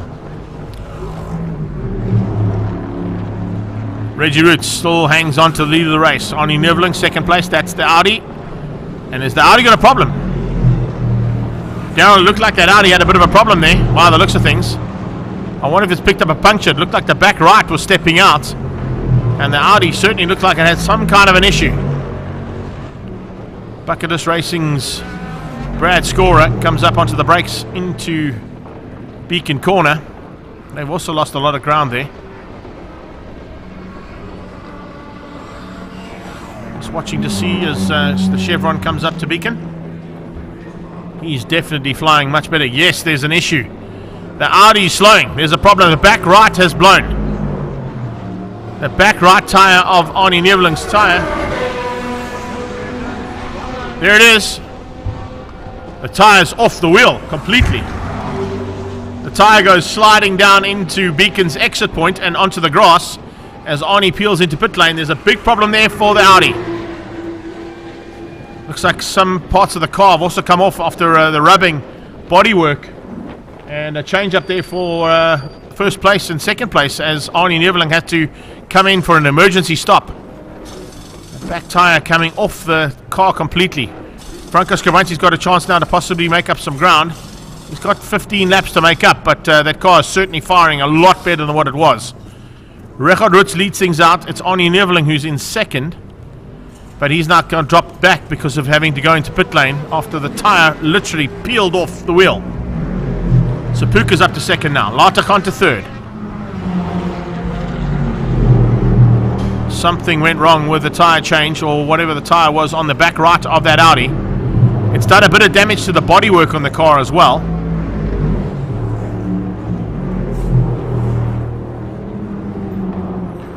There's a bit of diffuser issues there as well as we see them working on the back of the car.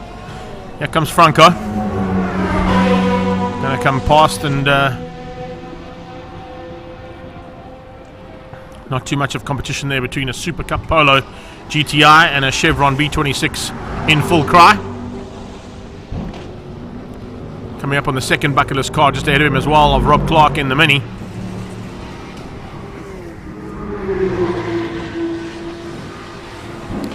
A long and unscheduled stop here for Arnie Neveling. You can see Charles sitting on the side of the driver's door saying, "We'll get it sorted. We'll get you back out as soon as we can." There is standings as it is for now. Roots ahead of the Stradale Motorsport Inter Africa McLaren of Chop Sapuka. Hein Ladergaan in the WCT Porsche. There just in the background of the shot. Coming through on one of the Cobras. Julian Familiaris has moved up to 4th place overall for Demateo Racing in their backdraft Cobra. Lonica Martin's just behind them. It's Arnie Neveling who's dropped to 6th place now that he's in pit lane. Philip Meyer in the People Group and Wright Motorsport Cobra is in 7th.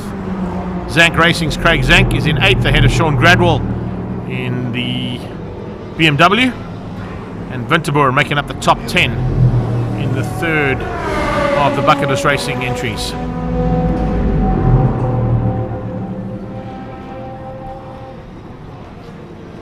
So the Chevron starts to tick them off every single time he goes around on a lap. He makes up ground, he retakes some laps back from Mark Cars and has moved himself up into 18th place. McLaughlin still in pit lane. Of course is going to be overtaken and passed shortly.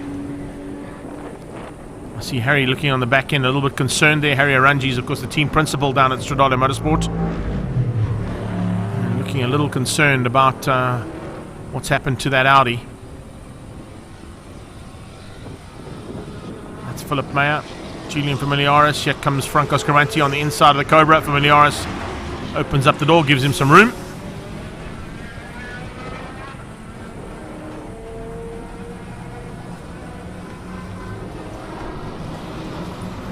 There is your leader, Richard Roots, peeling into Beacon Corner, followed by Darren Winterboer, Franco Scavanti, Philip Meyer and Julian Familiaris. Audi's back on track. Where has it dropped him down to? We are looking at Ninth place for Arnie Neveling. 3 laps to Rechard Roots, who's right behind him as he came back onto the circuit. So almost 4 laps between Rechard Roots and the 2 teams that would possibly be king here today. It's a similar lap, and on the same lap for Stradale Motorsports McLaren. Same lap for Hein Lartigan in the Porsche and Julian Familiaris. But then you've got Lonica Martins, Philip Meyer, Craig Zank and Gradwell who will have to be unlapped.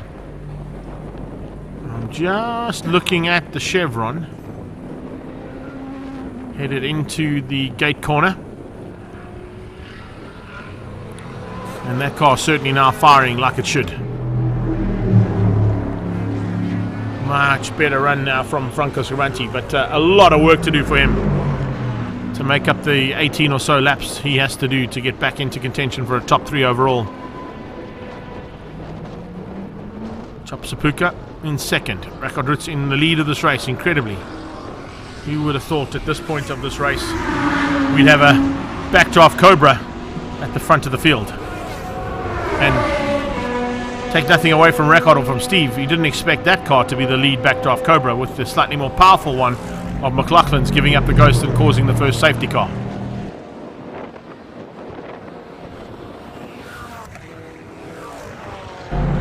So getting information there from Gary van der Spey, as well as from our COC, Eric Schultz. The rear diffuser actually came off and it cut through the back tyre, and that's what's caused the problem for Arnie Neveling. Looks like car 52's got a bit of a differential problem, so that is Mark McLaughlin and Brian Martin's Cobra. The diff is broken. And car 4, which is the Claire Vale and Mornay Jurgen's car, looks like it's had a bit of a gearbox failure. So they might be able to change that gearbox and get him back on track, and hopefully Claire back on track as well, but that's what's happened so far with all the competitors that are out on circuit or off track in pit lane at the same time. Winterboer in 10th. Lead car, Rechard Roots. Second place, the McLaren. And Lartigan in the Porsche still in 3rd. And Franco Scribanti just going about the business. 46 minutes of racing, which means we've still got 3 hours and 15 minutes of racing still to go. Might be enough for him to get back to the front.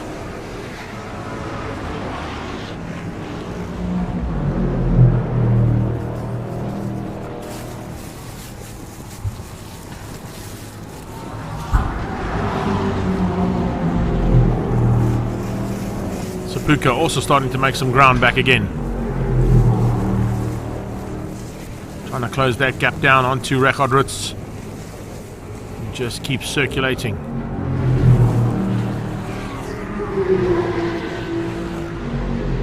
Cornelia Litlaka. Hein Lartigan in the Porsche. Benjamin Morgenroot. Edouard Bester. And just outgunned there by Brad Scorer into turn 1, Potter's Pass.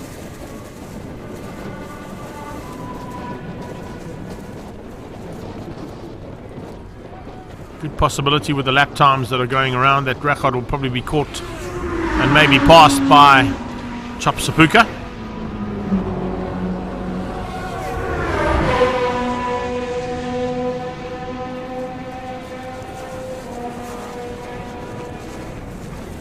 Cobras and Porsches and a Super Cup Polo GTI on the beat straight away, and the wind continuing to howl out there big time.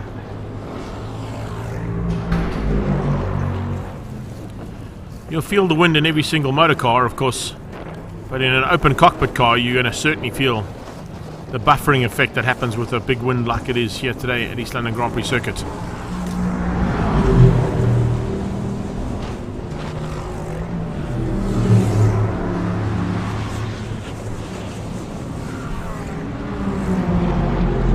Philip Mayer getting the possibility of a change up for the lead into Potters and down towards Cochabana.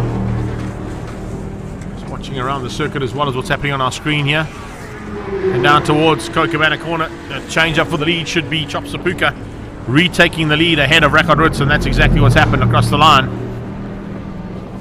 There is confirmation on the beach straight away. McLaren 650S now leads out over the backdraft Roadster. Roots still in second place. Han Larticon just looking down the beach straight away there. Still a little bit of manoeuvring to happen there for the Porsche to catch Reggie.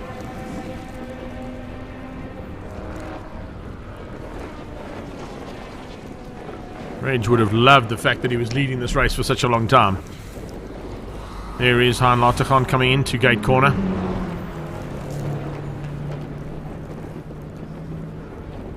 Familiaris and Lonica Martins 4 and 5. Philip Mayer and Brad Scorer are 6 and 7. Arnie is of course in 8th place. There he goes into gate. He's still ahead of Craig Zank, Sean Gradwell and Darren Winterboer.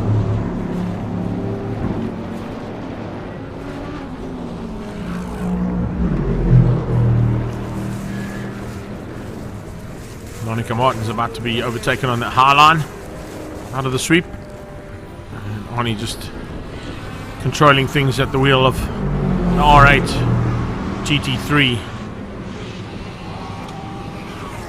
Audi.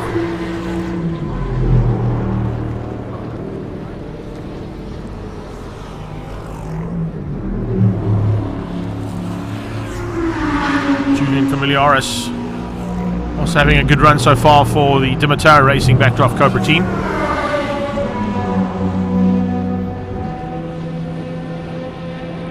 You can see Record Roots now losing lots of ground once he was overtaken by Chop Sapuka for Stradale into Africa Mining race team. There's Han Larticon on the inside of Gradwell coming onto the beach straight. Not too difficult for the Porsche to get through there on the BMW. There's Arnie Neveling starting to make up the ground again. Neveling's got to give at least 2 laps before he can get back to the front after that diffuser cut through the back tyre.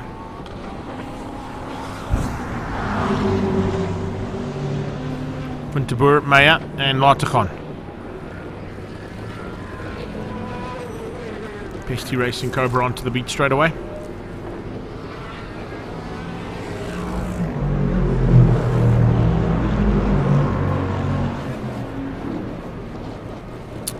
It's still classifying Record on the top, so I'm not quite sure what's going on there with the timing monitor.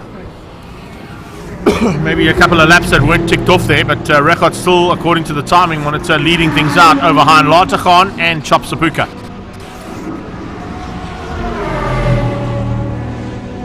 I think earlier on when they made those tyre changes, they were in for a lot longer than what we expected. So according to the timing monitor, we've still got Reggie at the top, ahead of Han Larticon and Chop Sapuka into 3rd.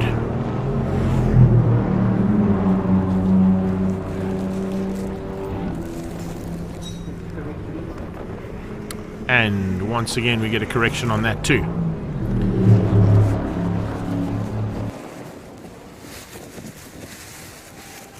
Starting to rain again outside. The wetness coming onto our cameras as well. We've got to go and sort that out too. But as the rain starts to fall again, correction on the timing once again. It's Stradale Motorsports' Chop Sapuka who's out front ahead of Record Roots. Han Larticon, Julian Familiaris is into 4th place.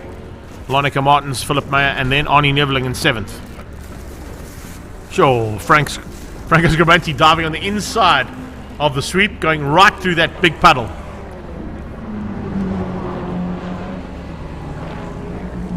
That could get out of shape if you're on some slick tyres. But no concern there for Franco as he just powered through.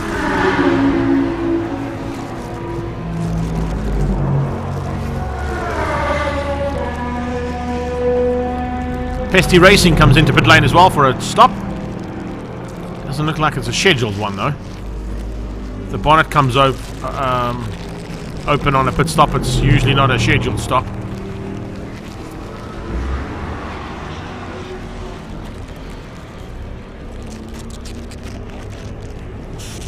Not mistaken,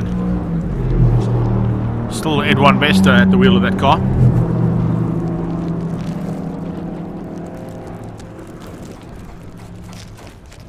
Benjamin Morgan just ahead here of Bucketless Racing's Brad Scorer. Scorer still in 8th place behind Philip Meyer and ahead of Craig Zank and Darren Winterboer for the top 10.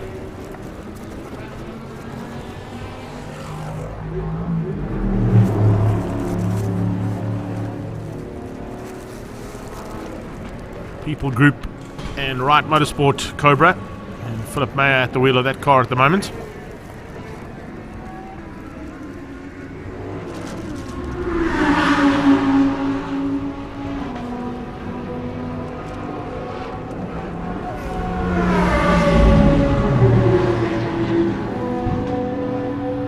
Owen Clark at the wheel of the John Cooper Works S Cooper Mini.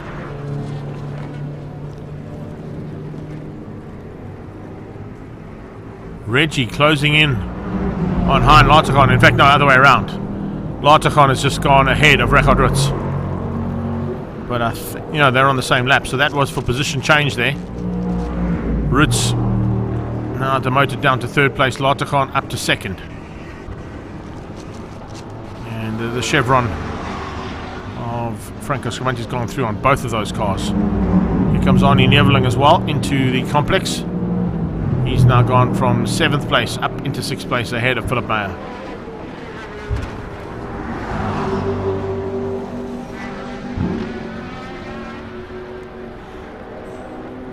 Nice run here from the 3rd car out of Bucketless Racing. Darren Winterboer from Bulawayo. And then Alfa Romeo just inside single digits in 9th place.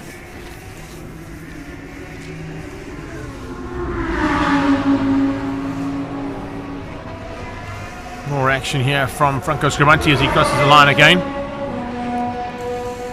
And Scrimanti now having completed 20 laps, 14 laps behind. So he's made up 4 laps. So he'll slowly but surely look to continue that pace and continue the onslaught to take back all those laps that he lost while in pit lane, sorting out the misfire.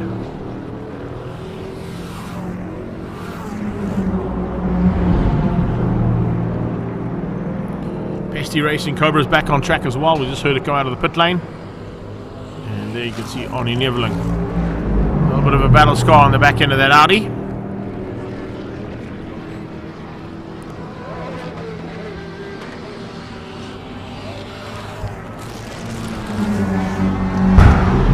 He heads towards Beacon Corner.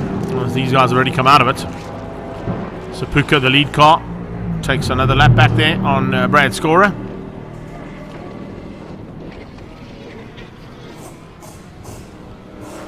Scrimanti coming up onto the top of Beacon as well, looking to try and get back into single digit figures and make up another 13 laps before he'll be back in contention for the win.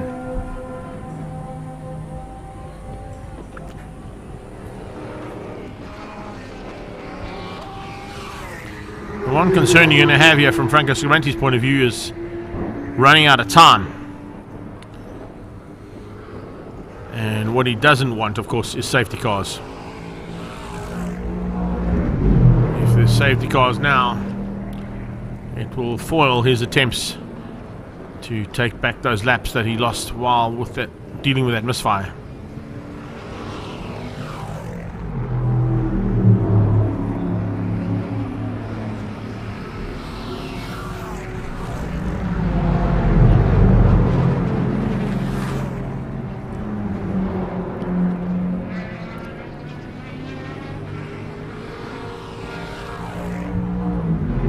Benjamin Morganroot in the 7 car. Into pit lane, I think, for the Zank Racing Backdraft Cobra. Gradwell coming in as well in the background.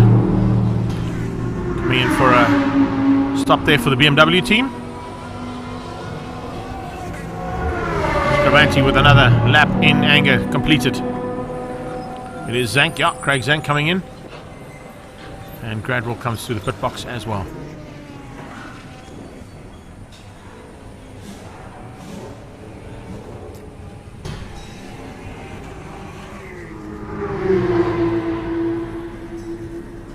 So we're looking at Chop Sapuka at the lead of the race. That's the second place car, the Porsche of Hein Latergan.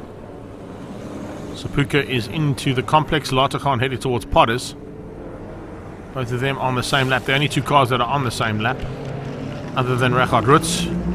But unfortunately, Rutz has been caught and passed now and has lost one lap there for the third spot overall.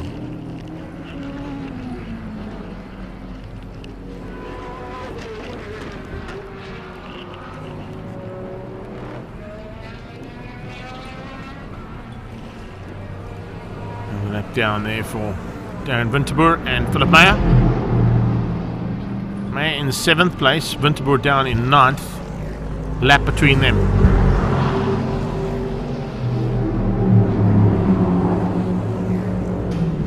Sapuka, then the Pesty racing car. Been a change in that driver, possibly. No, Edwin's still at the wheel, according to the timing monitor.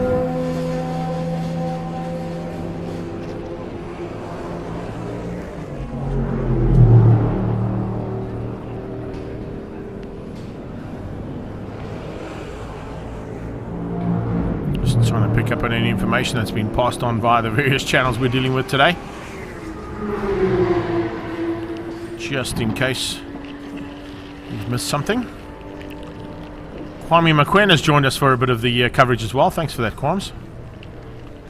Appreciate that, buddy.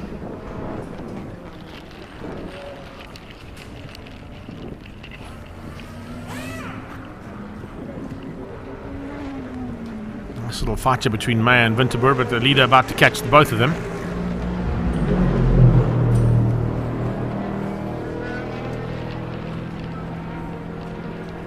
Regat still circulating. In fact, no, there's still Regat there in the wheel. So I thought I might have seen the white helmet there of Steve Clark, but not yet. So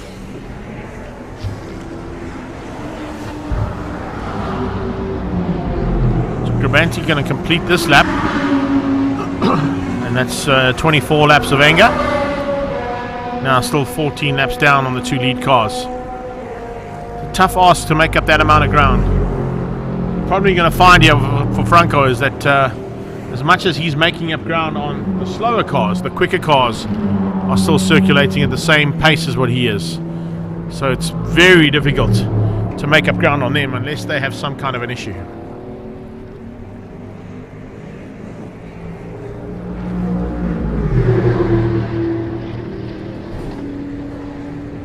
Come onto the beach straight. Franco going past those slower cars and now onto the back end of Arnie Neveling, who's up into fourth place from Neveling as he's passed the red and white car in the background there, of course, of Julian Familiaris. That's Brian Martin back on track as well in the Backdraft Roadster. The big wing on the back, different classification to the normal Cobras that are out there. Brian Martin and Mike McLaughlin piloting the car. They formed GT5 SA, and Class E would be your normal polos, your normal Cobras out on track without the big wing.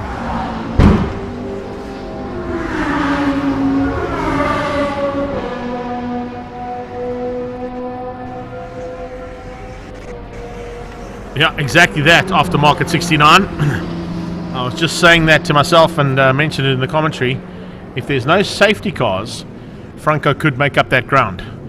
But any safety car scenario will slow the pace down and then it won't allow him to make up the ground. He can't pass under safety car. So right now, if conditions stay the same, no safety car issues, there might be enough time for Franco to get back into the front. Might not get Chops, Hein, Regat or Arnie, but certainly a top 5 is still up for grabs here for Franco Scribanti. Cobra peeling into pit lane in the background. Could possibly be our All Black Racing team there of Kwanele Letlaka. Arnie makes up one lap on Chop Sapuka. Takes one back. So does the Chevron. Couldn't quite see it there between those two cars because it's so low slung, but Franco came through as well. and they make up a lap on Rachel Ritz at the same time.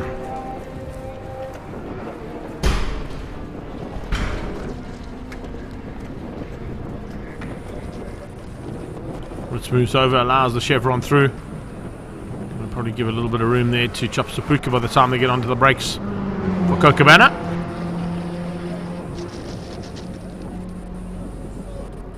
Only leveling, 4th on track. About 14th on track is the chevron of Franco Scrivanti. Lead car and 4th place car.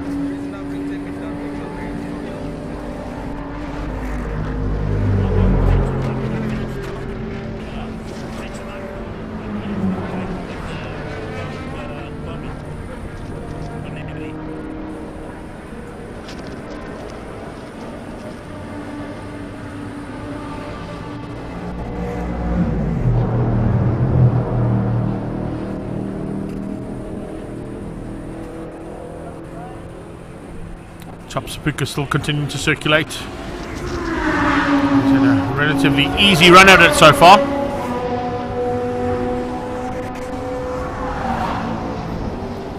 And continues to lead over Lateghan and Ritz. Neveling just putting in the fastest lap of the race by the sounds of it, on the looks of it too. 1:18.691 from the Audi. So fastest lap of the race there from Ari Neveling. Was after completing 39 laps. He's taken 1 lap back on their last pass. He's still got to try and make up another 2 to catch Chop Sapuka.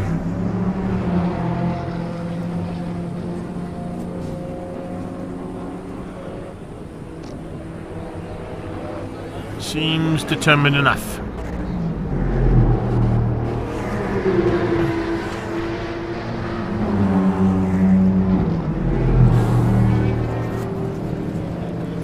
Is completing another lap as well there behind Brad Scorer. Julian Familiaris currently sitting 2nd in Class E, 5th on the road. Lonica Martin's not too far behind him. She's 3rd in Class E, 6th on the road. So good run there from the young lady. Continuing after a phenomenal weekend last weekend at Red Star Raceway in the Volkswagen Polo Cup. Both her and her fellow lady driver Tasman Pepper certainly showed what our lady drivers can do in Polo Cup. Both of them qualifying in the top 6, fighting for Super Pole and fighting for honours in that top 6 as well. Or lock up there. Was that Familiaris who locked up? No, it was the Porsche. Oh, Daryl didn't get it this time. He got it last time, eh? We can just use the replay of the last one if you want to, Daryl. Locking up the Porsche wheel into the complex through gate corner. Lateghan's done that twice this weekend. Can't do it too often though, because it'll flat spot those tyres, and you'll definitely start to feel the effects of that. Gradwell back in, going to be probably handing over to Green, or is he going to be handing over to Valiance? They are sharing the KWT Motor Engineering BMW. Nope, they're not checking for their shopping. That's where the refuel canister is. Oh! Is that Brian Martin slowing? It is. The backdraft Cobra Roadster is slowed again, almost at the exact same place as Mike McLaughlin slowed up. Only difference there is McLaughlin realized there was a problem and pulled to the inside of the circuit. Is he still going? No, it looks like he stopped completely. Oh, are we going to see the necessity for another safety car?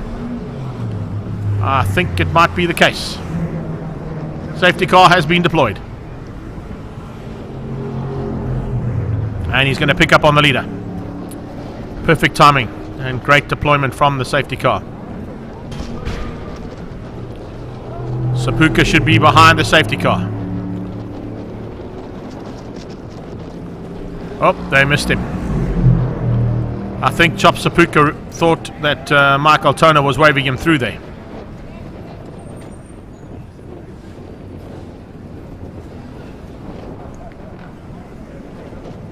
No, it doesn't look like we're going to catch that McLaren.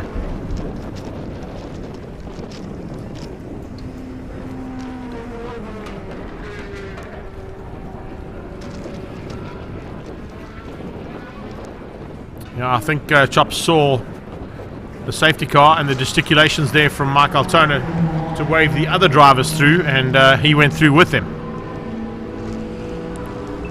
Which means they're going to pick up the first of the cars. They're going to wave those cars through because he has to pick up the leader. And he missed him on the first attempt.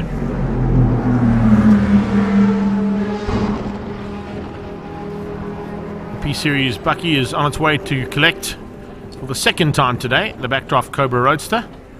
This time Brian Martin at the wheel.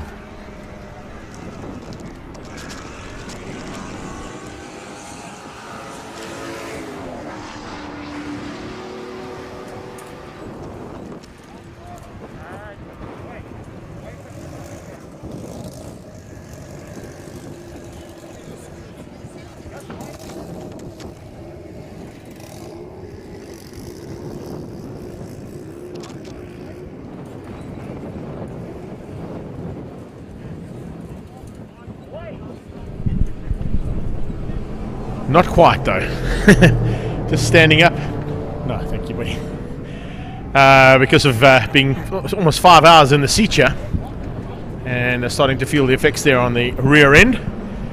So as we stand up here with the safety car deployed, it is Stradale Motorsports' Chop Sapuka who is at the helm of the race, leading things out of Hein Latergan in the WCT Engineering Porsche. Richard Rutz is in third place for the Luso Cafe and Backdraft Cobra team. Ari Neveling back to fourth after off that was not scheduled. The rear diffuser coming off the car. You can see top cars in pit lane as well. That's Richard Rutz's Luso Cafe, Motul, and of course Steve Clark Racing Cobra. Rutz going to get just a refuel done here. Steve has not even got his helmet on. He's standing behind the car there with the earphones on. And Rechod's going to stay behind the wheel of that car for a little bit longer. I saw Hein Latergan in the Porsche just on the right-hand side. He's also come in for his scheduled stop. There it is. And he's come in for a tyre change by the looks of things. Possibly a driver change too. Or are we going to see Hein sticking in that car before he hands over to Verissimo? The leader's in as well at the same time. So literally all of the top contenders are getting into the queue behind the gate. Now what the difference here is, normally the gate would stay open, but they've changed the rule slightly there to allow the lead car to be picked up by the safety car once it's deployed. And unfortunately the lead car is now in pit lane. So Arnie Neveling's in pit lane. He's now moved up himself up into second place because of that safety car scenario. And Latergan, Richard Rutz, Julian Familiaris, Philip Meyer, Brad Scorer, Lonica Martins, Darren Winterboer and Rob Clark. That's your top 10.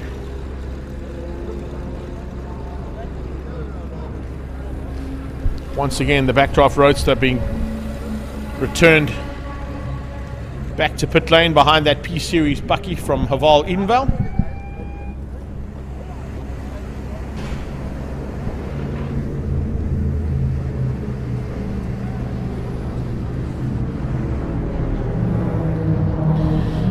Thank you so much, Alicia. We are enjoying ourselves so far here today. It's been a tough start to the day for these guys and girls racing today.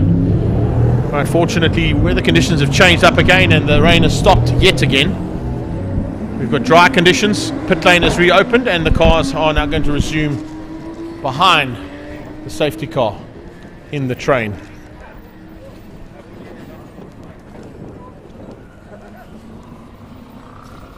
According to the timing monitor, we have a new leader with Chop Sapuka in pit lane and Julian Familiaris dropping back slightly there into the clutches earlier on of Arnie Neveling. Ari has retaken the lead in the Audi R8.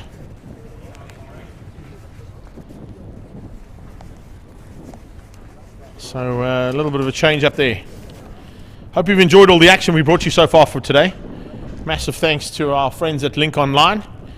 All your online and IT requirements come from Link Online, and they've linked us onto the several Facebook pages we're cross-posting to, as well as, of course, all the action that's gone out on YouTube, courtesy of them. So massive thanks to those guys, and of course to Edenvale for our safety car, the Joe Leon at the front end of that pack of cars, and the P-Series Bucky that's towed the reason for the safety car back into the pit box, and that was the Brian Martin Backdraft Cobra.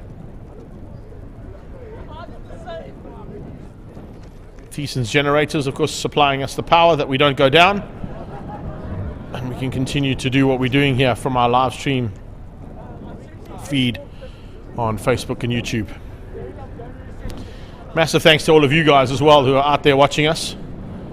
I know that there's about 86 people watching on my page. I'm not quite sure what the figures are like on YouTube, but we've had a constant up to probably an average of 200 people watching at all times, which is great to see on the various platforms, and just showing that the South African Endurance Series has now picked up a really great fan base. And remember, we've got one more round of this championship still to go, and that will happen at the end of the year in December at the Killarney 9 hour. So our director went for a little pause in the proceedings there, and as we kick things off, the Joe Leon makes its way back into the pit box. I'll be back shortly to bring you through the next part of the race action here. Hour and 15 minutes in, 2 hours and 45 minutes to go, and this is round 5 of the South African Endurance Series.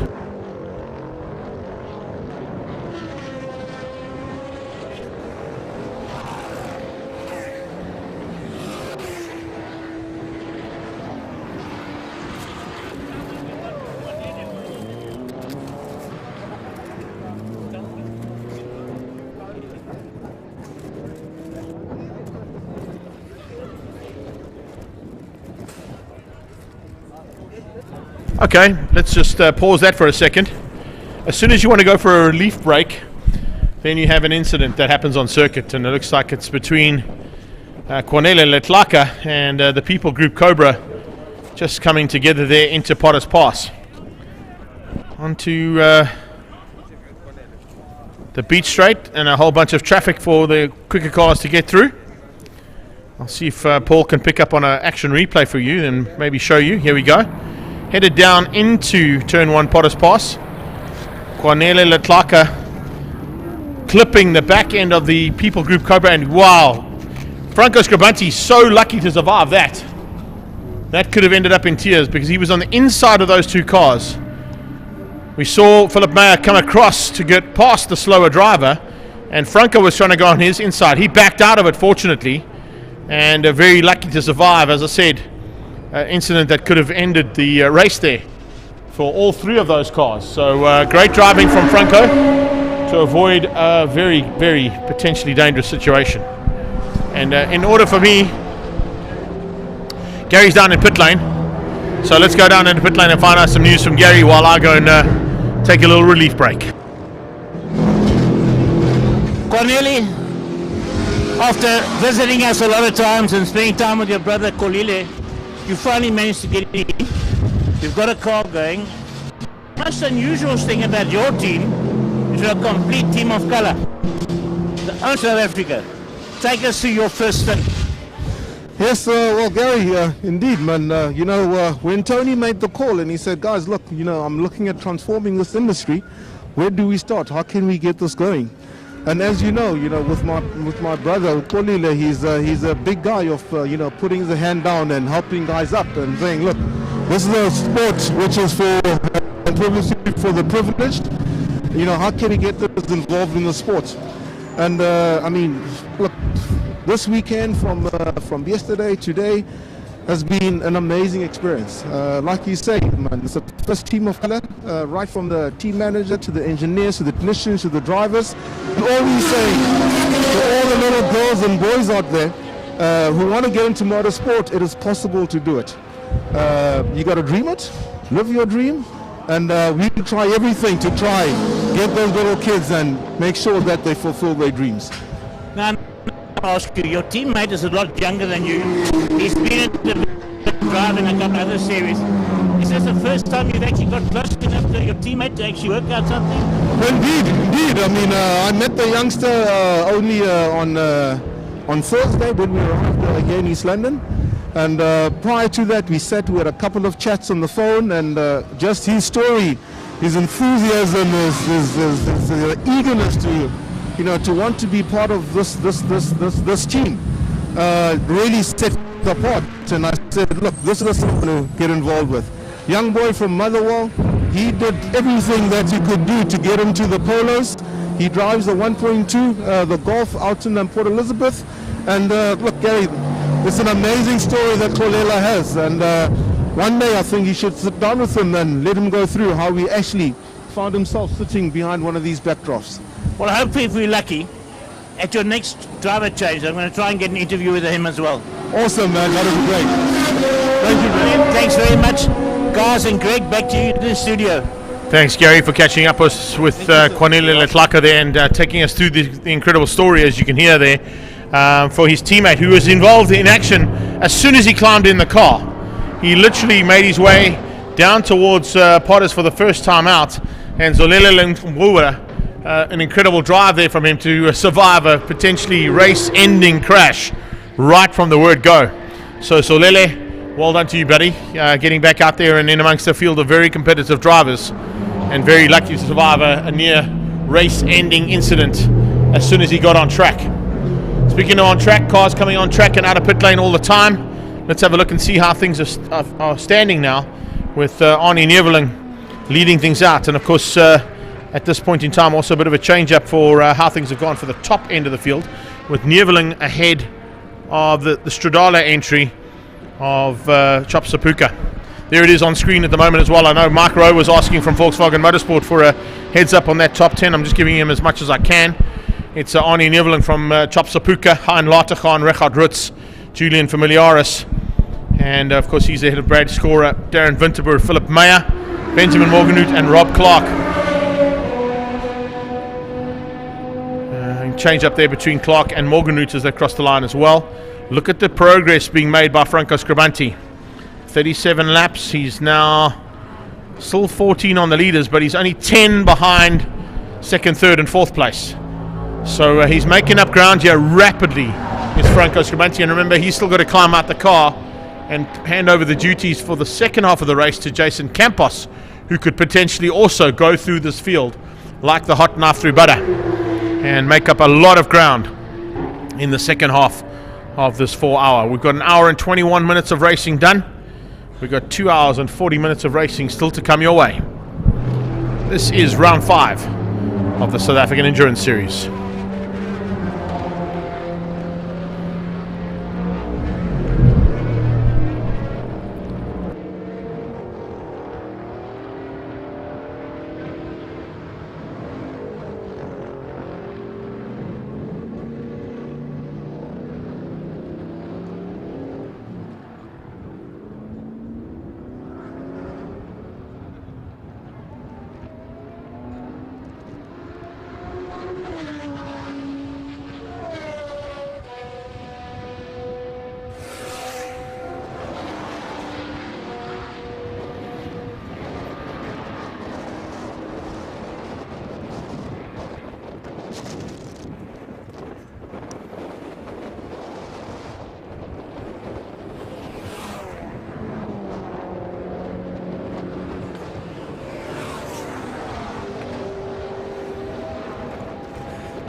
Great bit of driving there from Richard Rutz going around the outside of the 11 car, showing a clean pair of wheels there to our young man we've just spoken about, Zolele Njambuksa.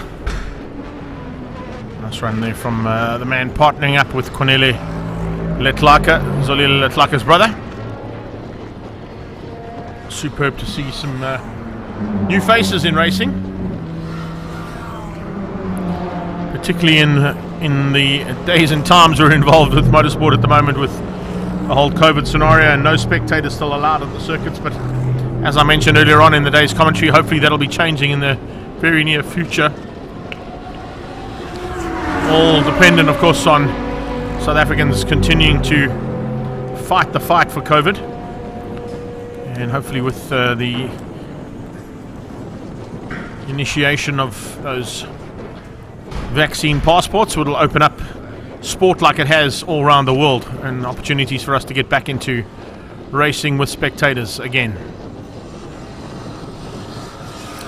We have got a few sneaky spectators, of course, on the bankings around the track because of the access roads on the outside becoming public roads for the day. It means that we have got a couple of spectators who've snuck in around the circuit because it is on a public road and are watching from their vantage points that they can get to.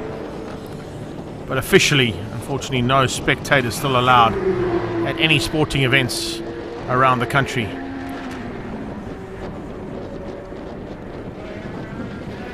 There was actually a bulletin put out last night by Motorsport South Africa to explain the scenario, and until all of those numbers are coming down, we will stay the same.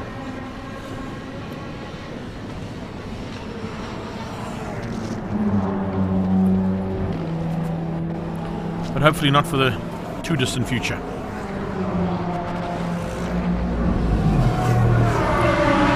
Now, this is interesting. Daryl, stay with that shot, because coming onto track, if I'm not mistaken, that is the MJR Mega Fiber Audi of Marius Action Jackson. The GT4 spec Audi R8 makes its way onto track for the very first time. He was supposed to start the race and compete just for the first hour, but they had a bit of an issue in their in race 2 of the Sagtra series, where they picked up a small overheating and radiator issue, and it seems that they've got it sorted out and eventually got him on track. That is great to see, and that happens as we got some new people joining us. Troy Cochran has just joined us, so is Ian Walters and Anne-Marie Gardner. So thank you so much for your support, guys, coming in here, and everybody else, of course, who's out on the various platforms that we're going out on today. We do appreciate your support, and please like and share everything that you see here on our live stream coverage of round 5 of the South African Endurance Series. We've taken you through the action that this man would have been involved in usually. It was race 2 and 3 of the South African GT Racing Association earlier on. 2 1-hour events, capped off with 2 victories to Michael Stephen, 1 to Charles Oranges. A podium for both Aldo and Silvio Scrivanti. A podium for Mikael Patamba, and 3 podiums for Michael Stephen as well.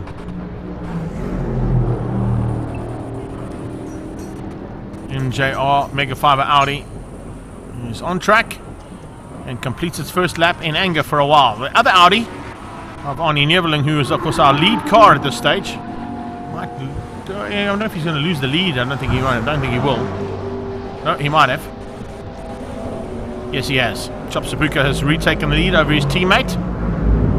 The stable mates there, 1 in a McLaren and 1 in the Audi R8 GT3. Arnie coming in for a stop. It was for a refuel by the looks of things.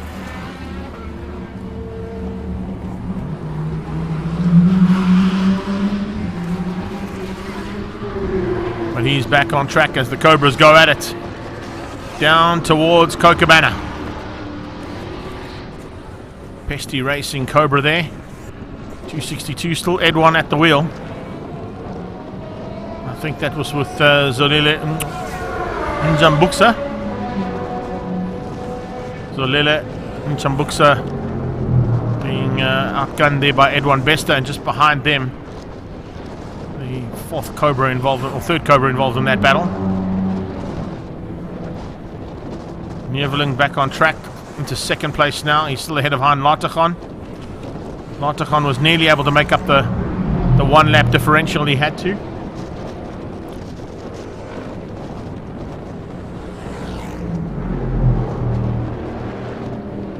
That's the young man we were speaking about right there, that Cornelia was telling us all about, as well as his teammate for this weekend. About to be caught and passed by Arnie Neveling.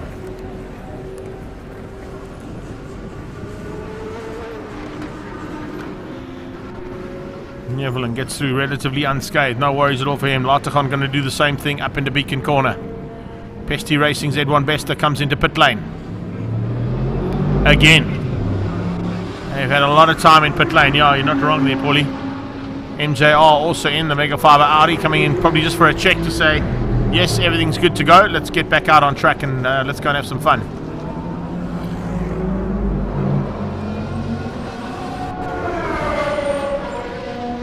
Chris Garanti having to go from right to left to avoid the car coming on track. You can see there's a little orange cone on the grass on the exit point of the pit lane, and there's also a yellow line that designates the exit point for any of the Foster cars coming out of pit lane. You may not cross over that yellow line, so you can ensure that you don't hinder any of the cars coming through at full race pace.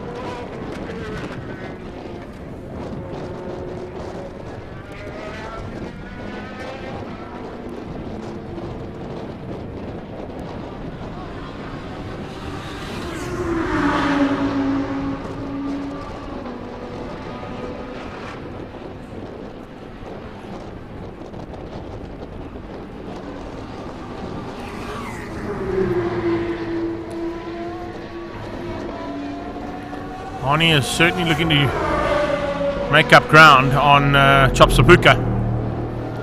Sapuka goes into gate corner. He's behind, that's Darren Winterboer. He's currently 7th place in the Alpha.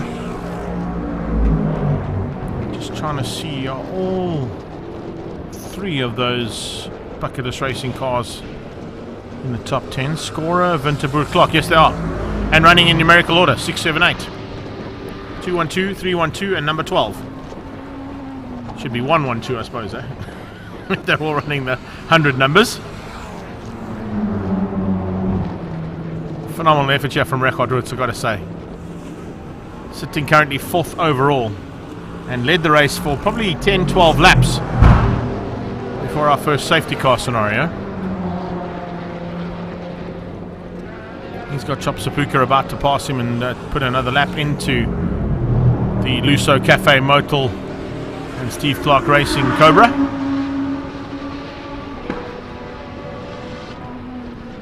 Sean Valance is now at the wheel of the KWT Engineering BMW.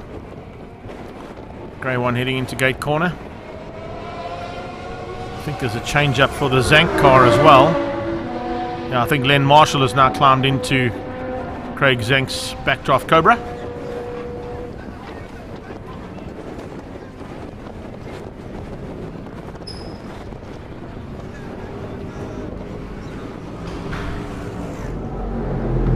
That dodgy little wet patch coming out of the sweep.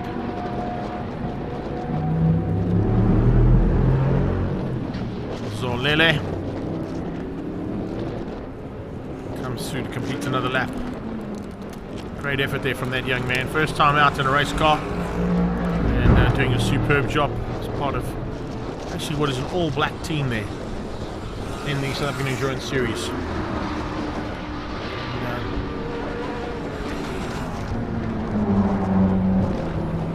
Fighting hard in amongst the Cobras.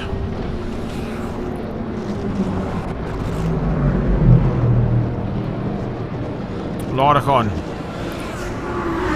First time back here in 25 years, he told me yesterday. And certainly enjoying himself in that Porsche.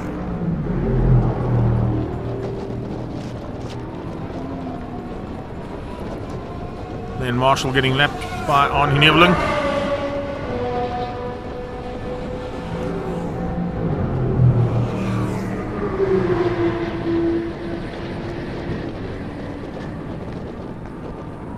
The wind continuing to howl here, but what it has done is push that front away completely. I think if we can try, Daryl can try and find us a shot of the water as well. You'll see the change up in terms of the choppiness out at sea. There you can see it just in the background there. The wind pushing the cold front and the wet weather away from us. So we're not complaining about the wind.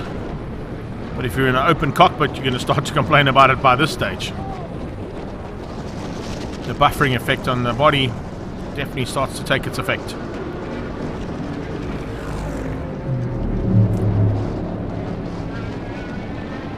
There is Neveling up to Beacon. Another lap completed. Puts himself back into contention for the lead and takes the lead.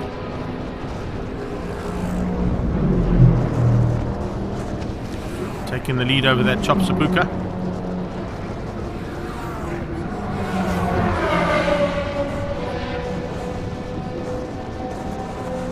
There you can see, thank you Daryl, much choppier conditions out there than what they were this morning. Almost had a completely flat sea out there, now with lots of horses on the water there. Chop Sapuka I think might have a bit of a problem with his transponder, because every time he goes across the line it takes them a while to reset, and we see a change up for the lead and then Chops goes automatically back to the front, so they probably having to do it manually every time he crosses the line. 58th lap in anger and his fastest lap of the race, 1:22.4 on that last pass. Not quite as fast as what Arnie Neveling was able to do once he got into slicks. A 1:18.5 from Arnie Neveling in the Audi. Progress from Franco Scribanti's point of view, 47 laps completed, 1 minute 20s at the moment. His fastest also being at 1:18.7. So his second fastest car on track overall in terms of lap time set, but pushing hard to try and make up the 10 laps he's still got to do before he's back into contention for an overall podium. No more safety cars, and dry conditions like this should still be doable. Might not be for the race win unless something happens with the cars up front, but certainly an overall podium is still on the cards there for Franco Scribanti.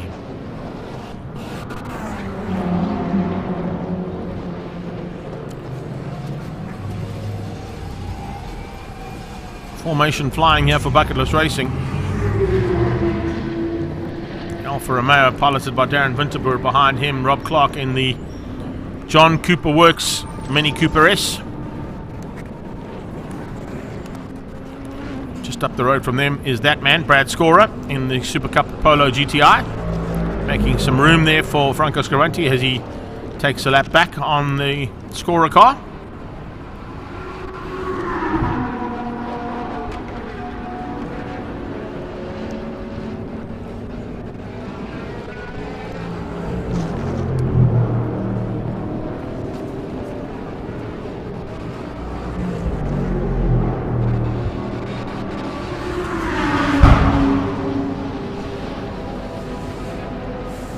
There's the other Franco de Matteo, checking things out on his backdraft Cobra.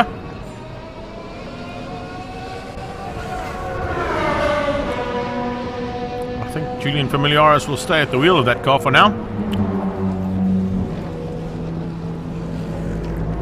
I was also about to pick up on the fact that on my live timing monitor that up to 60 seconds is provided for me. It's the first time that Franco Scribanti has climbed onto the screen where I don't have to scroll up and down to find him. So he's in 11th place now. 49 laps completed. Leaders have both completed 60 laps. Rachard Ritz has completed 58. So he's within grasp of a top 3 overall, if he continues to circulate the way he's going at the moment. Yeah, and possibly into the top 10 within the next 2 laps to catch Gerald Wright, possibly even Johan Hutting, who's now at the wheel of the 61 Cobra. Hutting, of course, teammate to Lonica Martins, taken over from Lonica Martins' duty. She did the first hour and a half or so. Larticon trying to find a way through there on Scorer. Scorer going on Gradwell, or Larticon on the grass. Larticon was on the grass trying to get around the Alpha, who in turn was going around the outside of the BMW of Sean Valance, and Larticon nearly made a huge mistake there. That Porsche's got a lot more grunt than the Super Cup Polo. Oh, not even the Super Cup Polo, the Alpha's got, and much more than the BM. Taking a bit of a risky maneuver on the inside there. Franco into the top 10 on the last pass. Paulie, if you can see if you can maybe pick up on that pass from the Porsche. We only got the end of it, but there's certainly something to chat about there, as we saw the Porsche put a wheel onto the dirt. So we can pick up on that as Paul looks for that. There is confirmation of results as it stands at the moment. Chop Sapuka still out front. Arnie Neveling in second. That'll change up in a few seconds' time because of the transponder issue that Chops is having on his car. I didn't see a change up between them, so I would assume that it's still the transponder issue that keeps plaguing us every time they complete a lap. And you can see just how hard Johan Hutting's going to have to work now to try and get back up into that top 10. Now he's been demoted by Franco Scribanti.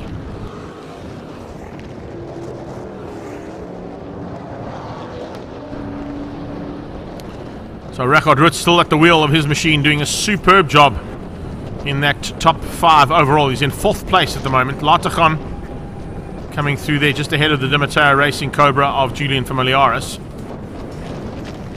Double yellow flags up into turn number 10, which is Beacon Corner. What's gone wrong here?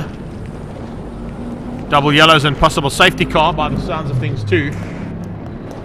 I wonder what's happened out in circuit. I can't see anything at the moment. But there's double yellows over the start-finish line as well. Jolion hasn't rolled just yet. Here's the view of that Porsche. Look at this. Latachan comes onto the inside line. Scorer has given him some room, but he just puts 2 wheels, front and back right, onto the grass. And very lucky not to crash and get out of shape, because that grass is exceptionally slippery out there. Driver change for Scribanti Racing. The Franco Scribanti Racing Chevron B26, powered by that twin Suzuki Hayabusa V8. Now we've got Jason Campos at the wheel. Great timing from that team to bring them in.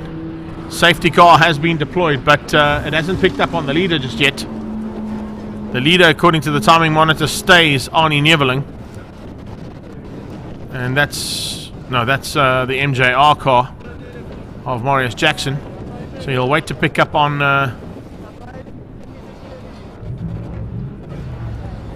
he's got lights off at the moment.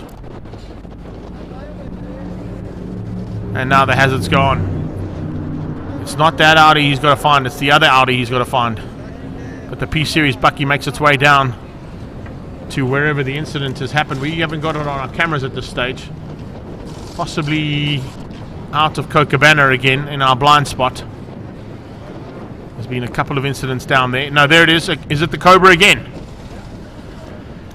For the 3rd time, it is Brian Martin and Mike McLaughlin's Cobra who has unfortunately called on the duties of our P-Series Bucky from Haval Edenvale to pull them back to pit lane.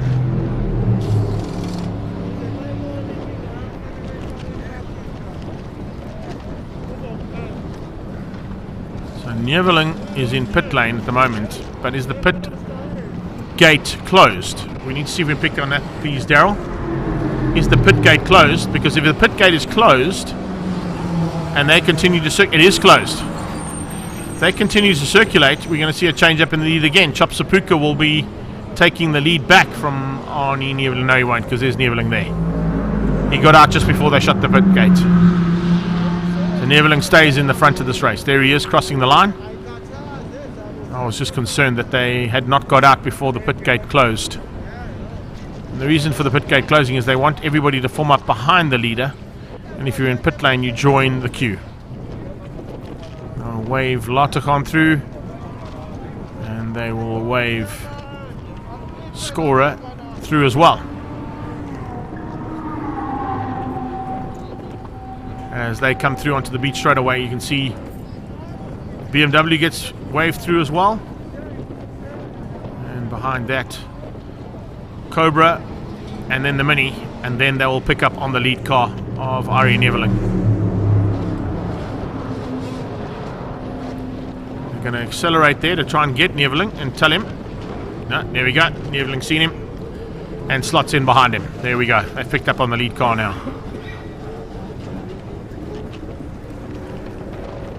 Confirmation of that, the Haval Edenvale Jolion, our official safety car here, picks up Arnie Neveling, the lead car. 64 laps completed now, with an hour and 44 minutes gone. Still 2 hours and 15 minutes of racing to come your way.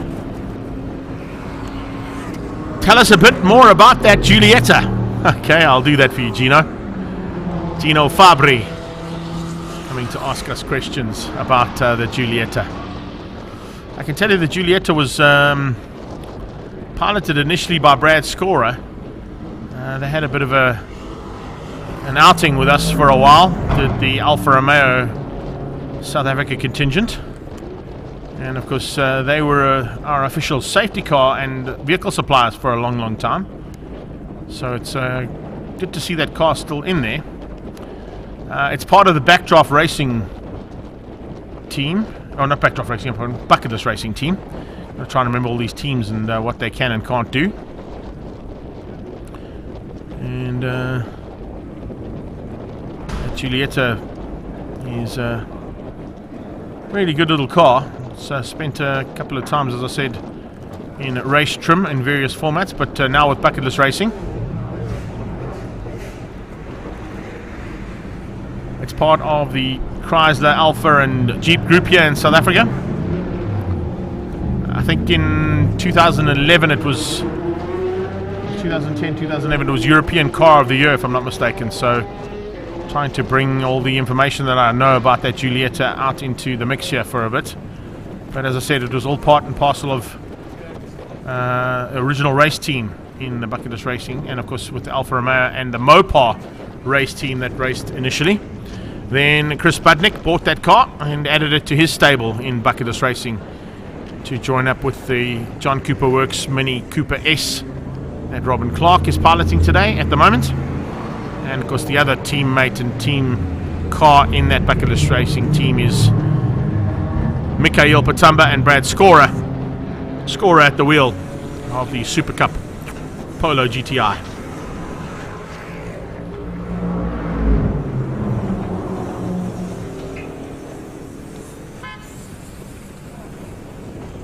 And the safety car here, Neveling, Sapuka, Lategan. That's how they are lined up for the three cars, or two cars on the same lap, Neveling and Sapuka. They're on 65 laps completed. 1 lap down is Lategan with 64. 2 laps down, it's Richard Ritz on 63. 3 is Scorer Familiaris. And 4 laps down is Darren Winterboer. A further 8 laps down will be Rob Clark and Jan Hutting. And Sean Valance in the BMW E36 is now up into 10th place overall. That's a valiant effort there from that BMW team. They've had 2 sprint races they participated in today. Gradwell piloting the all-drifting KWT engineering, motor engineering BMW out of Beacon Corner in one of the wet races earlier today. And when I say wet races, you probably think to yourself, what are you talking about, Greg? The track is perfect. It's dry, it's sunshine, there's a bit of wind. Yeah, you weren't here at 2 o'clock this afternoon when the heavens opened. But with this big, strong 50 km/h wind that's coming from the southwest, it's blowing all of the potential rain and cold fronts away from the circuit to give us dry conditions, hopefully, until the end of this 4-hour endurance. Round 5 of the South African Endurance Series. Jolion lights are out, and he'll be making his way back into the pit lane to hand over the restart duties to Arnie Neveling.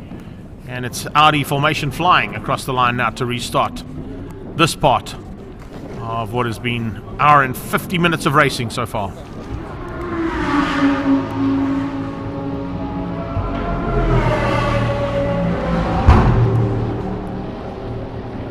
Jason Campos moves to 2nd place on track.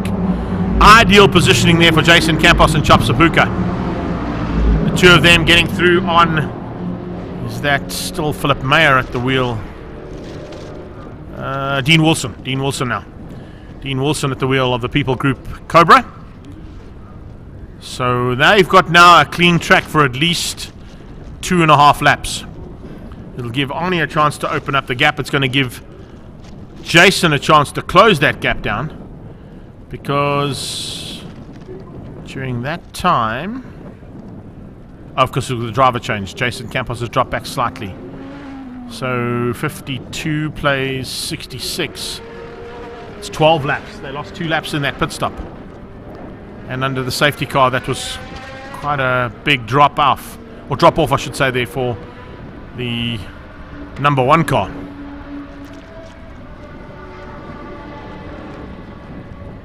Neveling. Campos up to Beacon. Not too far behind that will be Sepulka, who sits in second. He's watching Arnie Neveling pull away at the front. Doesn't have any answer to the additional power from that Audi R8 GT3.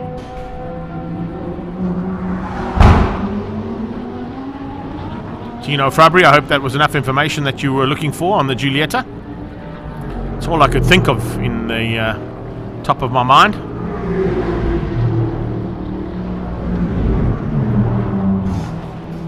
I don't know if it's the Giulietta. I think it might be the Giulia, to be honest with you. I think it might be the Giulia. The Giulietta, according to the timing, yeah. Just want to have a look and see. I'm going to do the standard option when in doubt. Let's go and ask our good friends at Googaloogaloogalooga. Yeah, it is the Giulietta. It is the Giulietta. Spot on. The Giulia, of course, is the sedan. It's the 4-door sedan. Oh, that is the Giulietta going off, I think. We've just given him the commentator's curse there, Gino Fabri. Got it completely out of shape down to Cochabana. Comes back on track ahead of his teammate and stablemate, Rob Clark, at the wheel of the Mini. But I think Darren Winterboer might have been caught with some cold tyres or some cold brakes as he went into Cochabana corner. Definitely didn't work out the way he wanted to, that's for sure. But he is back on track and lucky to survive that one. Normally, in a scenario like that, there's been a bit of sun now on the grass, but if it had been during the wet side of things, he probably would have ended up on the beach.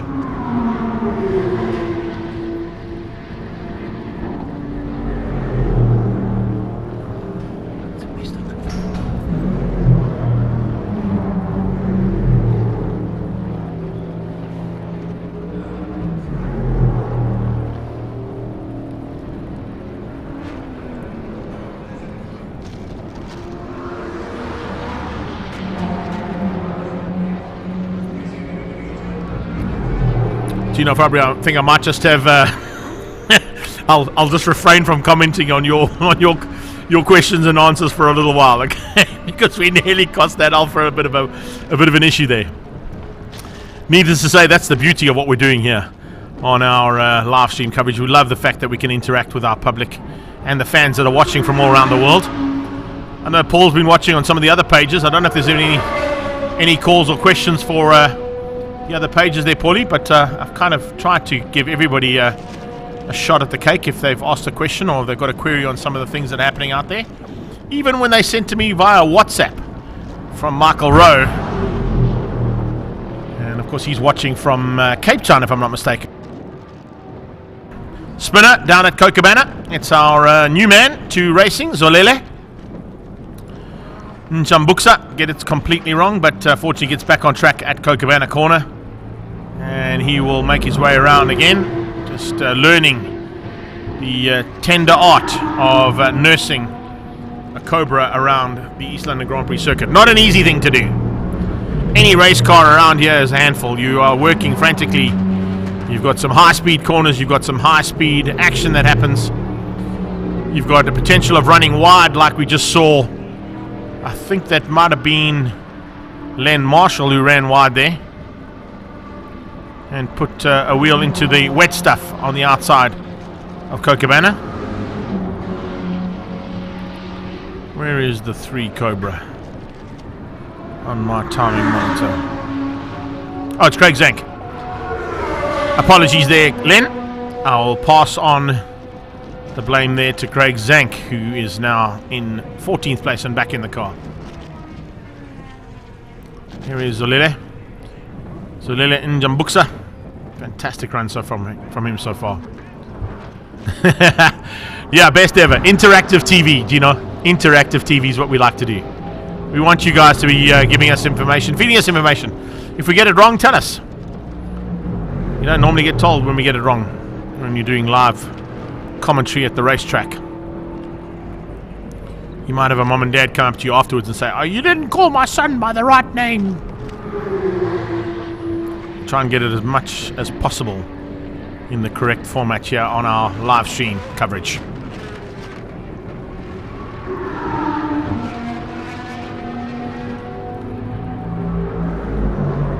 Oh, Jason Campos with a bit of a moment.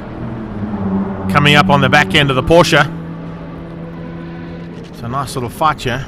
He has got through, I think, on... Was it the Porsche? No. Beg your pardon, it was the Audi. Here we go, around the Giulietta. Heads up. Darren Winterboer incoming. Arnie Neveling and Jason Campos. Neveling doing such a good job here. In full flight for Stradale Motorsport.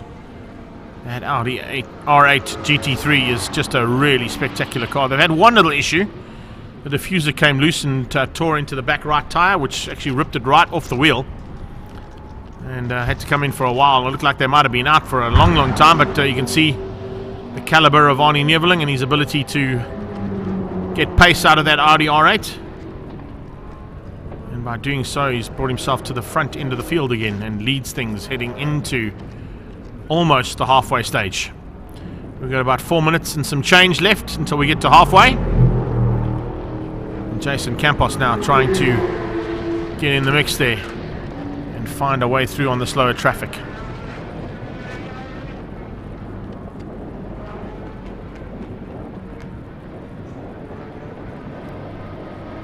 Now there's an interesting little fact, Mr.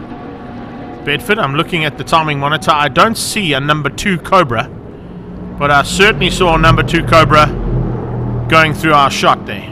Zane Pierce is back on track in the number 2 Cobra. It's the all grey one that went into pit lane on the warm-up lap.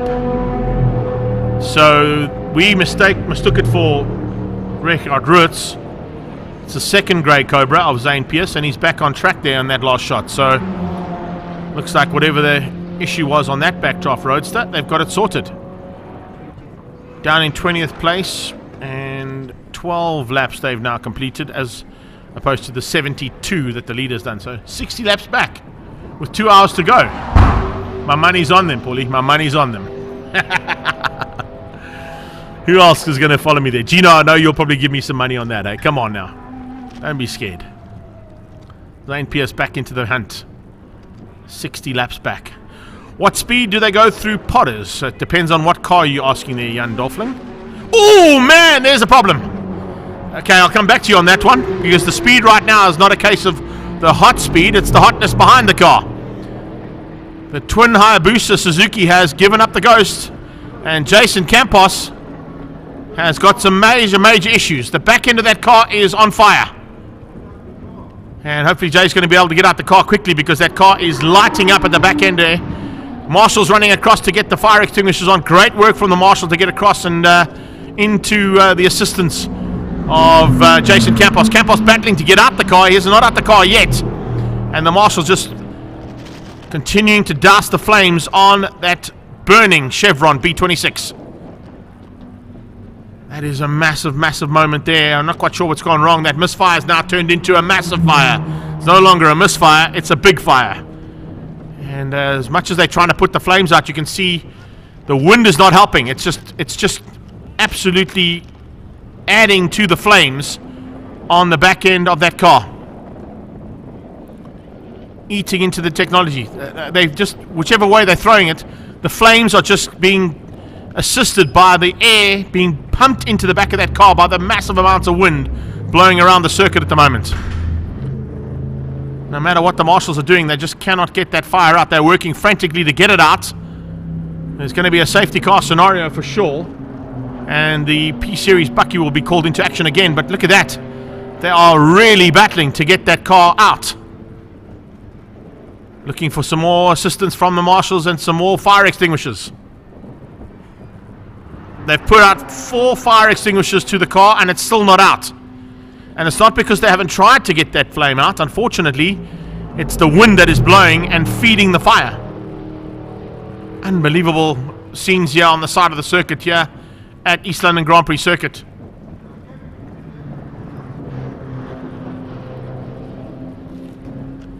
You can see Jason just holding his helmet in absolute disbelief that they cannot get that flame out. They've put out 2 fire extinguishers into that car and it's done absolutely nothing to put the fire out. Hopefully some more fire extinguishers on the back end of the truck that's just arrived there. There are.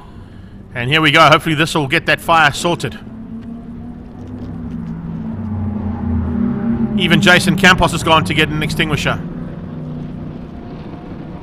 That's 1, 2, 3, 4, 5 fire extinguishers to try and extinguish the flames on the back of that car. That's an extremely costly exercise there on the back end of that machine. The technology I was about to talk about on that car is pretty spectacular. And it's just gone up in a ball of flames.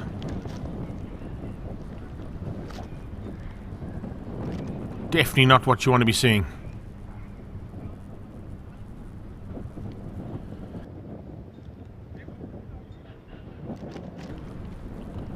Oh. It kills me to watch this. As much as they're trying to put that flame out, the additional wind that's pumping into the car is making it even more difficult for the fire marshals and marshals to get the flame out. Cars will continue to circulate. They're going to walk past you and just see the devastation on the side of the circuit. Take nothing away from what the marshals are doing here. They have tried their utmost. They've been through 6 fire extinguishers. They're into their 7th and 8th one right now, trying to extinguish the flames on the back of this car. And the amount of oxygen being pumped into the back of that car because of the high wind is making it even more difficult to get the flame out. Marshals running even from the kart circuit side of things to come and help. The Scribanti team have actually run down to help. They've run across the back of the pit lane and are in attendance to help try and extinguish the flames on the car as well.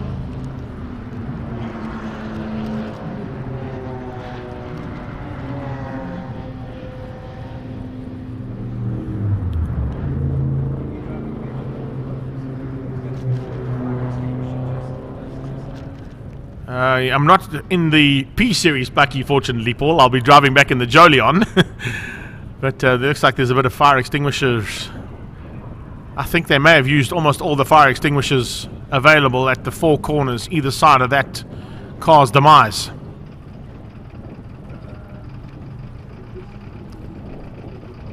Look at that. Absolute devastation. You do not want to be looking at a race car burning like that. And they've been through, what is there now? 1, 2, 3, 4, 5, 6, 7, 8, 9, 10 fire extinguishers. 10 fire extinguishers to get that flame out. As I said, they were unfortunate because they've got so much air being blown in by the high wind down there.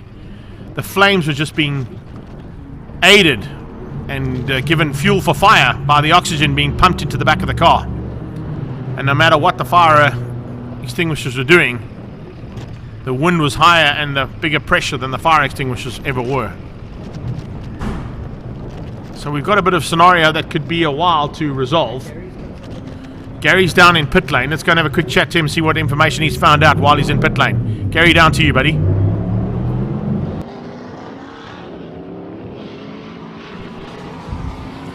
Right, managed to catch up with another one of our star riders today, Kolile. You and your team, only team of colour. We've spoken to your teammate, now we're speaking to you. You come from a bit of a historic background, and when I say historic, I mean development background. You've driven a couple of things, but today it's about endurance racing. Give us some idea how you've enjoyed your stint and what it was about. Okay, stint has been a lot, but I enjoyed it. The car just lost control straight over there. felt like maybe I overcooked the rear tires, and I just don't know what happened. I tried to catch it and it just not.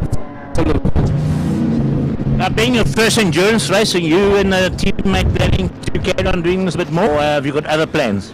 100%. If we can, then sure, we can go for it. But it's nice to have the likes of Kolile, Leclerc, and that they're supporting you, and backdrop. 100%, and the team has been very helpful going forward. So, yeah, I'm looking forward if it happens. If we have more events coming, then. Now, you guys only got together on Thursday, roughly. Is that the first time you met the whole crew? Yeah, I met the crew on Thursday afternoon, and then drove the car on Friday, and then today we're racing. You like me, I hate these marks anyway. Yeah, they keep Hopefully on one day falling we'll off. get rid of them. 100%. Thank you, sir. Kolile, thank you very much for chatting to us. Back to you over there, Greg. Enjoy the rest of the racing. Have fun, boy. Awesome stuff, Gary. Catching up there with our new driver to the series, Zolele Njambuksa. Super to see him partnering up with Kwanele Letlaka as part of the All Black team there in the Cobra team. But yeah, back down to the incident, and oh man, it sickens me to see a race car in that kind of condition. Fortunately, Jason Campos got out the car before the flames really took a big effect, but I don't know if Paul was able to find that flaming chevron. Maybe we can go back and just give you an idea of what exactly happened for it to end up where we are right now, under safety car because of a massive fire, and Jason Campos pulling off the circuit in the Chevron B26 to climb out the car to try and assist our fire marshals here at East London Grand Prix circuit. As I mentioned earlier, if you did see the start of that, the marshals were doing an amazing job. Thanks, Nigel Cosway. That's a nice little effort there. Just to give you an indication, of course, Nigel, of course, used to be the chief marshal and the head of the Kyalami Marshals Association for a long, long time. So you know exactly what we're talking about, here, Nigel. So this is part of what I'm talking about, Gino. The interactive TV that we can give you. I've got Nigel Cosway, who's making a comment on our Facebook post saying, hats off to the marshals. Not easy to deal with that kind of a wind and try and put a flame out when you're getting that amount of wind into the flame. So thanks, Nigel. That's really awesome to hear from you, buddy. Thank you for the support for these guys who basically are volunteers here. And we can't go racing without them. So we got to say another huge thank you to all of them for the amazing effort that they do and the job that they're doing to ensure that we can continue racing here at the East London Grand Prix circuit. So that's a nice little accolade there from a man who of course has spent oodles of time at not only local racing but international racing as well, Nigel Cosway, the former head of Kyalami Marshals, and of course I like to call him the marshalling marshal of the universe, because that's the kind of effort he used to put in with his team at Kyalami, and of course at the internationals at A1 Grand Prix, at the street circuit in Durban. There it is, a massive flame ball going through the complex and coming out of the complex. I don't think Jay realized the car was on fire until that point, and then was looking either side to say, well, do I go inside or outside? I just need to get out the car. And as soon as he came to a stop, within about 4 or 5 seconds, one of the marshals from the inside point, there he is, first man to the job, great effort.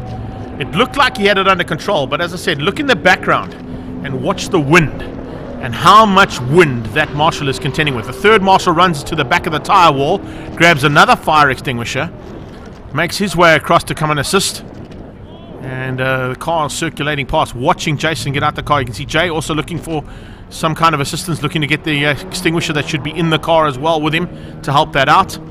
I think it was probably under flame at that point in time, but look at that. They are pumping the CO2 into the back of that car, and it's doing absolutely nothing to quell the flames because of the amount of wind that's pumping through there.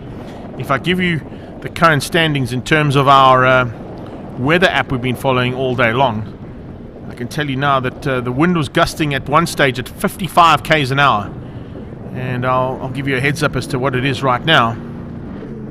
57 k's an hour is the current wind gusts out there. So to try and put a flame out that's being fed by 57 k an hour wind of oxygen, it's going to be a very difficult task, and it just shows you just how well these guys worked to get that flame out as quickly as possible. So take your hats off to the East London Grand Prix circuit marshals for the Incredible job they did. Yes, they did run out eventually, but within a couple of seconds again, the fire marshals and the recovery vehicle made its way to that incident. You'll see Jason just put his hands on his helmet in a few minutes' time going, what do we do? But the fire marshals were on their way, and nothing that Jay can do about it, nothing that those guys who were first reactors could do about it. There is the recovery vehicle making its way around, and got to the circuit and got across to that car as quickly as it could. They all then dived in to grab fire extinguishers out of the back of the truck, and eventually, I think after going through a dozen fire extinguishers, they were able to quell the flames and get that fire under control. So thanks, Paulie, for that nice rerun of all the action that happened there coming out of the sweep. One concern I have is the amount of damage that's now been done to that incredible motorcar. Twin Hayabusa Suzuki V8 configuration behind the cockpit of that Chevron B26.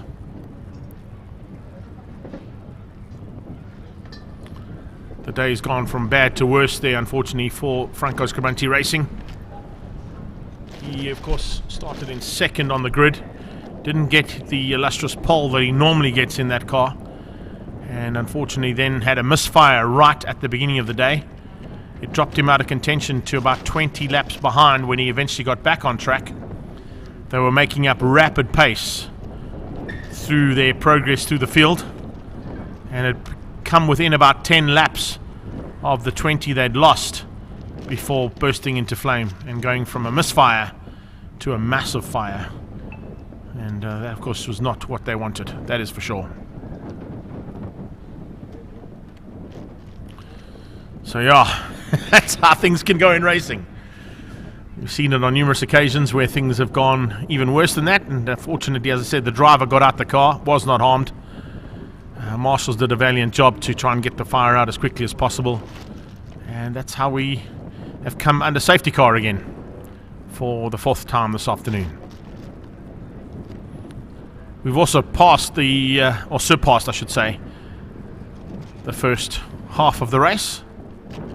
You can actually see some of the oil that's been addressed there by the marshals because of the amount of oil that was dropped when that car caught alight. Which means we might have some tricky conditions here in the complex for a little while after we get the restart. And the green flags waved again across the line. But also give you an opportunity to have a look at how things stand there, Paulie. If you wouldn't mind, just pop up a timing for us there as they recover that vehicle.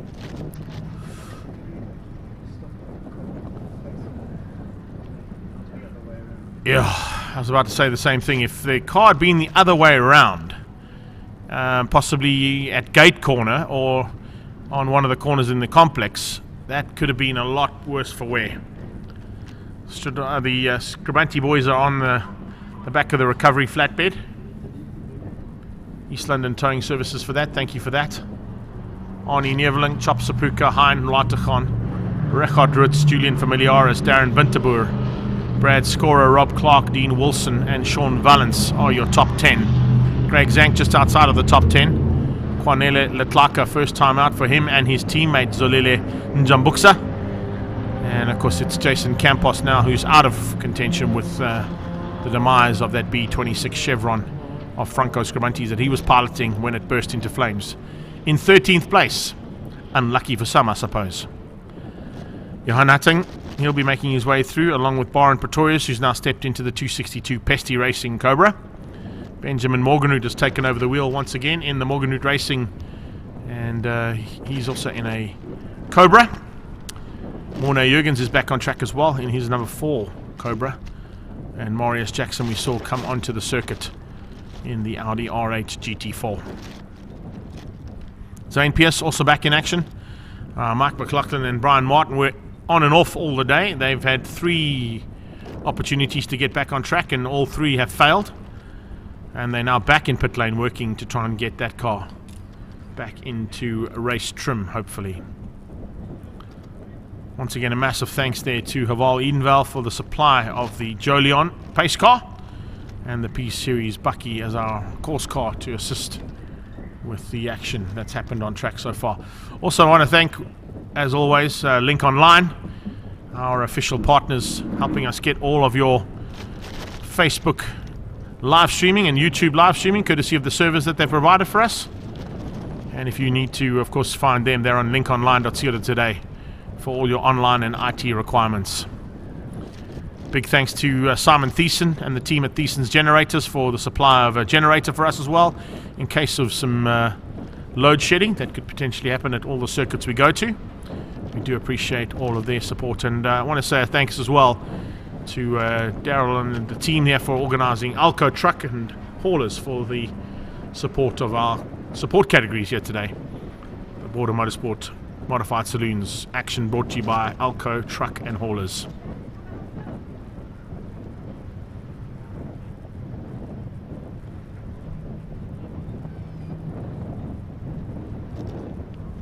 Always a great sign, or sight to see, I should say. Cars circulating behind a safety car, but that's of course what the safety car is all about. It's to allow us to continue race action while we have big incidents that have happened. If you have just joined us and want to know why we're under safety car, remember you can just rewind the action on your Facebook page and have a look and see the fireball that caused the safety car scenario. And I can let you all know as well that fortunately our driver behind the wheel of that fireball Chevron is A-OK. Lots of cars diving into pit lane now to take up the opportunity of the safety car and not lose too much ground in this race under safety car scenario. Amanda Kutsia has joined us. How are you doing, Amanda Panda? Thanks for your support. Fortunately, you don't have to do any work today at this event. You'd normally be here as an MSA steward or as an environmental officer, but now standing on the sidelines, and hopefully the move to your new house has gone well. Hope it's all gone according to plan.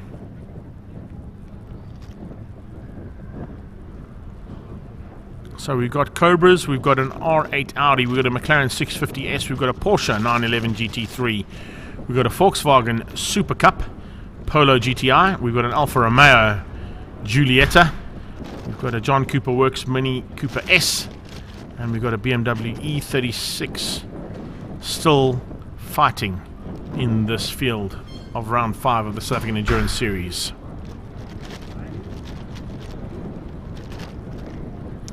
How's that for doing double duties? That man right there is none other than your official COC, working hand in hand with the marshals to ensure that whatever was dropped as oil here on the circuit is addressed. So hats off there to Eric Schultz and the whole team. Every man and every lady jumping in to assist with a big incident like that, and it's always required. So thanks for that, bud. We do appreciate the amount of effort that you put in on the sidelines, and if you're behind the COC's desk as well, not only here but in the GTC Championship and of course in the Volkswagen Polo Cup Championship as the official COC for those events. We do appreciate your assistance, buddy, and the amount of effort that you put in behind the scenes too.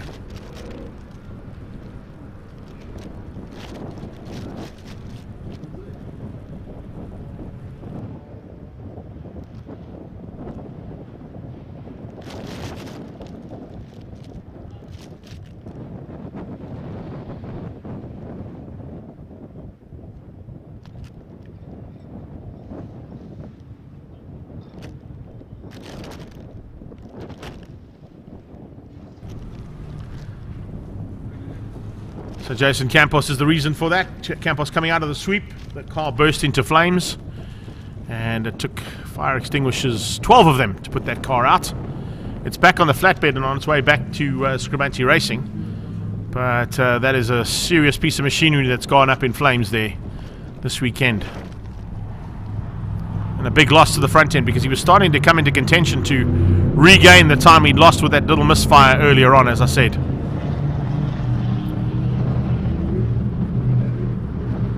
There we go, once again. Amazing to see that.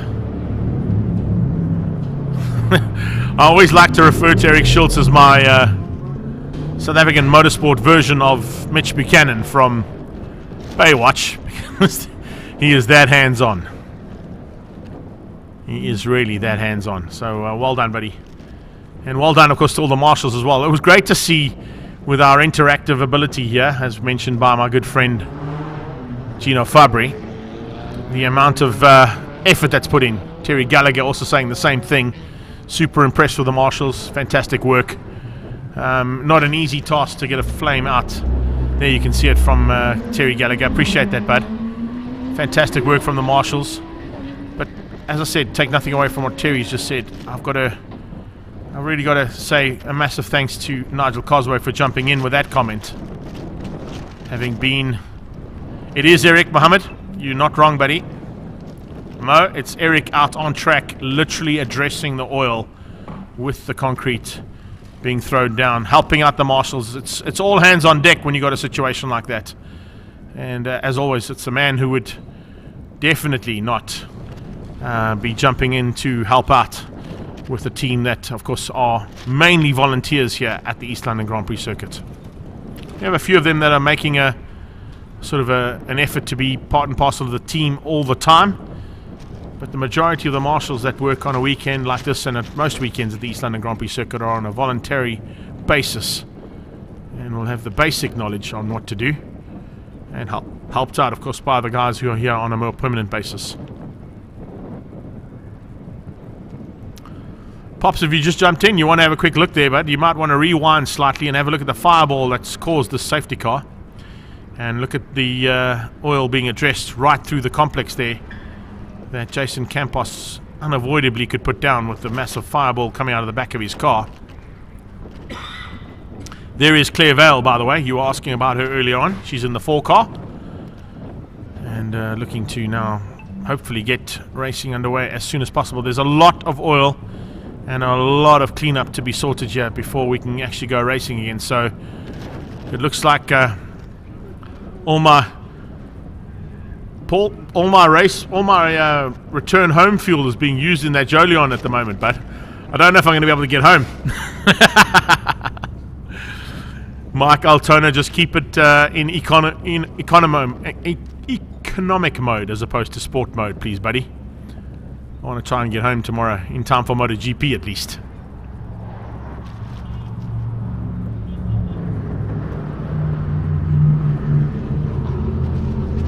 Yeah, once again, there you see a shot of your COC, Eric Schultz, working hand in hand with the marshals to throw down as much concrete as possible to address the oil spill and fluid spill that came out of the burning Chevron B26 of Jason Campos.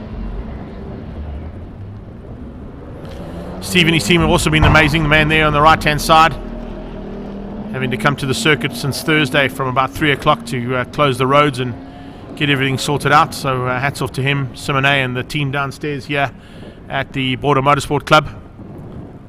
Valiant effort from the entire team here this weekend to let us to come race once again at this historic venue. Bit of information, of course, that I threw out earlier on in the day. This is the only Grand Prix circuit in the world that has retained its original format. No other Grand Prix circuit in the world has retained its original format. It's been chopping and changing on various aspects on all race circuits around the world. This is the only one that has got its original format.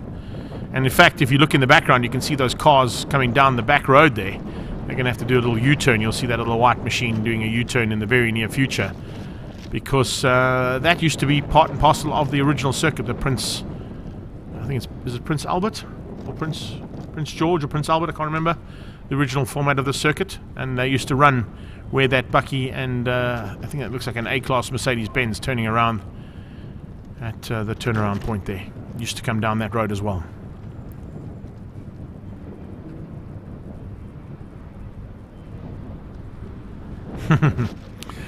Interesting to see that. Paul, if you can give me a replay of that Cobra coming through, of I think it was Morna Jurgens. It was about 30 seconds ago, if you can pull it back. I just want to show that again, and the reason I want to show it is because we've got really not much to talk about, but one thing to talk about, of course, is now the low sun And guys that are driving at the moment with clear visors are going to be hindered by that. So there's a shot of the Cobra coming into the second part of the S's, and the driver, if I'm not mistaken, is Morné Jurgens, and he's actually got one hand above his visor trying to put a bit of a sun visor on with his glove. Just want to check, it is the 3 car. No, it was actually, I think it was Craig Zank. It might have been Craig Zank. He's got a clear visor on his helmet, and he's trying to avoid the sun, the low sun at this time of the afternoon coming out of the complex.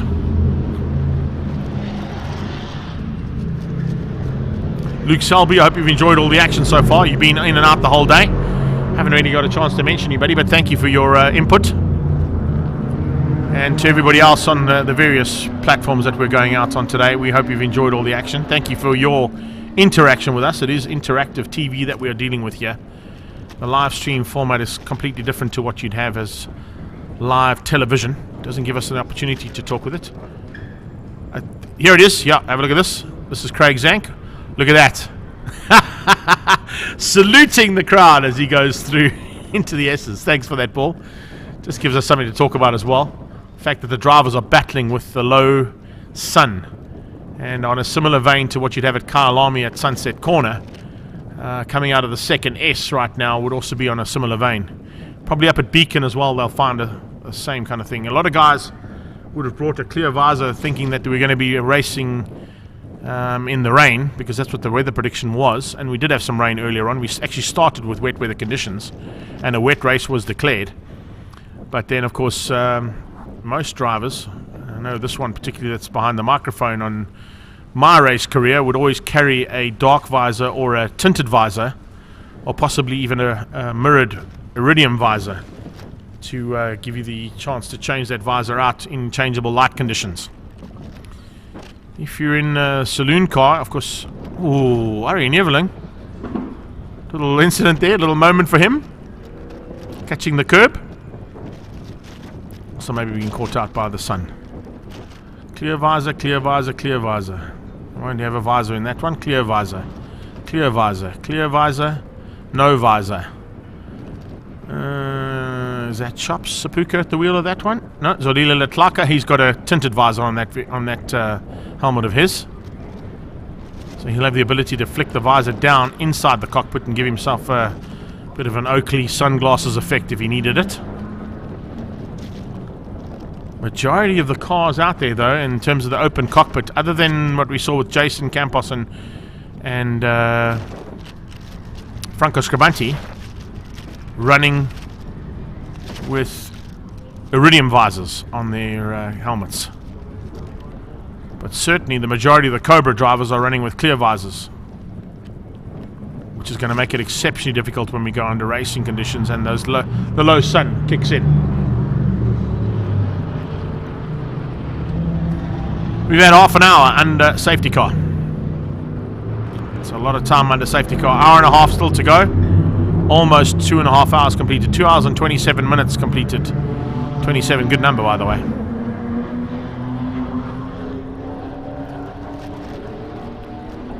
I think Paul should show us that fire again, eh? Come on, Paul. Daryl's saying, listen, we've got... Yeah, there it is. If you've just joined us, this is the reason for our safety car. Jason Campos coming out of the complex and bursting into flames. As I said, the misfire turned into a massive fire, pulled onto the side of the circuit, and then looked for some support. Look at all the oil and liquid being dropped out of the back of that car. Nothing that Jason could do about that, other than get out of harm's way and get it off the circuit as quickly as possible, which is exactly what he did. And then the response time was almost instantaneous from the first marshal to that point. Jay, fortunately, not stopping too far away from the marshal point on the inside of the circuit there, as you can see. But look at how the marshals battled here. Literally pouring the CO2 gas into the back of that engine bay. And with the 57 km/h wind blowing there, it was just feeding the flame and feeding the fire. And no matter what those two marshals tried to do with their fire extinguishers, they just weren't strong enough to put the flame out. To the point that by the time the support vehicle got there, our second of the trucks that we've got helping us this weekend, Haval Edenvale supplying us the P Series Bucky, but there's a course car that is here at the circuit all the time, and you'll see it coming into shot relatively shortly, because you'll see them gesticulating that the fire extinguishers have actually run out of CO2 and they can't put the flame out yet.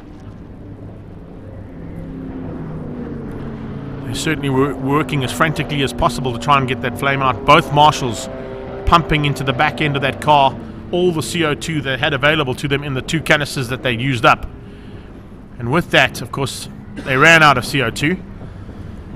I beg your pardon. They started to call for assistance. At that stage, the cars were rolling by, watching the flame ball on the side of the circuit. And then when the truck eventually arrived, everybody jumped into action, trying to grab as much of the fire extinguishers that were on the back of the truck to assist these guys who were literally just stricken. You can see hands on the head there from Jason. No matter what those marshals did, they were on time, they responded correctly, and there was just not enough CO2 to put the flames out, with that 57 km/h wind pumping oxygen into the burning Chevron B26. The engine bay there, of course, is a twin Hayabusa in a V8 configuration, Suzuki power, burning away. And after 12 extinguishers later, the flame was put out and the car was brought back into pit lane, with Jason Campos fortunately not injured in the incident at all. But we've now had 31 minutes of safety car. Issues you're going to have right now, which drivers have got to take into account, is that they can't drive too close, up close and personal to the cars in front of them, because you don't want your own car to be overheating. You still want to try and keep as much heat in the rubber of whatever tire manufacturer you've chosen to use, because as soon as the race does restart, you don't want to be on cold tires.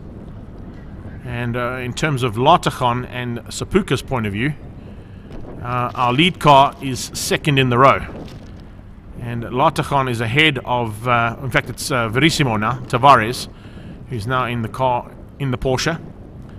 But Verissimo and Zolile Latlaka will have to try and get through a pack of Cobras that are ahead of them before they can go on the hunt for Arnie Neveling. Neveling has driven 2.5 hours in the car. He's had three stops, so that will give him his obligatory time out of the saddle. I think the rule states that you're not allowed to drive more than 2 hours without a stop, and he's had 3 stops so far in his 2.5 hour period. So I'm not quite sure why Charles left him out there for so long. It might not be a bad option to bring him in to do the change if they're going to do it at any stage, but of course they've got a strategy that they're running with. The car that's actually behind the Haval right now was an initial race leader in Richard Rutz. He's also been behind the wheel of the car since the start of the race, so with their 2 or 3 stops that they've had to make for refueling, as well as a couple of incidents that they've had on the car, Richard Rutz also has done his obligatory stops that will allow him to continue to pilot that car until he hands it over to Steve Clark later on in the afternoon.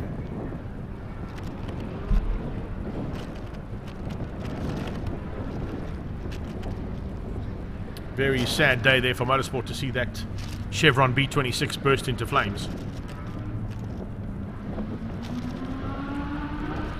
Revs starting to pick up by the sounds of things. Lights out on the Haval. We're about to go racing again. 32 minutes to get that car sorted out and the circuit cleared and cleaned. Not a bad effort there, guys. Well done, East London Grand Prix Circuit Marshals and our COC. And we've got green flags.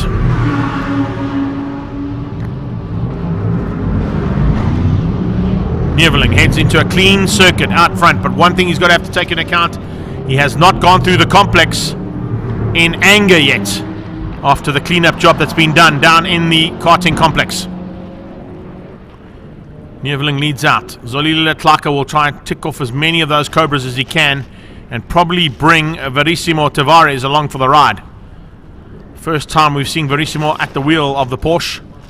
He jumped into the pilot seat there, taking over from his teammate Hein Latachan after a long spell for Latachan in the Porsche.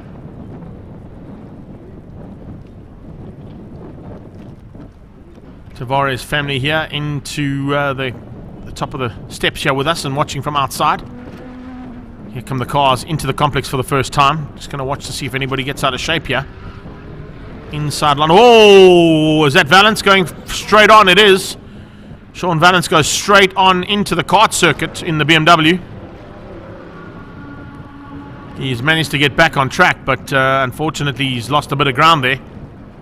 He comes back onto the circuit right in front of the Alfa Romeo Giulia. The Giulietta having to go the long way around. It's Mikhail Patamba now at the wheel of that car. He's taken over from Brad Scorer with an hour and 25 minutes to go. It's the first time we've seen all the cars come through the cleaned up complex in Angus, so it looks like they've done a great job. No one slipping and sliding other than the small mistake there coming out of Sean Valence as he went straight and headed into the kart circuit. Mikhail on the inside of Julian Familiaris.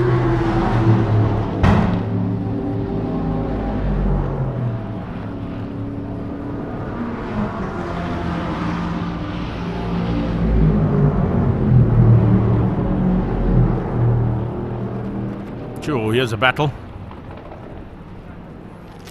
Tavares and Leclerc are going at it down towards Cochabana. Shouldn't be too far behind these guys who are coming through. That's Richard Ritz, Mikhail Patamba.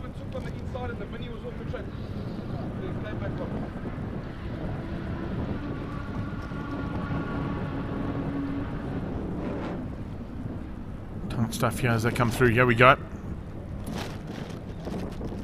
Just watching in the background now, he's eventually got through there. Zolila Leclerc are getting through and past Verissimo Tavares in the Porsche. Thanks, Andrew Horn.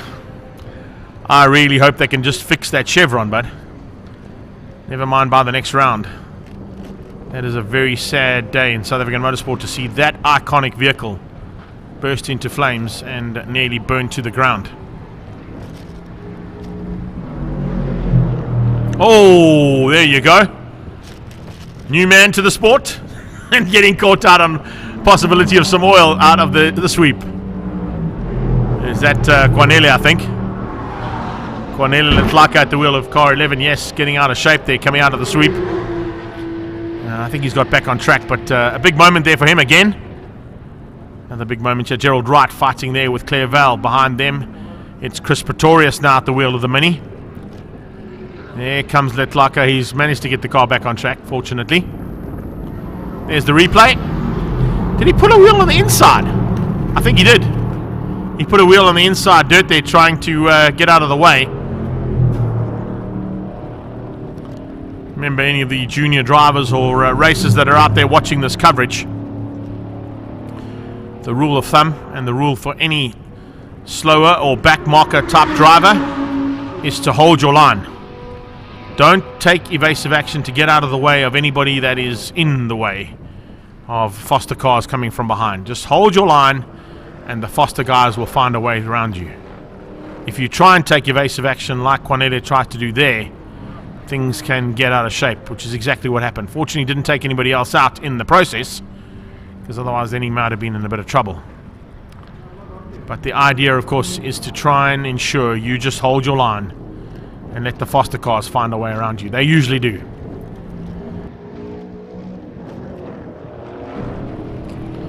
One hour and 22 minutes to go. Another lap completed for Julian Familiaris. Chop Sabuka, his teammate, Zolila Leclerc. Julian Familiaris right behind him. Arnie Neveling diving on the inside of the 61. 61 car at this stage. He's piloted by Johan Hutting. He's had a couple of moments as well after taking over the reins of that car from Lonica Martins.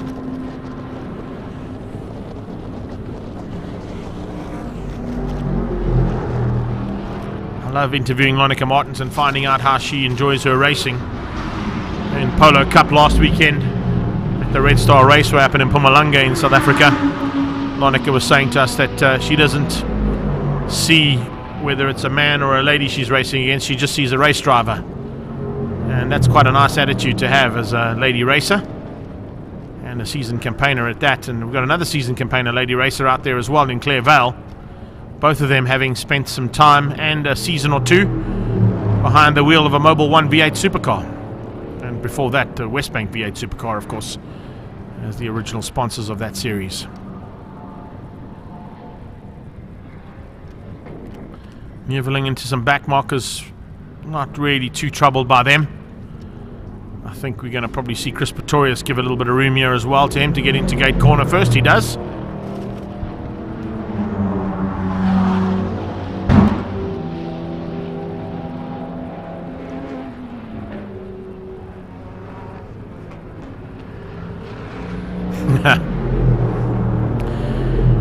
Totally agree with your response to Andrew, Greg. Thanks. It looks awful, a lot of damage to repair. Terry Gallagher, I have to agree with you there, buddy.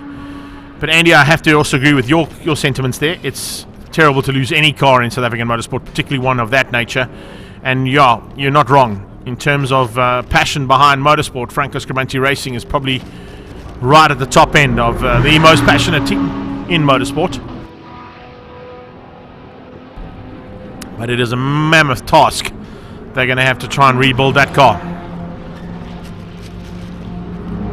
If anybody can do it, there's no doubt about that. They have the ability to, for sure. And Andrew Horn, what are you becoming, like the $6 million man here? We have the technology. We can rebuild him. I think we might have to call on Lee Majors to help out there as well, buddy. Thanks, Andy. Yeah, Steve Austin, the $6 million man. Franco Scribanti, the $6 million car. Can it be done? Yes, we have the technology. We can rebuild him.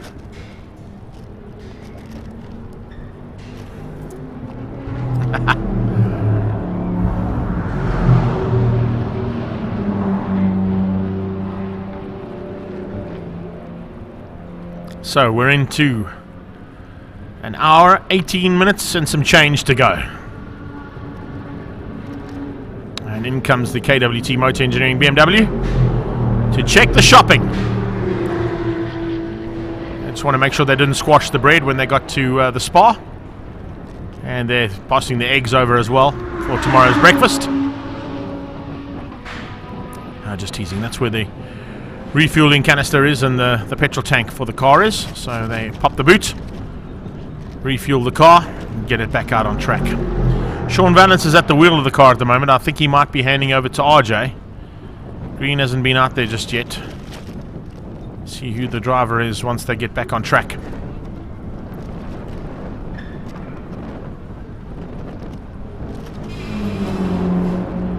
I wonder if I can find that clip for you, Andy. That'll be interactive TV if you've ever seen it before. Let's see if I can find it and whether the microphone will allow me to play it. I think we might just be able to do that. But yeah, some incredible race action so far here. That was topped off with a big fireball a couple of minutes ago. And definitely not what you want to be seeing if you're the owner of a race car of that nature. Into pit lane comes the Bucketless Racing Alfa Romeo Giulietta. Team diving in. And certainly looking like they could be in contention for a top 5 overall here. Still in with a shot. Pretorius down in 8th place at the moment.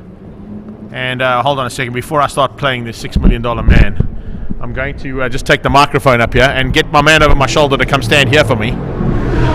Because over my shoulder at the moment is none other than Eric Schultz, our COC. Dude, I got to say hats off to your team. And of course, being a man that I know you are, taking the lead option and chucking down the concrete yourself. It was a big moment down there for that Chevron.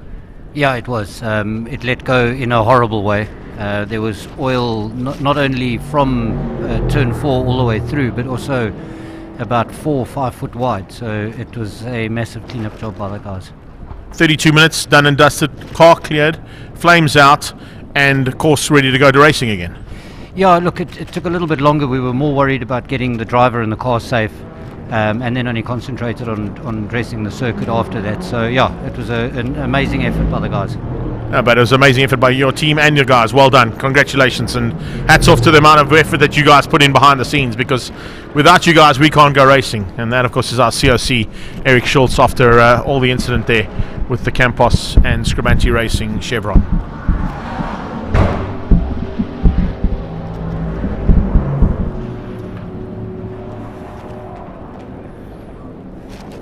Let's see if I can find it for you, Mr. Horn. I think I've got it. Let's see if I get it right here.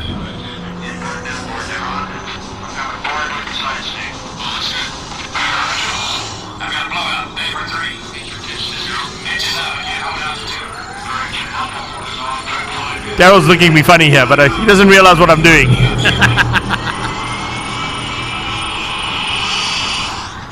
So this is where Steve Austin went into a ball of flames as well in the $6 million man. Jason Campos.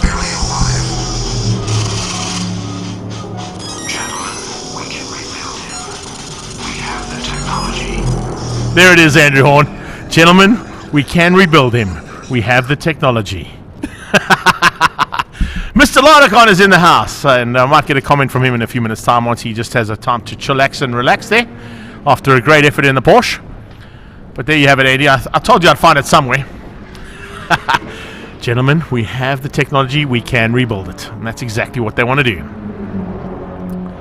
So, at this point in time, with an hour and 14 minutes to play, still lots to happen out there. And I think there's still a lot of battles to be sorted out. This looks like a big one. 262. And in the 262 car at the moment, of course, it's Bar and Pretorius trying to make up some ground now. But Julian Familiaris has really not put a wheel wrong in that Di Matteo Racing Cobra. He has to come in at some point and hand over to Franco. Franco Di Matteo will take over probably for the last hour or so to complete the racing for the day. Hines up here watching from the sidelines, but his teammate Verissimo Tavares doing such a good job behind the wheel of that Porsche. It's the first time he's ever been down to the East London Grand Prix circuit. Chatted to him on Thursday afternoon. He was quite daunted at the speed factor that would be brought in because of not having raced at the circuit before. But I think by the time he climbs out the car later on, he will have probably made this into one of his most famous or favourite circuits to race at. And it's normally what happens with a new driver coming to East London. It's a real racer's racetrack, that's for sure. And certainly sorts you out. And your ability to go at it. In full tilt for race action. Let's have a look at the results there. Thanks, Paul. I was about to ask you for that. GT3 is led out overall by Arnold Neveling and Zolile Letlaka in second place there. First and second on the road. First, second and third on the road, of course, is also the three GT3 cars. Verissimo Tavares and Hein Larticon in the Porsche in third place. Class E is in fourth place. It's the leader. It's Richard Rutz. He's ahead of Julian Familiaris. And then you drop down into 10th place with Gerald Wright behind the Wright Motorsport and People Group Cobra for third place overall in Class E. Mikhail Patamba is ahead of Chris Budnick, his teammate. That's for Class B honours, first and second there for Bucket List Racing. Class A is Chris Pretorius, also from Bucket List Racing, and leading the Class A contingent. GT5, it is Sean Valance in the BMW, who is at the front end of his field. And then as we go all the way down, Class S is Jason Campos, who has retired now after the big flame ball. Marius Jackson GT4 is out and McLaughlin out as well. But that's how things stand with 1 hour and 12 minutes to go.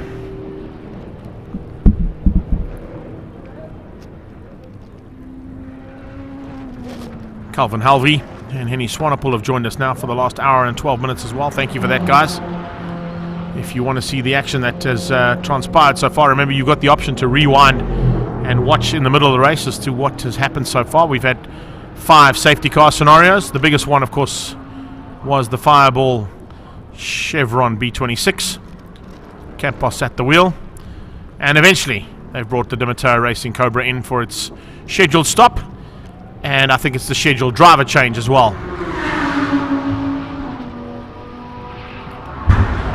Familiaris jumping out of the driver's seat. Franco, the Italian stallion, Di Matteo, will jump into the driver's seat to take the car to the line.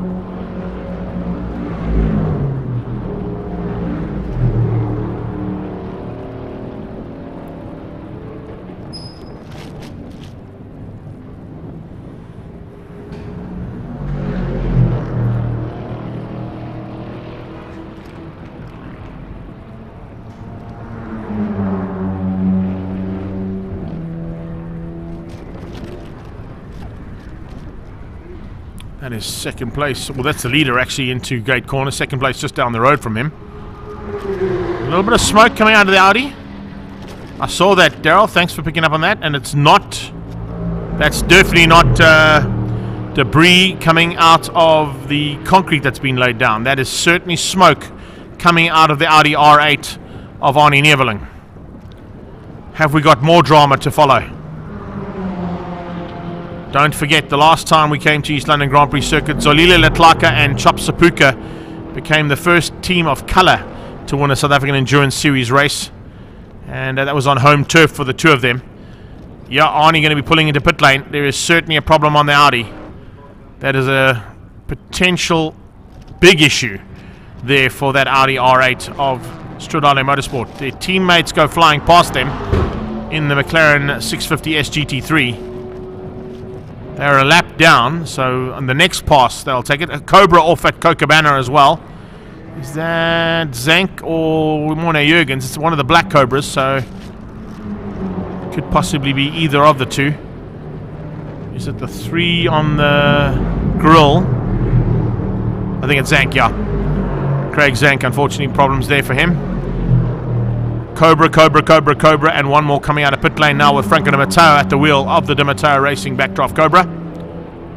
Passed now by Richard Rutz into turn 1, Potter's Pass.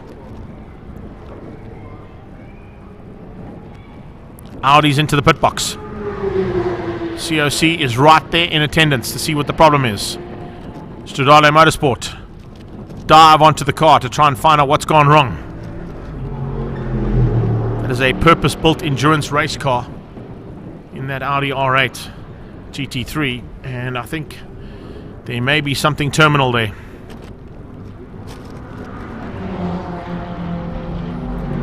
Chris Pretorius at the wheel of the Mini. Just ahead of Claire Vale, who's under attack now from the 4 car. And I think is Zane Pierce. It's the 2 car, I beg your pardon. Not the 4 car. Zane Pierce trying to make up lots of ground. Eventually he's got through with Gareth now at the wheel into 18th place, 34 laps completed compared to the 96 laps completed by Arnie Neveling and Zolile Letlaka. Gets through on Claire Vale, making up some ground. Here comes Rutz and Clark. Record still at the wheel. I wonder when they're going to be peeling in. Yeah, here we go. On cue? No, not quite. I thought Reggie might jump into the pit lane there and give the wheel over to Steve Clark to finish up the race.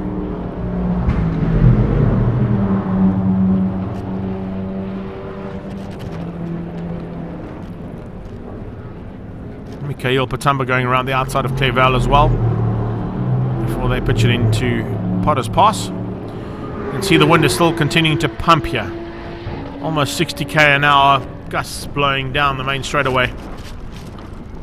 A constant 45 kilometers an hour wind blowing, and that's down to the braking point. So you got to brake early if you are going to brake for Potters, or you've got to come off early because you'll get additional push from behind from the wind, and then that wind will be blowing straight into your face as you come along the beach straight, and as you pitch it into gate corner it'll blow you literally into the S's. You can ask Clint Seller about that, he'll tell you all about it after that big wheelie incident he had here at Super GP a couple of seasons ago. Went for the celebratory wheelie, came out of the beach straight and into gate corner and got blown right off his motorcycle by a massive gust of wind coming from the seaside. Mikhail Patamba pushing pressure and trying to find a way through there on Gareth Pretorius.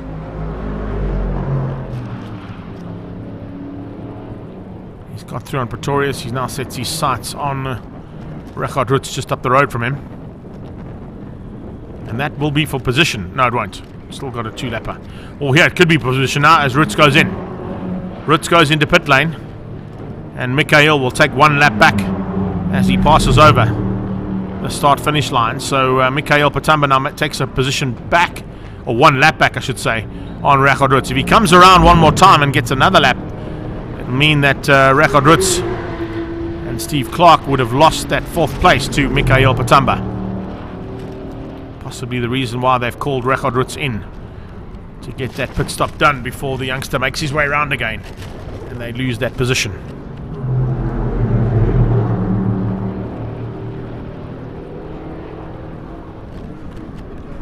Pesty Racing. Yeah, I've got to say, I was about to say spare a thought for our camera guys in this very, very tricky, windy condition we're dealing with. Turn 1 battling.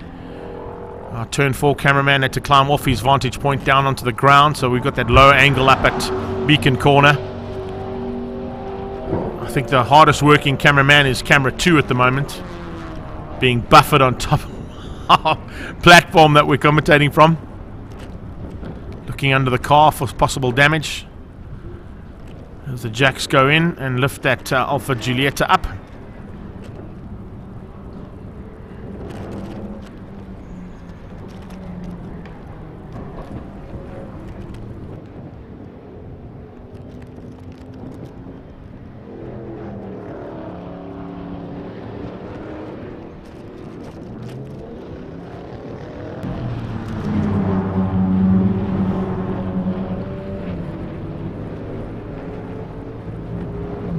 Steve Clark is on track, and Mikael Batamba, I think, has passed him. So Mikael Batamba has got ahead of Steve Clark and has taken over the position that he was behind as Richard Roots went into pit lane. That's certainly not what they wanted to do, that's for sure, but Clark has lost that one position with the driver change and pit stop that they did.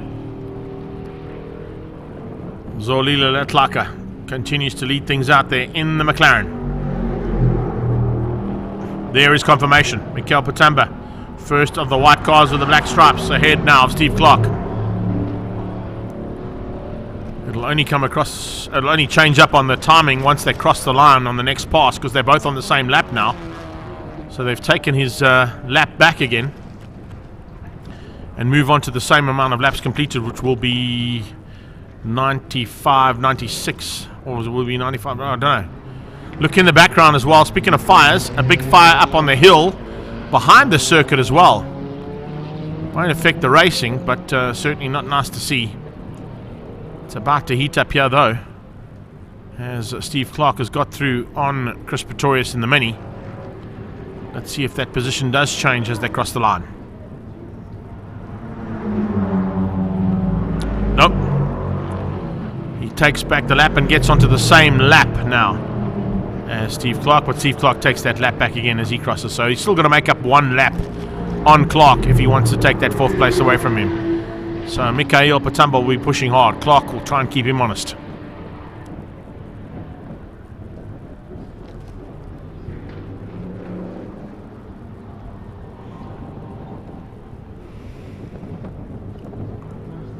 Chris Budnick now at the wheel of the Giulietta. Behind him, his teammate from Bucketless Racing, Mikael Batamba. Steve Clark going inside of Craig Zank. Behind that comes Chris Pretorius in the Mini Cooper out of Bucketless Racing. Tavares up into 2nd place now, ahead of the stricken Audi, still in pit lane. Let's see if I've got any information that's been thrown my way. Yeah, there it is. A water pipe coming off on the Audi, so it shouldn't be too difficult to fix up and get that Audi back on track. Gary van der Space sending us information from pit lane via WhatsApp saying the reason for the smoke coming out of the back of the Audi was a water pump pipe that fell off. If they get that pipe back up onto it and get some water back in the car, should be a-okay to get back in if there's no other damage to the race car.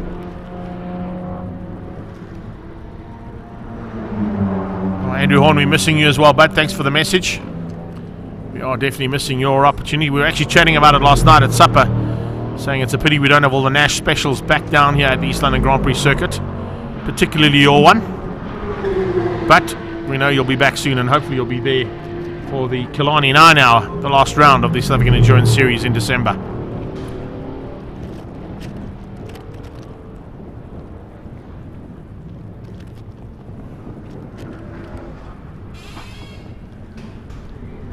Has been second half of action. The first half was pretty processionary, is the one way of putting it, but certainly a action-packed second half of this race. And now, with 1 hour to go, we're getting into a scenario where survival mode has to start kicking in. And when I say survival mode, not only from the car's point of view, but from the new drivers behind those cars. Because remember, the guys who have been at the wheel of those cars before all would have known exactly what's ticking, how things are working. Are there any niggles that you need to work around? Are there any problems that could potentially come in the last hour? And if so, how do you drive around those to get the cars to the checkered flag to finish up the day's racing? That is what I talk about when I speak about the survival situation. Out of the sweep and up to the top of the hill to Beacon. Tavares has lost a little bit of ground there to Zolile Latlaka and Chop Sapuka. And it looks like those two are looking to go back to back for a possible victory here in our fifth round of this championship. Nice to see that we got an opportunity here to have a chat to the man who was behind the wheel of the Fireball. Jay, yeah, you can drop the mask. Jason Campos is in the house with us here. He's going to talk us through quickly. We're going to have a look at the replay on the screen as well. You probably haven't seen this just yet, so it might be a bit air-raising for you. But stand by for our replay. There it is. The car just bursting into flame coming out of the complex. Take us through what went wrong. Well, you know, looking at it now, I was actually still trying to race. I was on the radio saying, guys, I'm losing power here. And the screen went black. So, yeah, I didn't even know. Obviously, the car runs no mirrors. It's got a rear view camera. So that went black. So I wasn't really sure. I was actually still waiting in the car to, you know, get towed back in and fix a small problem and go on my way. And when I saw the guys running with a fire extinguisher, that's when I knew, okay, something must be serious here. So that's when I jumped out. And when I saw it, I was like, oh, okay, we're in trouble. So one thing I'm going to say is the build of that car, with you not knowing the car was on fire, means that the safety cell for the car must be pretty spectacular. Yeah, look, absolutely. I mean, the guys asked me, you know, did you feel it? How come you're in the car for so long? So, yeah, I mean, you know, it is quite windy, so it's quite cool out there. Like I said, when I realized what was happening, I got out pretty quick. So I don't feel like I was a threat in any moment. And obviously seeing the flames there, yeah, you know, I'm actually quite lucky now that I look at it. So, yeah, glad that we're okay. We walked away. Just sorry for the car. The damage is quite bad. No, I'm sure. We'll talk about the damage now, but what I want to talk about is that once you climbed out that car and realized you were in trouble, this young man over here, of course, was your first responder. He got to the car relatively quickly, but unfortunately, you would have seen it down there. They were fighting with 2 fire extinguishers to put a massive flame out and a 57 km/h wind. Yeah, absolutely. The guys did a fantastic job. You know, obviously, them running to me notified me that I was in a bit of trouble. They did a fantastic job, but I mean, you can see the wind was pumping. I mean, you can see my hands on my head there. I realized this is going to be a big one. Also a little bit lucky, I think, with the wet grass from the rain earlier, because I think if that grass caught, that whole car would have been in a lot of trouble. So, yeah. Yeah, it was a big moment, and of course, once they got those 2 fire extinguishers out and used up all the CO2 in that the 2 extinguishers, the one thing I'm going to say is in a couple of minutes' time, you'll actually get to see. There must be a frustration level at that point, because you can see these guys are working hard to try and sort out the problem, and no matter what they're doing, nothing's working. No, absolutely. I mean, I do think they stalled a little bit, but you can see now with the wind, it's just picking up. The flames are just getting back to normal. So they definitely stalled it for a short while. I don't know if it was good enough for when more fire extinguishers arrived. But yeah, you know, I mean, there's not much more they could have done. I was very happy with them. Obviously, I'm waving my arms, asking for more, but I can't fault them. You know, the boys and girls are doing a good job, so I'm happy. I was saying to everybody when we watched this firsthand, remember, most of these guys and girls that are working on the sidelines are volunteers. There's a couple that are sort of your full-time marshals. They work underneath them and they work under the auspices of it. There's the first truck to arrive on the scene with the additional fire extinguishers. I don't think you realize they went through a dozen fire extinguishers to try and extinguish the flame. Yeah, and of course we're very thankful, you know, I mean, they limited the damage because that could have been a lot worse. And yeah, you know, we we can only say thank you to the boys and girls, and I know they are volunteers. You know, that's motorsport. We try contribute where we can. You know, from a business level, we obviously also look after the marshals personally, and yeah, you know, afterwards, hopefully, I can give them all a case of beer, social distancing beers. You know, I like to hear that. That's fantastic. Yeah, I know. You know, from Campos Transport's point of view, from Turn One's point of view, insurance company, and of course with the Franco Scrivanti racing team, you guys are very much involved with the support of the guys that support us and allow us to go racing. No, absolutely. You know, I mean, we insure the Kalami marshals and a lot more, and yeah, you know, we're in a fortunate position. We try to help out the guys where we can, and yeah, you know, it's a big family here, so we have to look after one another. And yeah, a dozen fire extinguishers is small in like when you consider the greater scheme of things, you know. So yeah, we're all okay. The racing's still going on now. We'll all have smiles after this, so here's what it is. I think there might be one man with a little less of a smile. That's of course going to be Franco. But there was a lot of comments flying on our interactive side of things on the social media saying, you know, sad to see the car destroyed that badly, but hopefully the passion behind Franco Scrivanti Racing, and we know what that passion's like, Jay, you're now involved in that team. Is there a chance of it possibly being ready for Cape Town? Look, I want to say yes. You know, I haven't really looked at it too closely. In terms of passion, you're 100% right. I could really see the boys talking about what they can do for Cape Town. But whether we make Cape Town or not, I assure you, you will see that car on the racetracks again. So just depends on when. But yeah, you know, I do feel sorry for the guys. They put a lot of effort in. I'm sorry to Franco. You know, obviously we don't plan these things, and I mean, you can see there was a passenger. So you know, coulda, woulda, shoulda. You know. No, look, there's no doubt about it. It had nothing to do with you making an incident for that fire to go. It picked up a misfire early on, and something must have gone wrong in the electronics. I mean, the engineering behind that car is spectacular with that V8 twin Hayabusa that's in it. So there's a lot of work to be done. But as I said, I think between yourselves and Franco Scrivanti Racing, there's a very good possibility that passion will kick in. And if I know Franco, he doesn't want to end the season without a 9-hour win. No, 100%. So look, you know, I'm just happy that we're all okay. The guys will be back, and trust me, you'll see us in Cape Town with something. Whether it's the Chevron, who knows? We'll find out soon enough. I know there's a V8 Shelby Can-Am that's around. That's exactly what we've already said. Let's see. We're coming racing. Watch out for us. Awesome stuff, Jay. Thanks so much for the comments, buddy, and coming up to have a chat to us. Give us first-hand knowledge as to what went down there. That's, of course, also part of our interactive coverage that we do here on Up to 60 Seconds. And thank you, Gary, for bringing Jay up to us to give us that information. Hope you enjoyed that. Straight from the fireball's mouth, so to speak. Jason Campos giving us that information. And once again, there's another shot of the incredible wind that is just pumping around the circuit at the moment, going into the last 50 minutes of racing here in action-packed second half of the race. I've got Hein here as well, and he joined us a bit earlier on. I'm going to ask him to step into the studio too and have a quick chat, talk us through how things have gone so far from the Porsche's point of view. Sitting in second place, Hein, most of the work has been done by yourself, but Verissimo, of course, probably a bit daunted about the high speed factor here at East London. Yes, yeah, I mean, he wanted to come and do a bit of track time on Thursday, and they couldn't. And he was driving with a rental car, and he said to me, no, the track is quite easy, you know. But I think obviously he was going about 120 through Potters at that time. And yesterday you could, I think everybody in the country, I was talking to Glenn Hall yesterday, and I mean, they're busy with the off-road race in Botawil, and Glenn asked me if Potters is still the same, you know.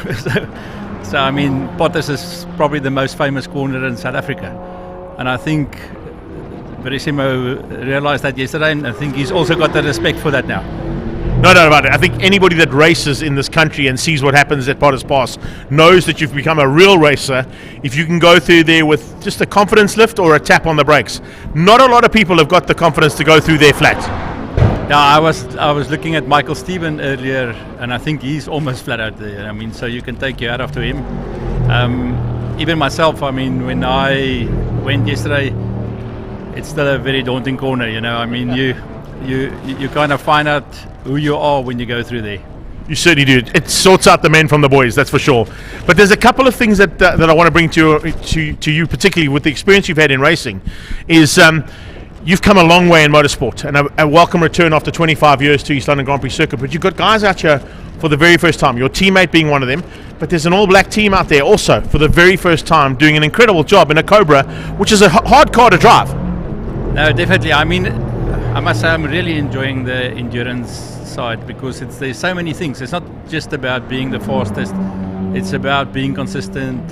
I mean, you are relying on your teammate. You better make sure that you get him up to speed, or for that reason you must try and make sure that I'm up to speed.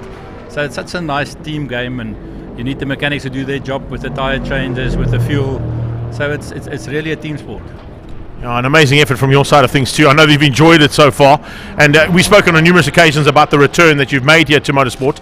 I think the other big factor to take into account is that if this is how it's going, the future of the sport looks good too for 2022, and hopefully some more cars coming to join us.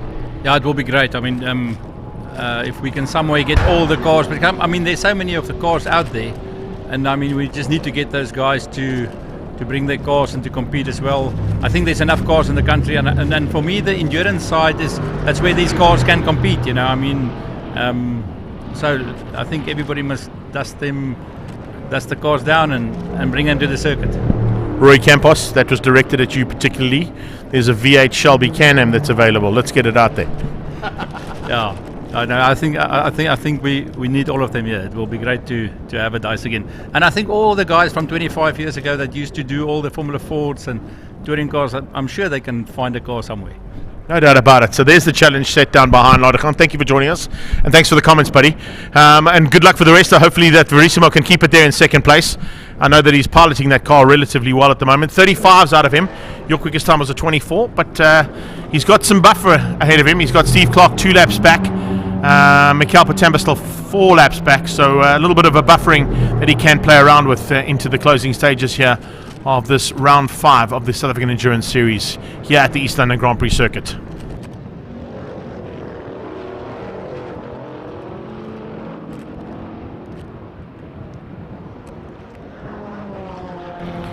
So let's have a look at how things stand at the moment. Zolile Tlaka Tavares in second, Clark in third. Incredible move there from Steve Clark. Ahead of Mikel Patamba in fourth place in a Class B Super Polo GTI. Is there a possibility of another podium for a Super Cup Polo GTI? Mikel Patamba will certainly be trying hard to do that. The last car that did that, of course, was Team Perfect Circle's Andre Besaidnout and Saul Hack. They've actually had 2 outings where that Super Cup Polo from Team Perfect Circle and Saul Hack Racing have made it onto the overall podium in a South African Endurance Series race. Byron Teens is in the house as well. He's just joined us down from Silvio Scribanti Racing. He was up here a little while ago. I didn't quite get a chance to have a chat to him, but it was great to see that Silvio Scribanti and his team came up to jump in and try and watch our feed, but at the same time catch the last part of the rugby, courtesy of our DSTV link up here, and Daryl giving them a chance to watch the last part of a South African victory this afternoon in the rugby. So well done to them. I know that my Queen won't be too happy about that, with the All Blacks losing and not quite getting the perfect rugby championship under their belts, but definitely a team to be watching out for. Tavares up the inside, squeezing through on one of the Cobras, as we've now got 47 minutes of racing still to go. Zolela Nzambuksa up into 11th place behind Len Marshall, teammate there to Craig Zank. The 2 Cobras looking to wrap up the final step of the top 10. Fight on there because they're both on the same lap. Gerald Wright 7 laps ahead of them. 3 laps ahead of him is Arnie Neveling, who's back on track eventually with a bit of work to do now, down in 8th place after a water pipe came off the Audi and cost him a huge amount of time in pit lane. But his ability to do 24s as opposed to everybody else ahead of him doing a lot slower lap times could possibly see him seal the deal and get up into the top 3 again. He's got to catch Chris Pretorius, who's a lap ahead of him, and Pretorius of course piloting the Mini at the moment, the John Cooper Works Mini Cooper S from Bucketless Racing and Container Force. Chris Budnick in the Bucketless Racing Alfa Romeo Giulietta has taken over that seat, and we'll be piloting that one to the end after Darren Winterboer stepped out. Franco de Matteo has taken over from his teammate, of course, Julian Familiaris, and you've got them up the road to the tune of about 4 laps. Then 3 laps up the road from that is Mikhail Patamba in the Bucket List Racing Volkswagen Super Cup Polo GTI. And of course those 3 Bucket List Racing cars being prepped and maintained over the 4-hour period by Fast Developments. Fast Freddy, the man behind that team.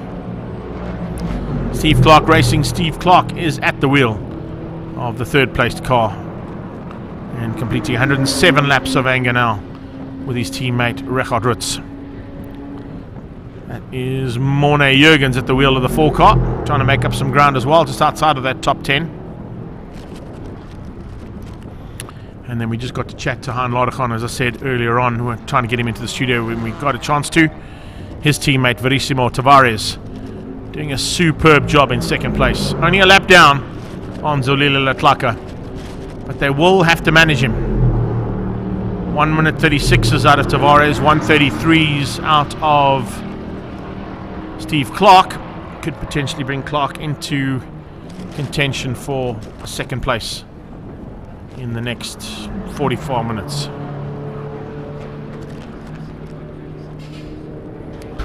Arnie Newling still in pit lane, so dropping by the wayside, giving Gerald Wright a chance, Len Marshall a chance, and Zolile Njambuksa a chance to be up there as well. Depending on what happens with that Audi and if they can get it fixed, water back in the system and back on track.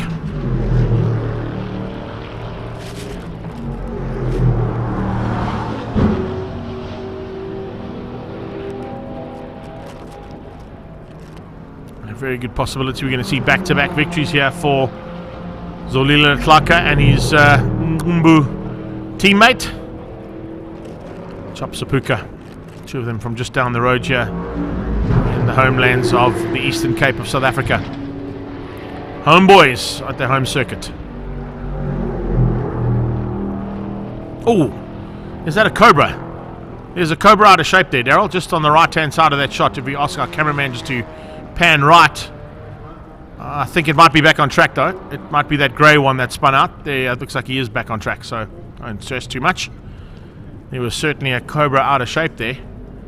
It looked like it might have been, I'm just looking down the field, was that Pierce? I think it might have been Gareth Pierce who got out of shape there. Yeah, blue lights on that car. That's Gareth Pierce spinning out and getting back on track now. Mikhail Patamba puts another lap into him. Kind of formation flying there from the Bucket List Racing team. Mikhail leading out Chris Budnick and Chris Pretorius in their attack.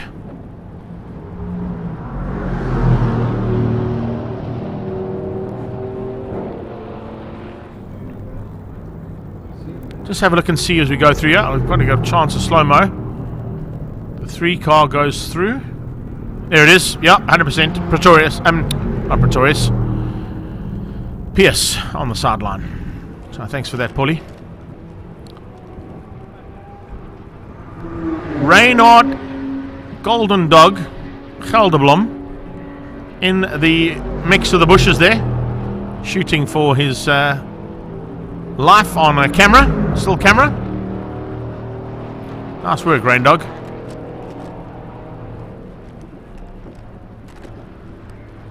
Container Force Racing and Bucket List Racing combining there with Robin Clark and Chris Pretorius.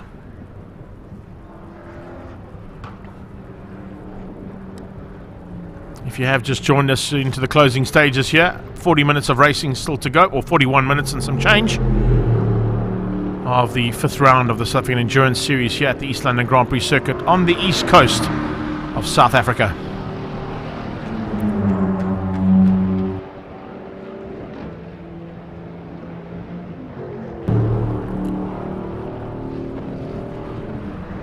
Bit of a fight on here between the Alpha Juliet of Budnick and Morne Jurgens as he tries to make up some ground after losing lots of ground early on.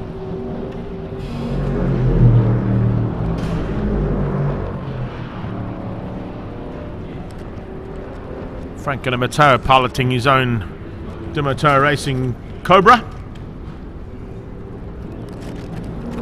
After the mother load was done by Julian Familiaris in the first part of the race.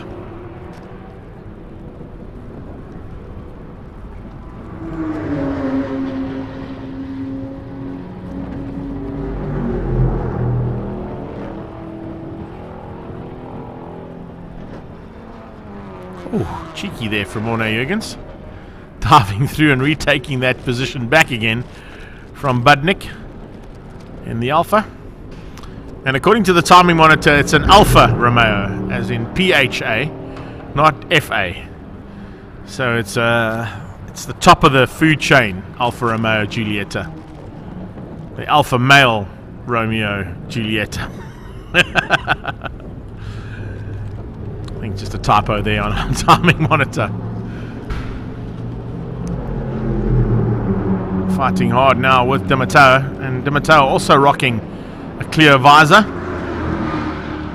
Not the ideal thing to be happening in this low light. The sun blaring straight into your face on certain corners, but if that's the only visor you've got, it's the visor that you're going to have to race with this weekend.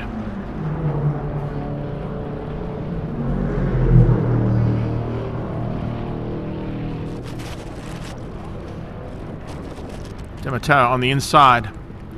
Then Marshall giving some space there to both Di Matteo and the Alfa Giulietta to squeeze through.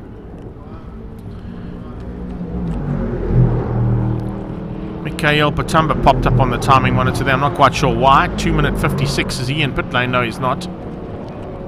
Why was he so slow on that last pass?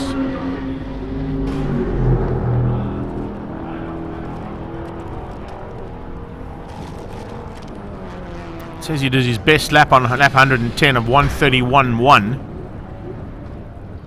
But then it says 2:56 on the inside, so maybe a little bit of issue there for his transponder pickup. The Clucker on the inside and passes on through past the BMW. At the wheel of that BMW now is Rob Green. Robert Green piloting that KWT Motor Engineering BMW. It's an E36.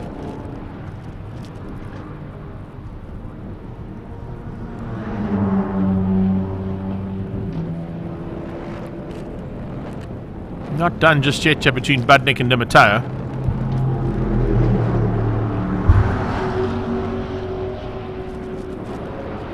Yeah, just double checking there. Monitor eventually fixed itself. A 32.1 from Mikhail Patamba. And a 32.4 from Gerald Wright in the Wright Motorsport People Group Cobra. Thought it might be a small issue there on the timing. Almost instantaneously sorted out.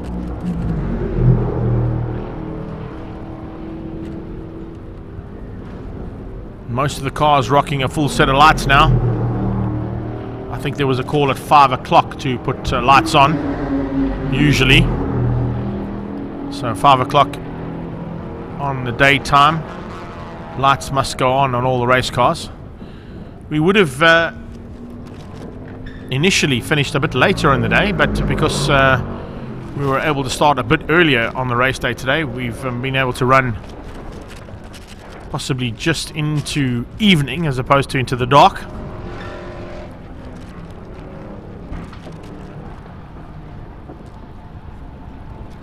A lot of the cars and drivers were wary in saying that possibly running into the dark here at East London might be a bit dangerous.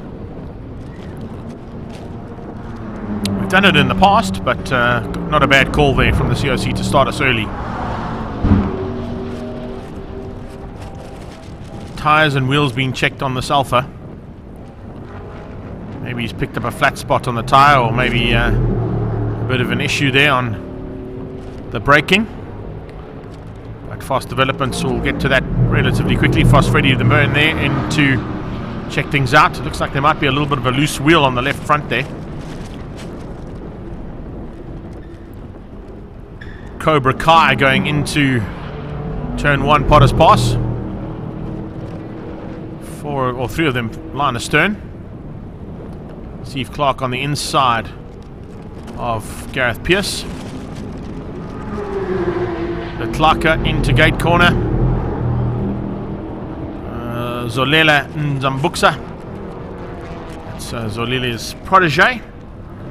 His brother Kwanele partnering up there with Zolela Njambuksa for what is now 11th place in car 11. Not a bad way to finish up the day's racing for your first time out. 11th place in car 11 in your first outing. That's a lot of ones to play with. Maybe a lot of future ones to come your way at some point in your careers. Oof, a little bit out of shape there for Pierce again. He's already gone off here, so he's got to be very wary that he doesn't make any more mistakes in the complex. Verissimo down to the 32s now, so getting quicker and quicker in the Porsche. That's good to see. Verissimo Tavares in second place on the road in the Porsche. Black Bull Racing Porsche out there. And Black Bull Racing, of course, also prepped by WCT.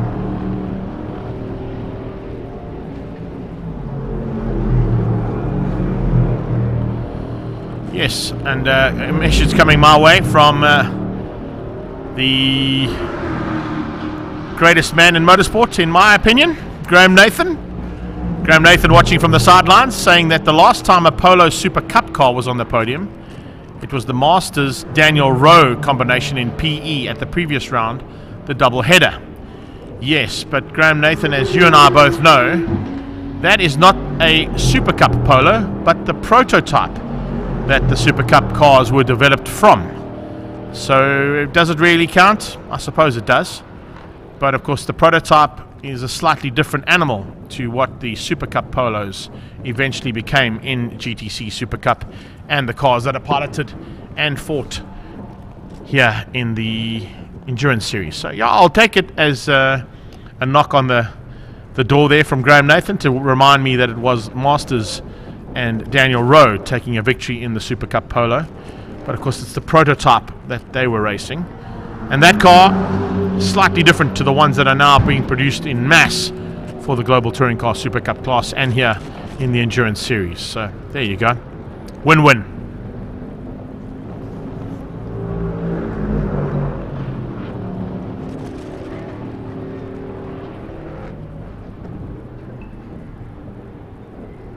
I wonder if we're going to get a response from Graham Nathan on that. We'll wait and see. Franco Di Matteo, the Italian stallion, continues to pilot his Di Matteo Racing Cobra around. Currently down in 5th place overall, 2nd in Class E, behind Steve Clark and Richard Ritz. Cobra Kai back down towards Potters. Here they go. Inside line from Gareth Pierce, going through on, that's the 11 car.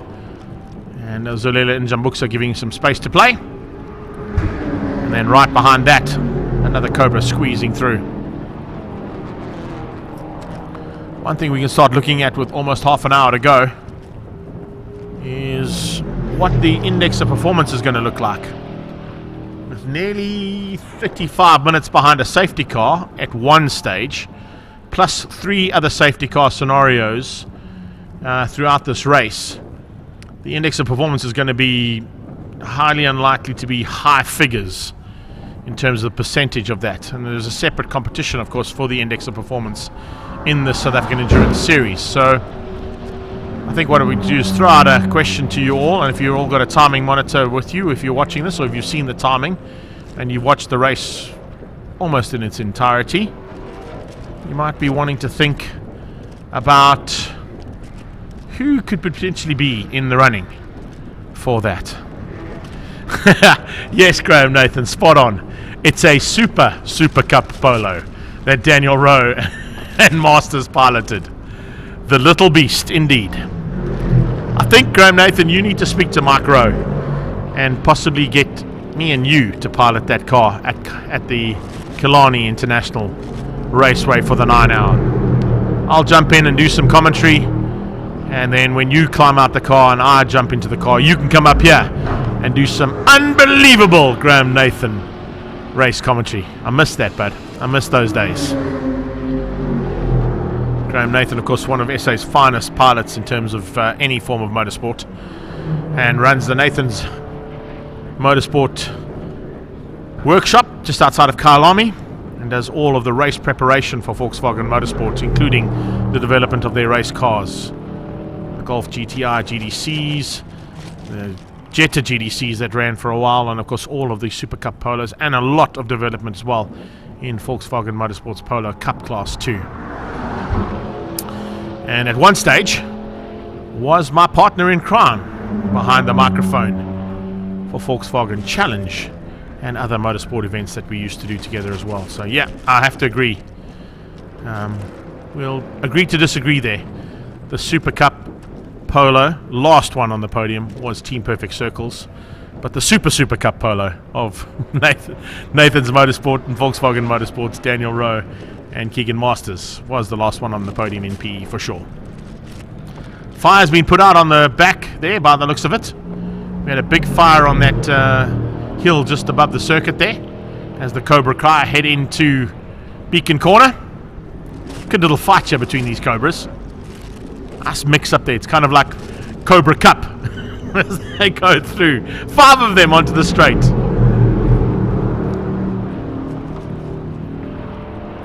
Tavares coming up to that battle. Be wary about that.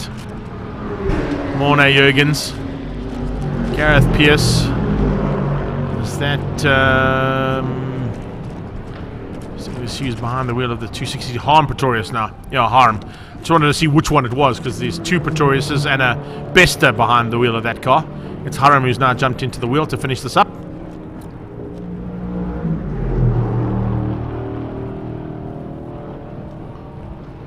Daryl's loving this Cobra battle. It's great. I'm not complaining, buddy. I'm not complaining. It is a good little battle out there. In the background, 2 more of them coming along with the Porsche.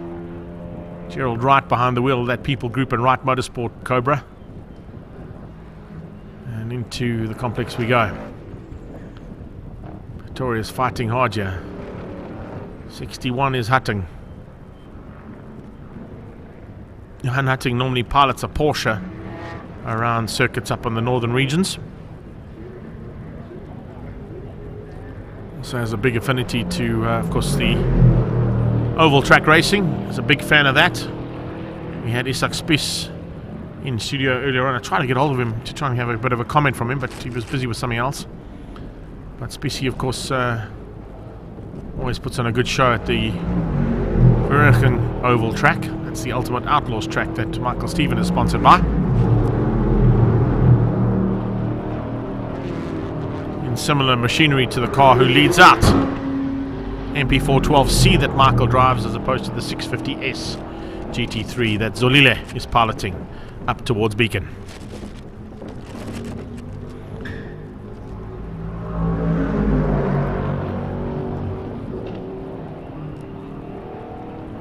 Neveling has dropped outside the top 10. I don't know if they're going to be able to get that Audi back on track. It's the 5th time that they've had to stop for shopping now in the BMW. Probably be the last time they've got to do a refuel on that E36. And I wonder if it's going to be Gradwell to finish up the day's racing there for that team.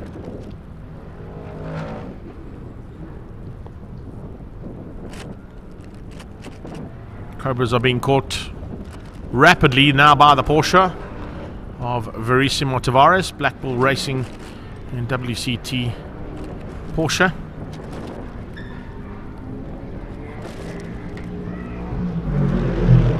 Squeaking in the background is the doors and windows that are starting to pump now from the wind, as it's still maintaining a good 60k an hour gust here at the East London Grand Prix circuit.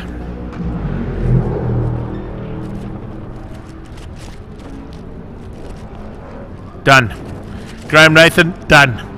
Mike wants to race the car to win, and you and I don't know so much. Nice, bud. I thought at least you'd have my back there, but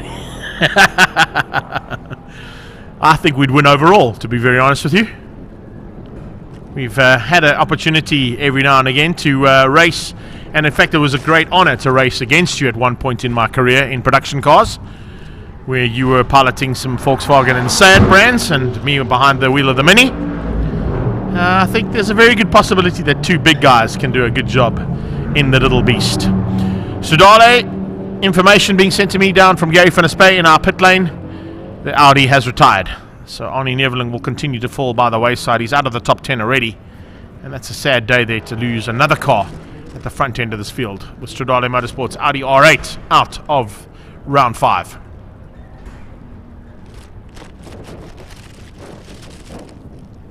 I know Mike Rowe was listening to that as well, so maybe we get a chance, eh? You never know, Graham. You never know. Stranger things have happened in motorsport, buddy.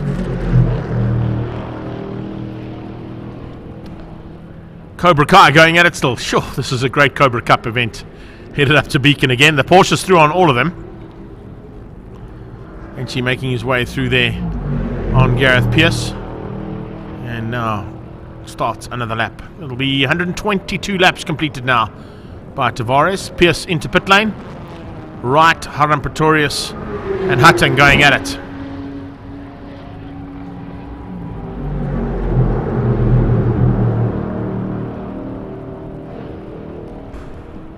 This must be the final stop there for Gareth Pierce and Zane Pierce. They've had to battle from the back of the field. They were out almost instantaneously on the warm-up lap and eventually only got back on track after I think 60 or 70 laps had been completed by the leaders. So never say die here from this backdraft team.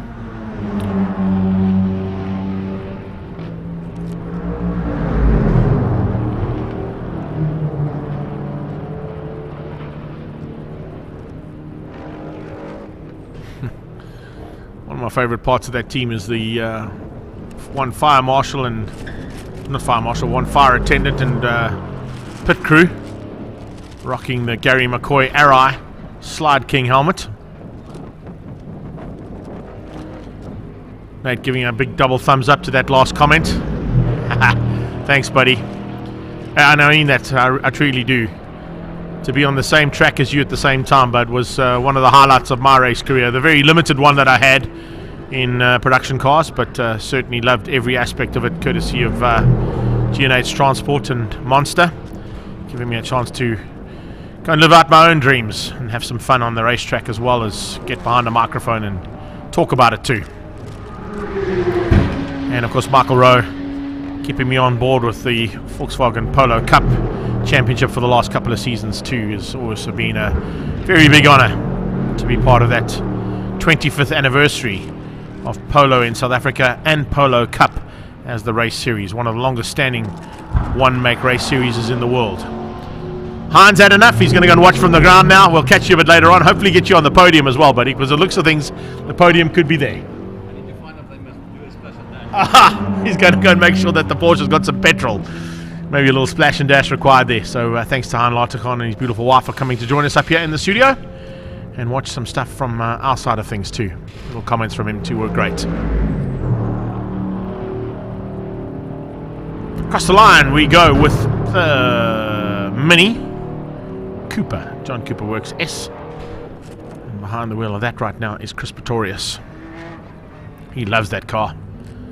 So does Rob Clark, and the two of them make a really little formidable pair. Remember they had a big incident with Rob Clark coming together with Cobra at Daisy's Raceway in the opening round of this championship. A full rebuild and chassis change on that Cooper S by Fast Developments to get the Bucketless Racing and Container Force Mini back into action. Cobra of... Is that Zane Pierce at the wheel of that Cobra now? Let's have a look and see if there's a change in the driver. No, Gareth has stayed in the car. Gareth stays in the car for the last 22 minutes of racing.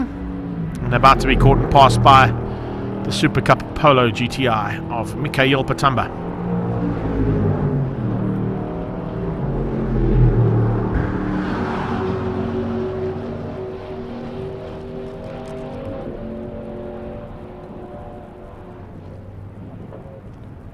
Lights on as of 5 o'clock this afternoon. And the sun is about to drop out of the sky, which is why we're going to have lights on from that point in time.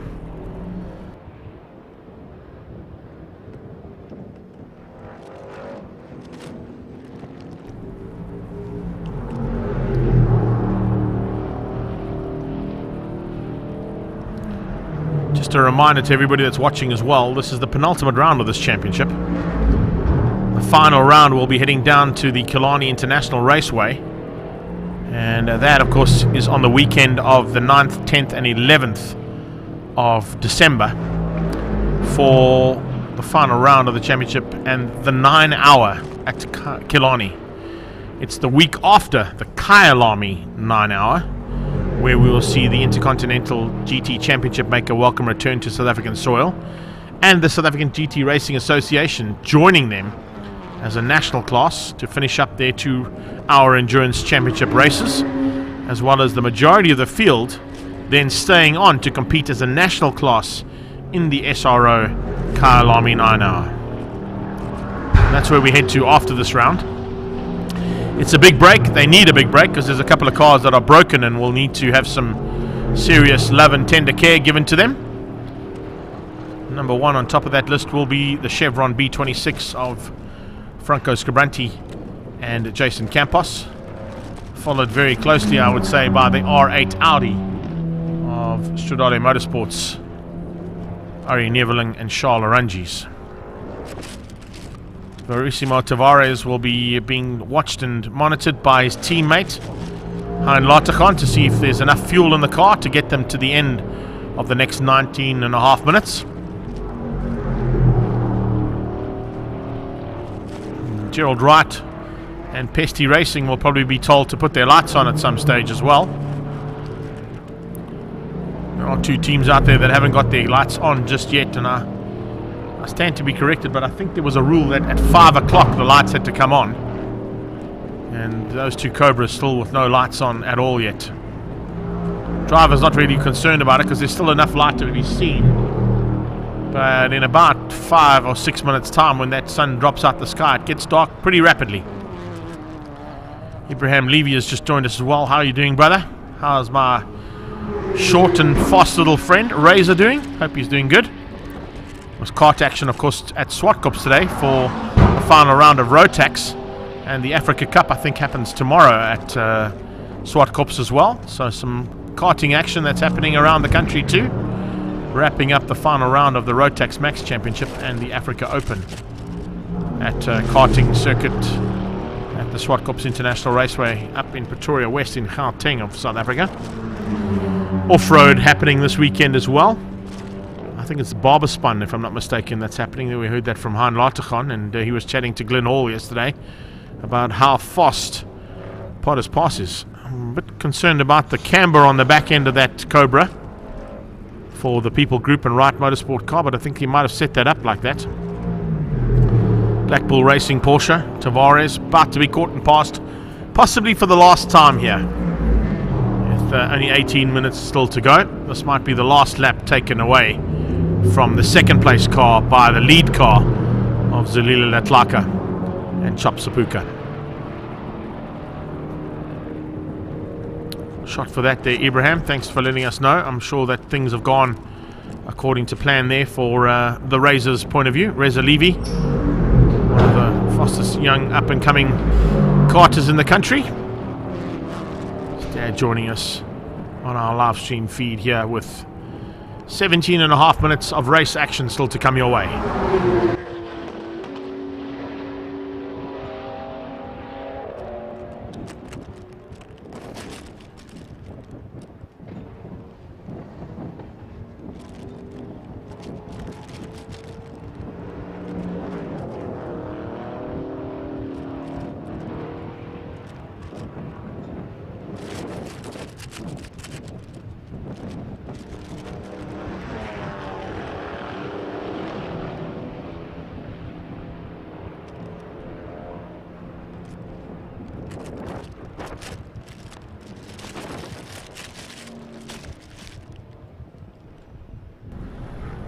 Still some work to be done though, that is for sure. It's not all over just yet for the race action on track.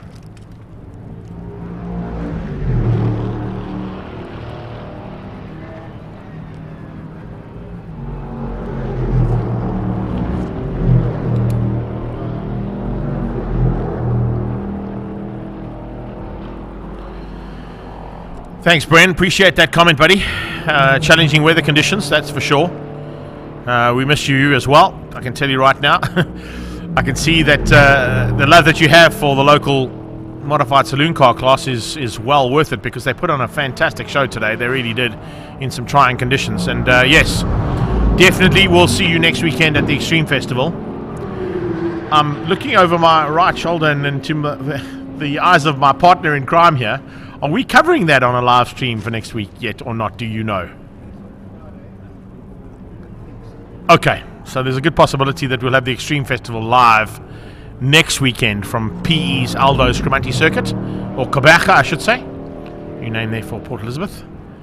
Hopefully we will get some live coverage of that. I know I'm coming down for it, so whether there's a live commentary or just a live stream commentary, hopefully it's the live stream commentary and we can go interactive like we've done at all the events so far this year.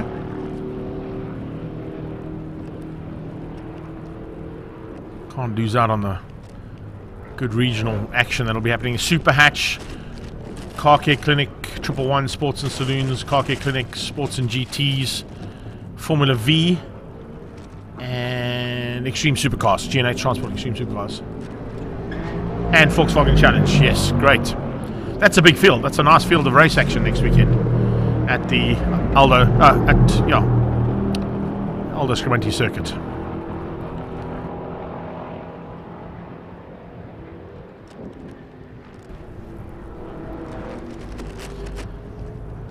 Back straight away in the beach straight there for Pesti Racing's Haram Pretorius. Tucked in behind here, Mikhail Patamba, Bucketless Racing. And Fast Developments, Polo Super Cup GTI.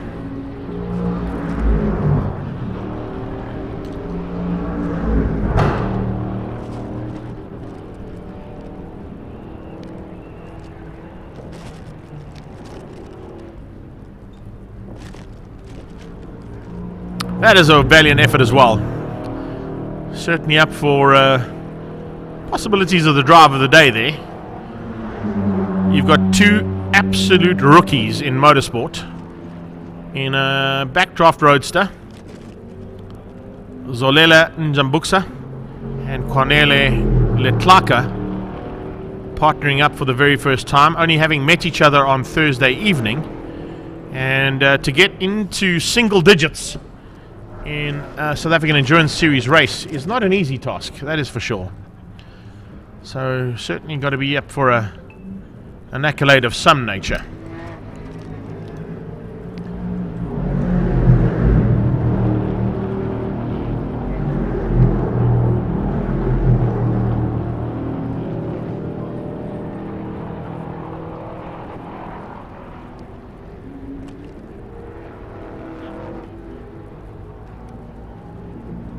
Reminder to the guys that are watching on a live stream feed, might not have seen the WhatsApp message coming through there, but this is to the competitors that are watching, of course.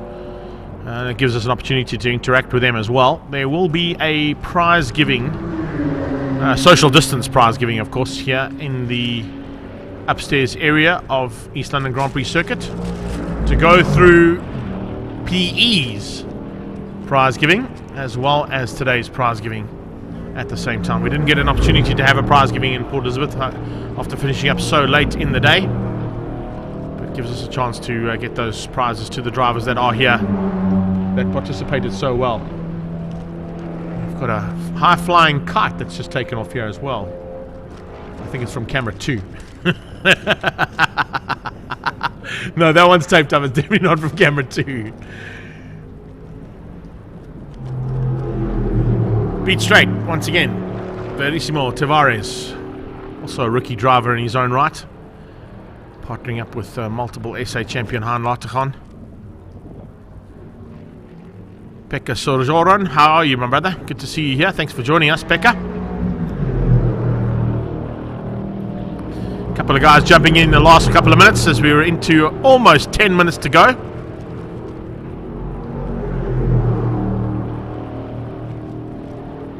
Ooh, and it's getting a little racy out there, isn't it? Hutting around the outside of Zolele Njambuksa. siren in the background is just people telling us that they're coming into pit lane. Hello, my queen. Jumping in here for the last 10 minutes, are you? I'm so glad that you did. Thank you. Had an interesting second half of this race, that is for sure. And it is fantastic to have this kind of race action here at the East London Grand Prix circuit. An historic venue, I have to say, and one of my favourites to come to. Arguably, maybe other than Desi's Raceway in KwaZulu-Natal, the most picturesque circuit in the country. Love going down to the south coast as well. Haven't had much of that other than the first round of this championship. And hopefully Desi's got some work for us at some stage again, as he plans another time attack event.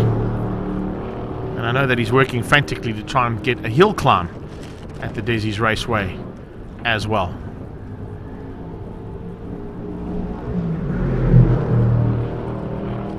I know that my queen will be willing to get down there if we do have an event like that, because she just wants to go and train with Jade Goodsight.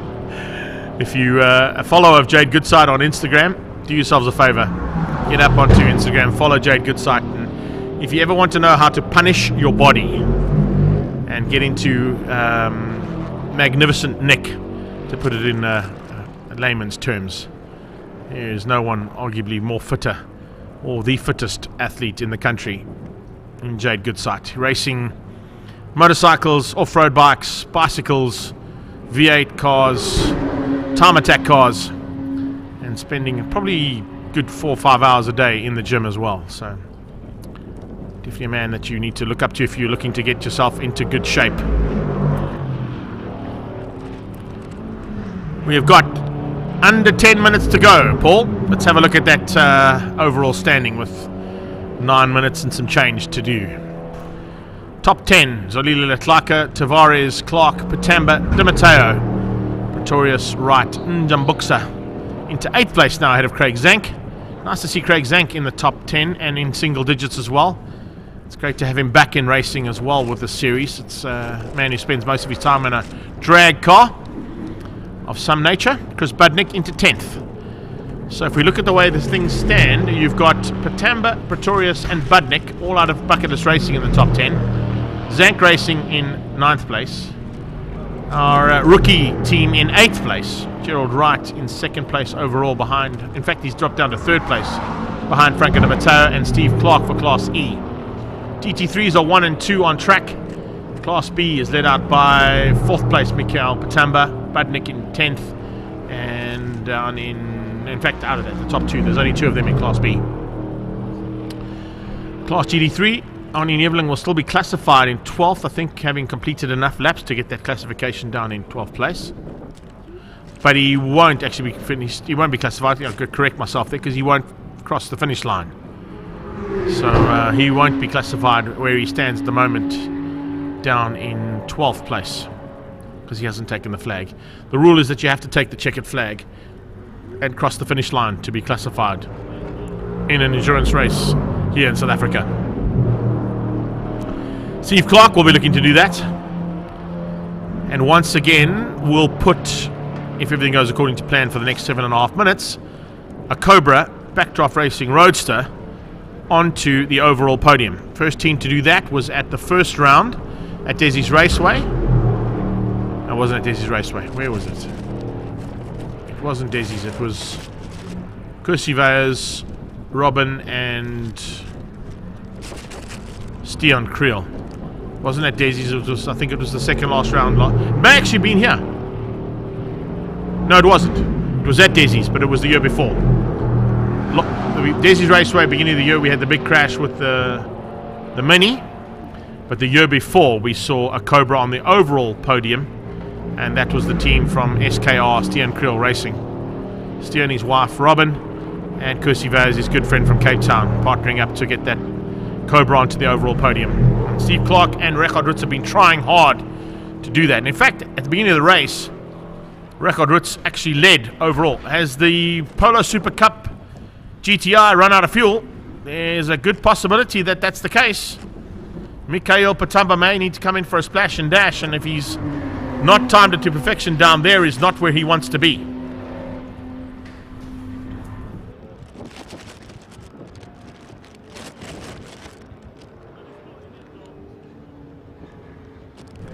Thank you, Willie. We'll do that. I love the fact that you've enjoyed all of our coverage, and we will definitely drive back safely. We've got a Haval Jolion to get us home safely, and a P-Series truck to get us home as well. So massive thanks again to our team at Haval Edenvale, Roy Aubry and his team, for supplying us the official safety cars for the weekend. And they may need to be called into action, because there is a Super Cup Polo GTI stricken on the entrance to gate corner. And 5 minutes is about to come up on the clock, which means pit lane will close. And I don't think Mikhail will then be able to make it back to take the checkered flag, and this could possibly be the end of his race. Because if he's going to be towed back into pit lane by the P-Series, and it's not confirmed just yet because I don't see a safety car being deployed at this stage. It's on the grass here with lights on, and I wonder if he's maybe out of harm's way. He might be parked into the entrance point there. Pit lane is now closed, so he's not going to be able to get into pit lane to get that refuel done, and that could be the end of the race there for Mikhail Patamba and his teammate Brad Scorer. What an unfortunate bit of luck there for the two young drivers in Bucket List Racing's Super Cup Polo GTI. He's got going again, but he can't come into pit lane. Well, he can come into pit lane, but he won't be able to get back out again. So if they get onto the radio, my suggestion is get on the radio and tell Mikhail to park it and wait. Go off at the kart circuit and wait, so that he's not in harm's way. I wonder if that's what they're going to tell him. He's now stopped the game. Or run the clock down. Run the clock down as much as possible. 3.5 minutes you've got to run that clock down for. If he crosses the line and takes him 3.5 minutes to go from there to the checkered flag, that's exactly what he needs to do. However, that might not be allowed. They certainly have, Pops, they certainly have. Your V8 guys have done an amazing job. De Matteo and Julian Familiaris sitting comfortably in 5th place. Possibly no, they're not going to move up unless there's a massive turnaround here. Safety car has been deployed for the final time. It looks like we might finish under safety car as well. That may play into the hands of Mikhail Patamba. If he slots into the queue and just crosses the line under safety, he might still be classified.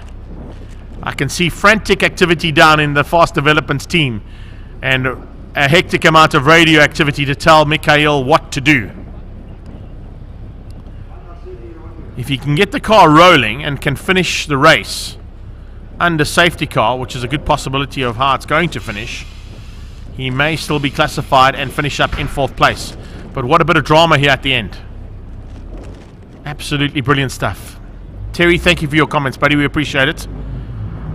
I know you're all the way in the UK, but we do appreciate the fact that you've joined us here to see things out in round 5 of this incredible South African Endurance Series Championship.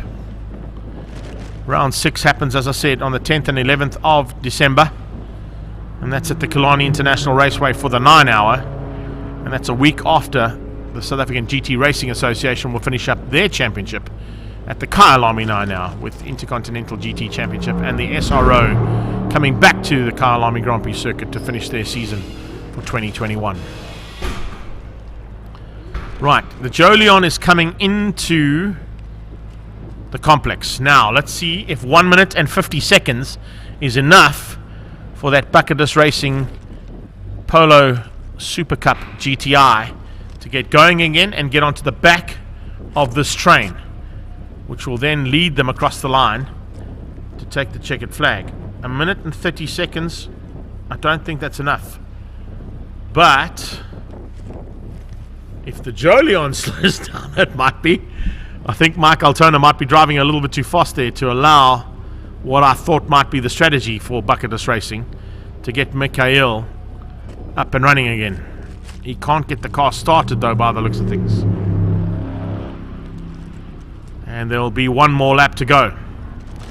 So if he stays there, he might lose a lap, but he won't lose the position.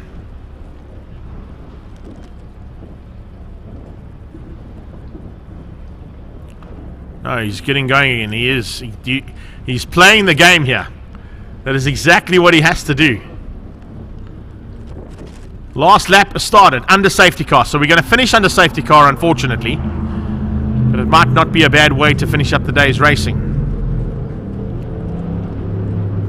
Zolile Latlaka and Chopsapuka are looking to go back-to-back victories in East London for the Grand Prix Circuit and South African Endurance Series rounds here at this historic venue.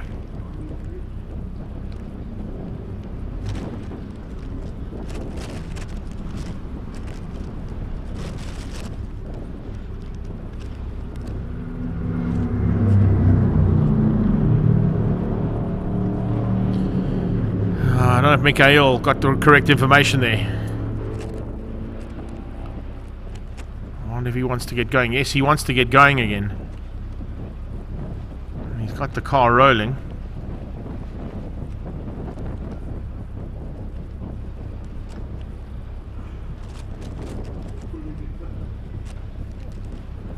They're going to pull him across the line. Should be interesting to see how this pans out, I got to tell you.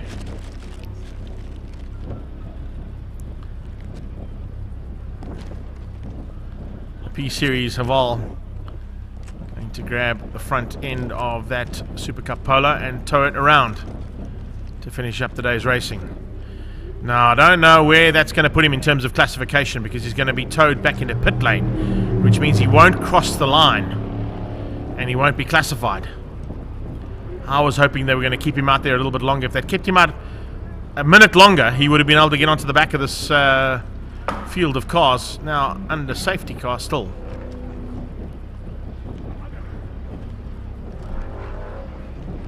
They're going to come around now to take checkered flag, so stand by for that checkered flag, guys. The hours are up of all four completed in racing. Anger, checkered flag on standby for the Jolion from Haval Edenvale to win the race. Well, not win it, but he'll be the first car across the line to take the checkered flag. The win is going to go to Zolile Latlaka and Chopsapuka, back-to-back victories at the East London Grand Prix Circuit in the SA Endurance Series, and making it the second time that a team of colour has gone and taken a victory here at their home circuit. Zolile Latlaka and Chopsapuka take a bow. A race win once again to Stradale Motorsport in the McLaren. Second place will be Verissimo Tavares and Hein Latergan in the Porsche.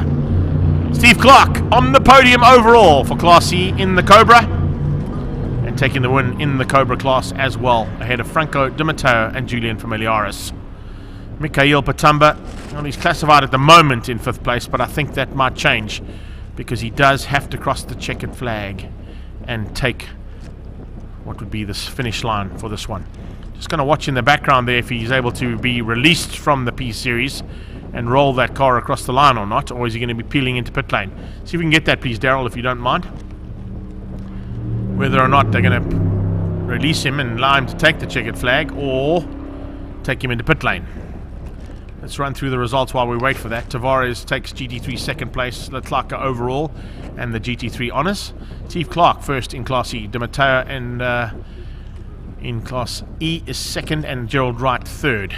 Class B should be Patamba for the win if he's allowed to take the checkered flag, but it may now go to his stablemate Chris Budnick and Darren Winterboer in the Alfa Romeo Giulietta. Class A will be Chris Pretorius in the Mini. His partner, of course, is Rob Clark. And then you've got driver of the day, I've got to say, probably for Zolele Njambuksa and Kwanele Letlaka. Rookie drivers, first time out in this championship and into the top 10. 8th place, single digits in the 11 car, nothing wrong. Craig Zank makes a welcome return with Len Marshall in 9th, and Chris Budnick in 10th place will be your possible Class B winner. Rest of the field, as you can see, with some issues to sort out. Hiram Pretorius finishing 11th. Arnie Neverling won't be classified in 12th place because of the fact that he has not crossed the line. That'll drop him out of contention as a DNF. Jan Hutting will finish up in 5th place in Class E alongside Lonica Martins. And it's Rob Green in the BMW with his teammate Sean Valance. And of course, the whole team at KWT coming through for the win in GT5. So I hope you've enjoyed all that action. Courtesy of up to 60 seconds here from the East London Grand Prix circuit. I don't think the Polo crossed the line. I think it might be stuck in pit lane, which unfortunately has then cost them an opportunity of their win in their class. And I'm going to shoot down to go and do some interviews now with our top 3 in the competitors. Well done, guys. I'll be back soon to wrap things up. But from our side, thank you to everybody who was watching all around the world. And I'll see you in a few minutes' time down in pit lane for the race interviews.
For more than what we've done here. When we left Prix, we were so charged, we were so eager to come back here and do it again, but thank God the car held it and Kolile finished the stint quite strong. Quite emotional there, boy. I like that.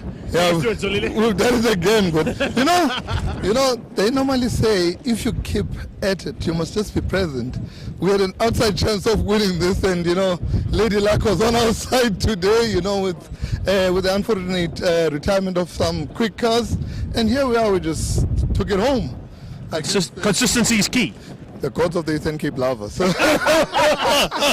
listen, I'm going to take nothing away from your effort out there, because go back to back is very, very good. Yeah. But have a look down the pit lane there. There's a certain other brother and a new young brother who's come through, finished 8th overall, possibly 7th because of issues with the final bucket list car and them slowing down on that last lap, which you guys passed. You would have seen that. Yes. But it means there's 4 brothers in the top 8. You know what? I'm happy that my younger brother is here. He's enjoying it. It's his first endurance, and he took it home. That's good. Kept it on the black stuff. That's the most important. Zolele Njambuksa coming out of an incredible story, but more importantly, that is certainly a man to watch out for in the future. And if he gets under the auspices of the two of you, along with your brother, there's definitely a future for that young boy. No, absolutely. You know, it's just so important that we recognize talent when it's there and try and nurture it and hold it, and hopefully it will flourish. So much for what we've seen in motorsport in the past. Things are changing, aren't they? They yeah, watch out for the 9 hour. The whole black team is coming. Watch out. You heard it first, yeah. Let's move on to second place. Where did they disappear to there? There we go, the Porsche boys. Come on in here, let's have a look and see. I've got Verissimo. Where is Hein? I don't know where he disappeared to, but we'll get Hein. Oh, there he is, there we go. Hein's here, we'll get Hein first of all, buddy. An amazing effort. We got to chat to you earlier on during the broadcast, but I don't think you were expecting this to happen with those fast cars involved initially. No, for sure not. I mean, when we at the start with the rain, I think we managed to basically put the stamp on the race. You know, I mean, we could stick to like third. Then we got not lucky, but I mean a few of the cars didn't finish. So I mean it was an amazing result. And I mean of course for Verissimo to keep the car in second place. I mean there was fast guys behind him and I mean he did very well and kept it on the black stuff. I mean. There's no doubt about it. Now listen, you and I chatted on Thursday, and I told you by the time you leave here, you're going to have a favourite circuit in South Africa. Was I right? Yeah, possibly. I said to Hein yesterday, PE felt like a boxing match, and this felt like a bar fight. Let me tell you, it was tough. It's very, very unassuming, and the car changed completely in the last hour. But yeah, we're happy to bring it home, watching the petrol. Yep. We're happy to be here.